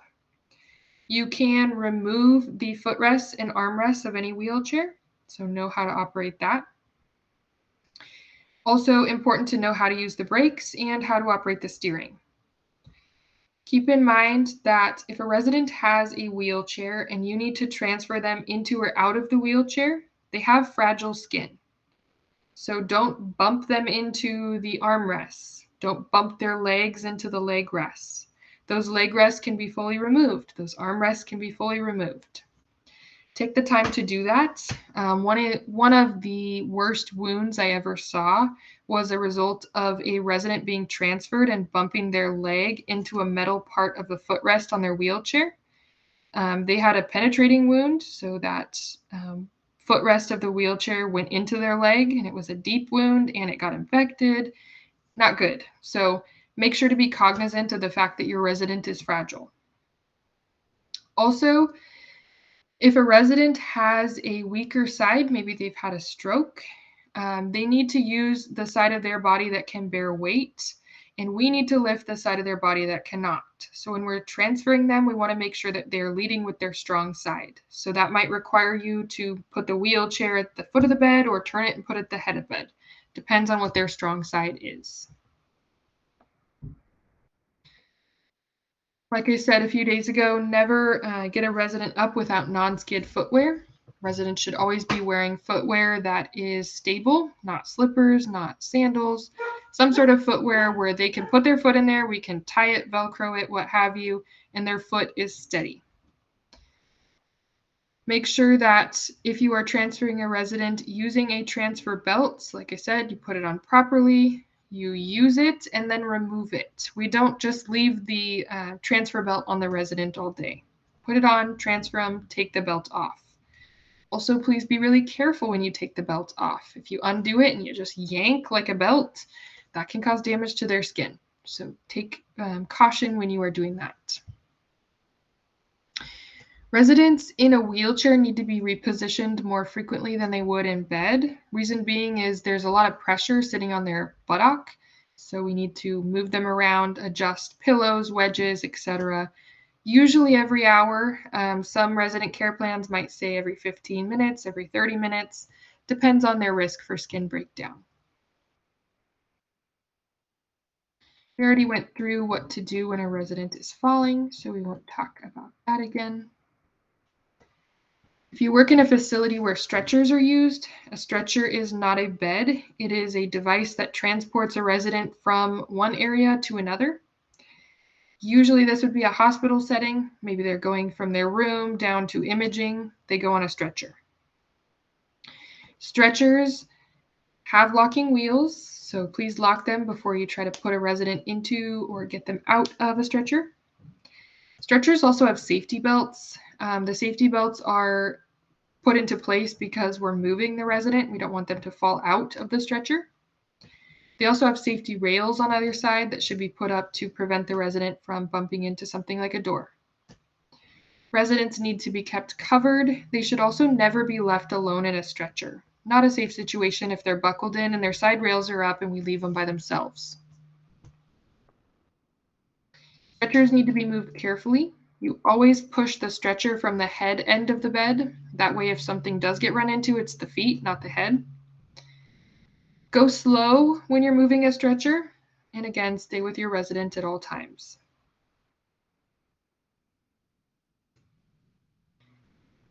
Any questions before we move on to lifts? All right, I'm going to pull up some pictures of lifts and we'll talk about them while we look at the picture. Most common type of lift you'll see in a facility is called a Hoyer lift. A Hoyer lift is a type of mechanical lift that can be used in a lot of different ways. It can get someone from a seated to a lying position, a lying to a seated position. It has a lot of different equipment that can come with it. Here's what it looks like. It can be manual, it can be powered, kind of depends on where you get it from. So be familiar with what type of equipment your facility has if they do have mechanical lifts. Mechanical lift is essentially just doing the lifting work for us. So it has the same basic principles that we do, right? It needs a wide base of support. It needs to be able to be lowered at its center of gravity to pick the resident up. So same principles. If the lift is mechanical, it's usually operated on a pump system. So you would need to pump the resident up. If it's automatic, it usually just has a button. You push up and it will lift. What this Hoyer does is it attaches to a sling. Let me see if there's, nope, I don't really want to sign up for that. See if there is a picture of a sling. No, we'll find one. So a Hoyer attaches to a sling, and then the sling is what actually hoists up the resident. So a sling looks like this. There are various different types of slings. As you can see here, if I scroll down, the type of sling that you use depends on what you're doing and also the size of the resident. So there are different types of slings that can be taken into the bath or shower. They're perforated. There are different types of slings if maybe you need to lift someone up and provide pericare. You can see there's a hole in the sling. So there are different types of slings based on what you need to do. So make sure you always have the correct sling for the activity you're doing and also the size of the resident. So like I was saying with lifts, if they are manual, make sure you know how to operate them. If they're automatic, make sure that they have battery supply, they're plugged in. Make sure that they're working correctly before you try to use them on a resident. Also, please note a mechanical lift is not to be used to transport residents. It's not a wheelchair. It is used to hoist the resident up in bed and get them over and sit them down in their wheelchair. It's not used to lift them up in bed and drag them down the hall to the dining room and sit them down in a chair. That is not safe. So it's only used for very short distances. So moving a resident from one area to another area, very short distance, usually like a few feet. Also with mechanical lifts, in order to operate the lift and keep the resident safe, you need at least 2 people, 2 trained people. So 2 CNAs or a nurse and a CNA, you need 2 people. 1 person to be actually physically operating the lift and 1 person to be making sure that the resident is kept safe. Other types of lifts that I want to show you, which we'll get to in this PowerPoint here in a second, are sit-to-stand lifts. So sit-to-stand lifts are a different type of lift. They're used when a resident can bear weight on their legs and has some upper body strength. So if the resident is not able to bear weight on the legs, they have no upper body strength, we would go to the Hoyer. This type of lift can take a resident from a seated position, stand them up, turn them somewhere else, and sit them back down. So again, they have to be able to bear weight, as you can see in the picture. They also have to have some upper body strength to hold on. You can see also the sling looks a little bit different than the Hoyer lift. So those are the two main types of lifts that facilities would have. Again, be familiar with what your facility has. Oh, look, Pedro wants to know if we want to buy one of these. Nope, we don't. Not today. Too expensive. $1,300? No, thank you. So when we're looking at transfers, transferring a resident from one place to another, again, we can use our body, ourself. We can use a Hoyer lift, or we can use a sit-to-stand lift. When we are operating the transfer with our own power, we're going to use something like a gate belt or a transfer board if possible. You can see a gate belt kind of in this picture. It's not a great picture. You can see it better here. So you can see the canvas belt strapped around the resident over the clothing, and the nursing assistant has then a place to hold on to the resident to transfer.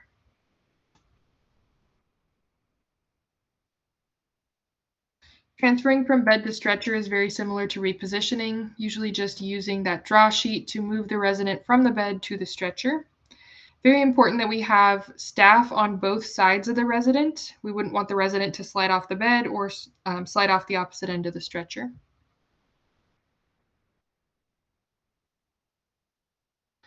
More visuals of a mechanical lift. To stress the importance of having at least 2 trained individuals to operate a lift, I'll tell you a little story.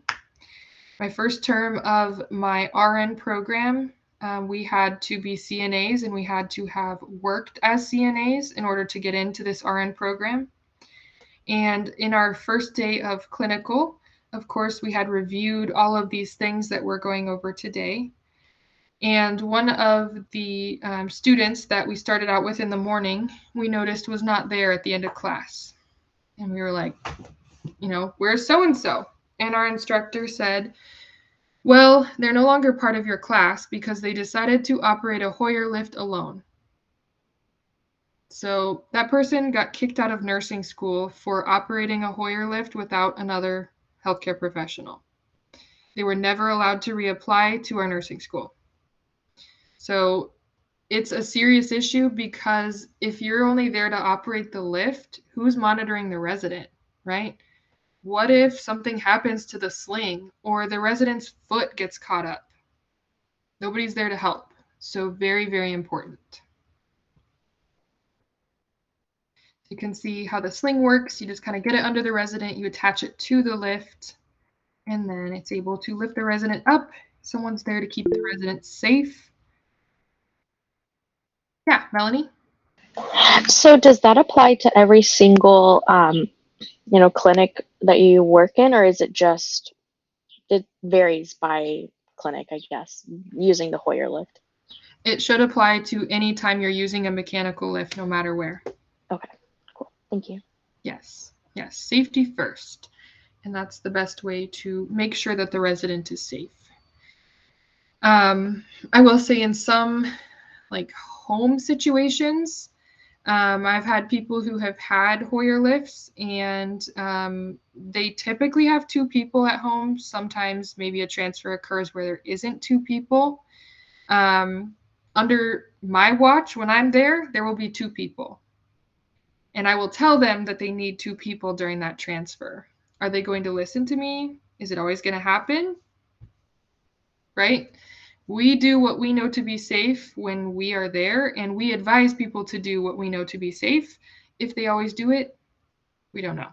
So as long as you are being safe and you are, telling other people to be safe or advising them to be safe, then that's the most we can do.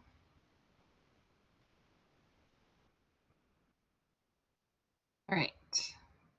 All of this is going to be the same ideas of transferring residents. We already went over sit to stand lifts. We're also going to watch a couple of videos on transfer, so you'll get to see that, and then you'll also get to practice it, of course, in clinical. So moving on to ambulation. Ambulation is a medical term for walking. Residents, if they are ambulatory, they're capable of walking. If they're non-ambulatory, they're not capable of walking. Always check the care plan before you assist a resident to get up and ambulate. If they are non-ambulatory, we would not get them up and ambulate. Sometimes you'll get requests from family members like, hey, can we try to walk mom today?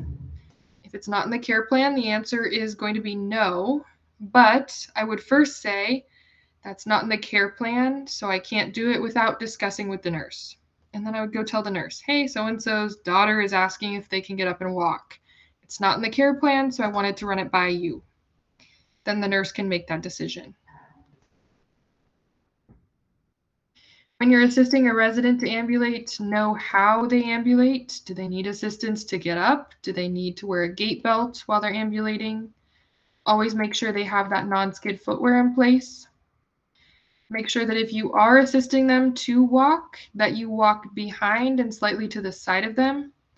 Make sure that you let them know if there's any obstruction, change in the height of a surface like a step. Give them a little bit of a heads up for that. Of course, if a resident is visually impaired, they might need some additional assistance when walking. If they're visually impaired, you would want to walk more towards the front of them. So off to the side, I like to say about the same, about hip to hip with the resident, if that makes sense, so that if there is an obstruction coming up, you definitely can tell them. If they're visually impaired and they're up ambulating, they should have someone with them at all times. They shouldn't be walking around on their own if they can't see. That's just going to increase the risk of falling. Different types of devices that assist residents with ambulation. Some residents have canes. There are actually lots of different types of canes.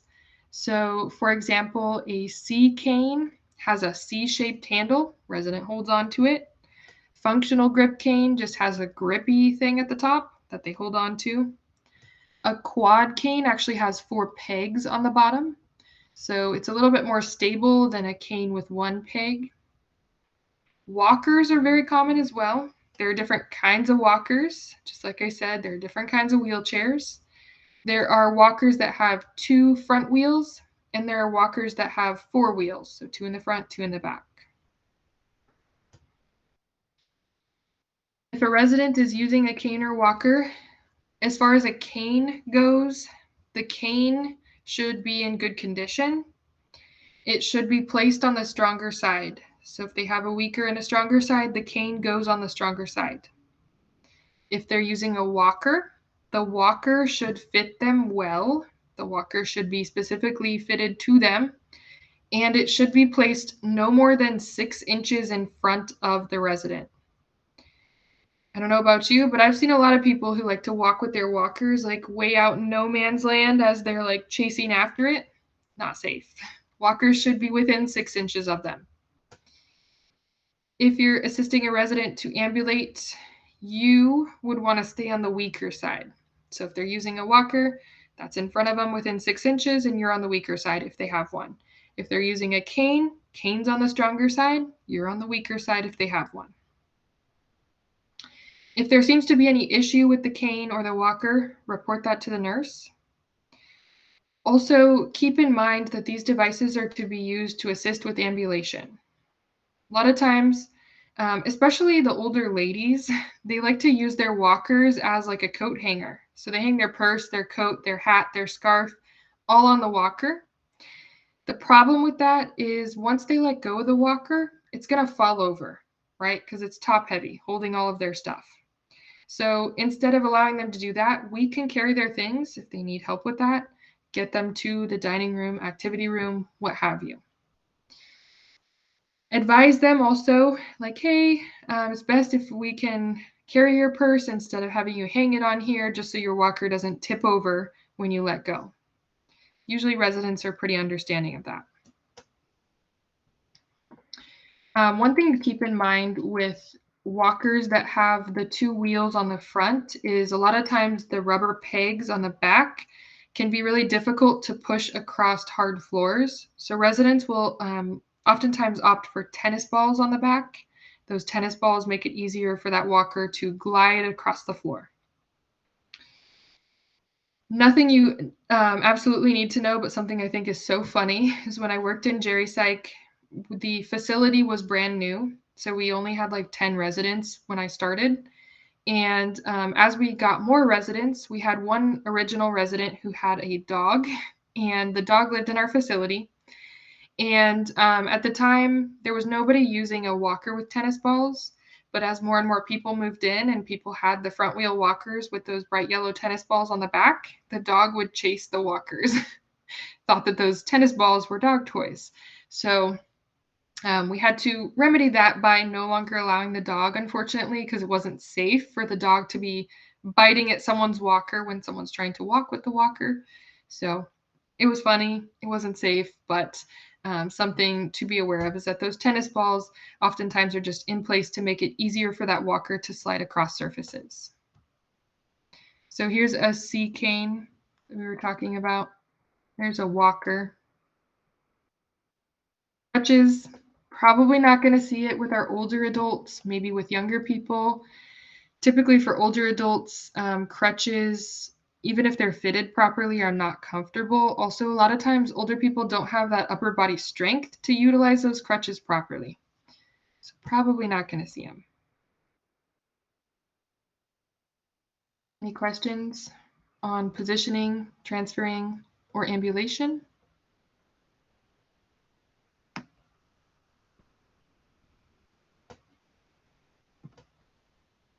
No. All right. Gonna try to pull up the videos so you can actually see those skills that we were talking about. Again, all of these videos are in your classroom down at the bottom if you want to revisit them, but also know you will be seeing all of these when you go into clinical, practicing all these skills.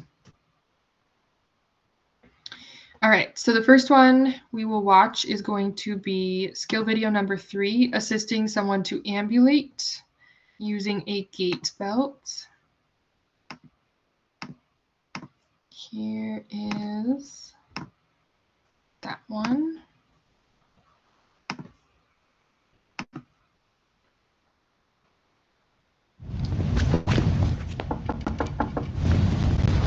Hi, Miss Bright. My name's Betsy. I'm your nursing assistant. And I understand you want to take a walk this morning. Yes. Bed is low. I'm going to provide privacy. Before assisting to stand, the candidate has ensured the bed is at a safe level and the bed wheels are locked. Side of the bed. Okay. On the count of 3, I'm going to have you move over to the side of the bed. Okay. A critical step before assisting to stand, client is assisted to sitting position with feet flat on the floor. Before assisting to stand, client is wearing shoes. Before assisting to stand, applies transfer belt securely at the waist over clothing and gown. The candidate ensures they can only slip 3 fingers under the belt.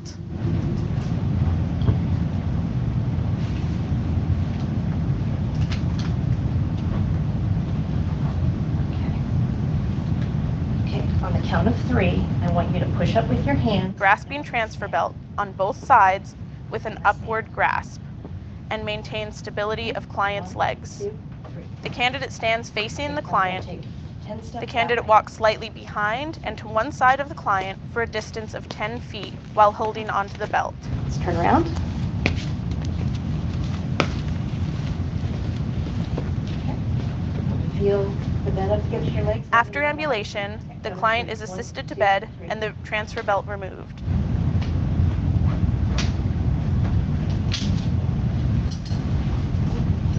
Want to take your shoes off and get back into bed?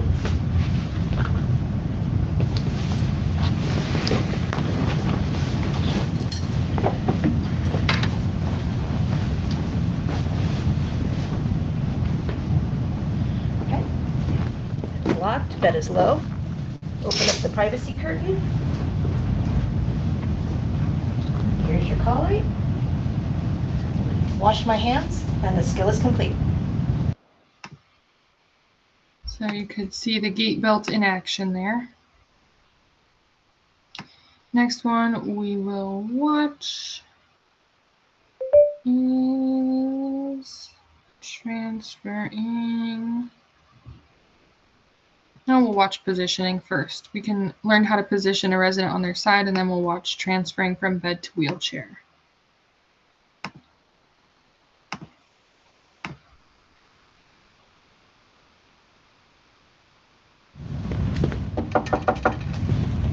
Hi, Miss Bragg. My name is Betsy. I'm your nursing assistant today, and we need to turn you onto your side.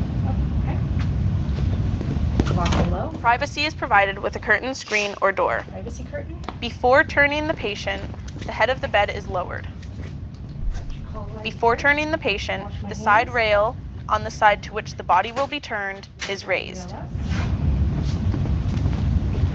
Okay. So I'm going to need you to The candidate slowly rolls the patient onto one side as one unit toward the raised side rail. The candidate places or adjusts pillow under the head for support. The candidate positions the client so that the client is not lying on their arm. To ensure the evaluator knows this is done, place a hand under the shoulder and ask the client if their arm is comfortable. The client then places a supportive device behind the client's back. By asking the client to lean back on the pillow, it helps the pillow maintain its position. Placing another pillow between the client's leg with top knee flexed, the knee and ankle are both supported.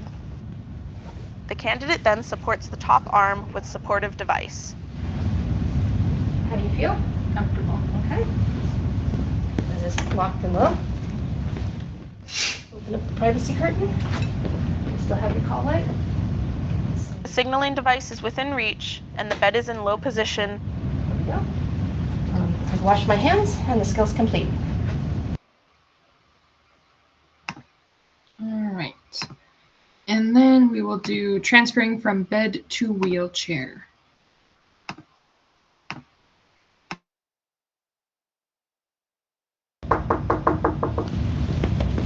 Hi, Miss Bragg. My name's Betsy. I'm your nursing assistant today, and we're going to get you A critical step.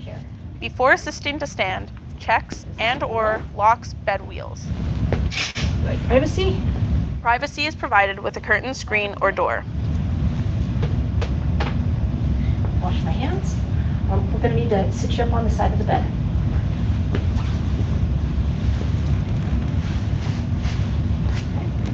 Before assisting to stand, the client is assisted into a sitting position with their feet flat on the floor. Again, before assisting to stand, the client is wearing shoes. Before assisting to stand, the wheelchair is positioned along the side of the bed. It is at either the head of the bed facing the foot or at the foot of the bed facing the head of the bed. Before assisting to stand, footrests are folded up or removed. Footrest out. Okay. Feet are touching the floor, okay? Put your gate belt on.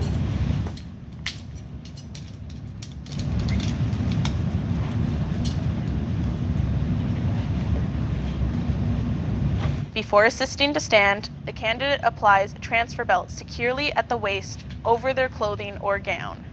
To ensure the belt is snug enough, the candidate checks to see they can only slip 3 or 4 fingers under the gate belt. Okay. So on the count of 3, I want you to push up with your hands, and we're going to stand. Okay. 1, 2, 3. Okay. Now we're going to come around. The candidate assists the client to turn and stand in front of the wheelchair, with back of client's legs against the wheelchair. The client is then lowered into the wheelchair. The candidate ensures the client has their hips touching the back of the wheelchair, and the transfer belt is then removed.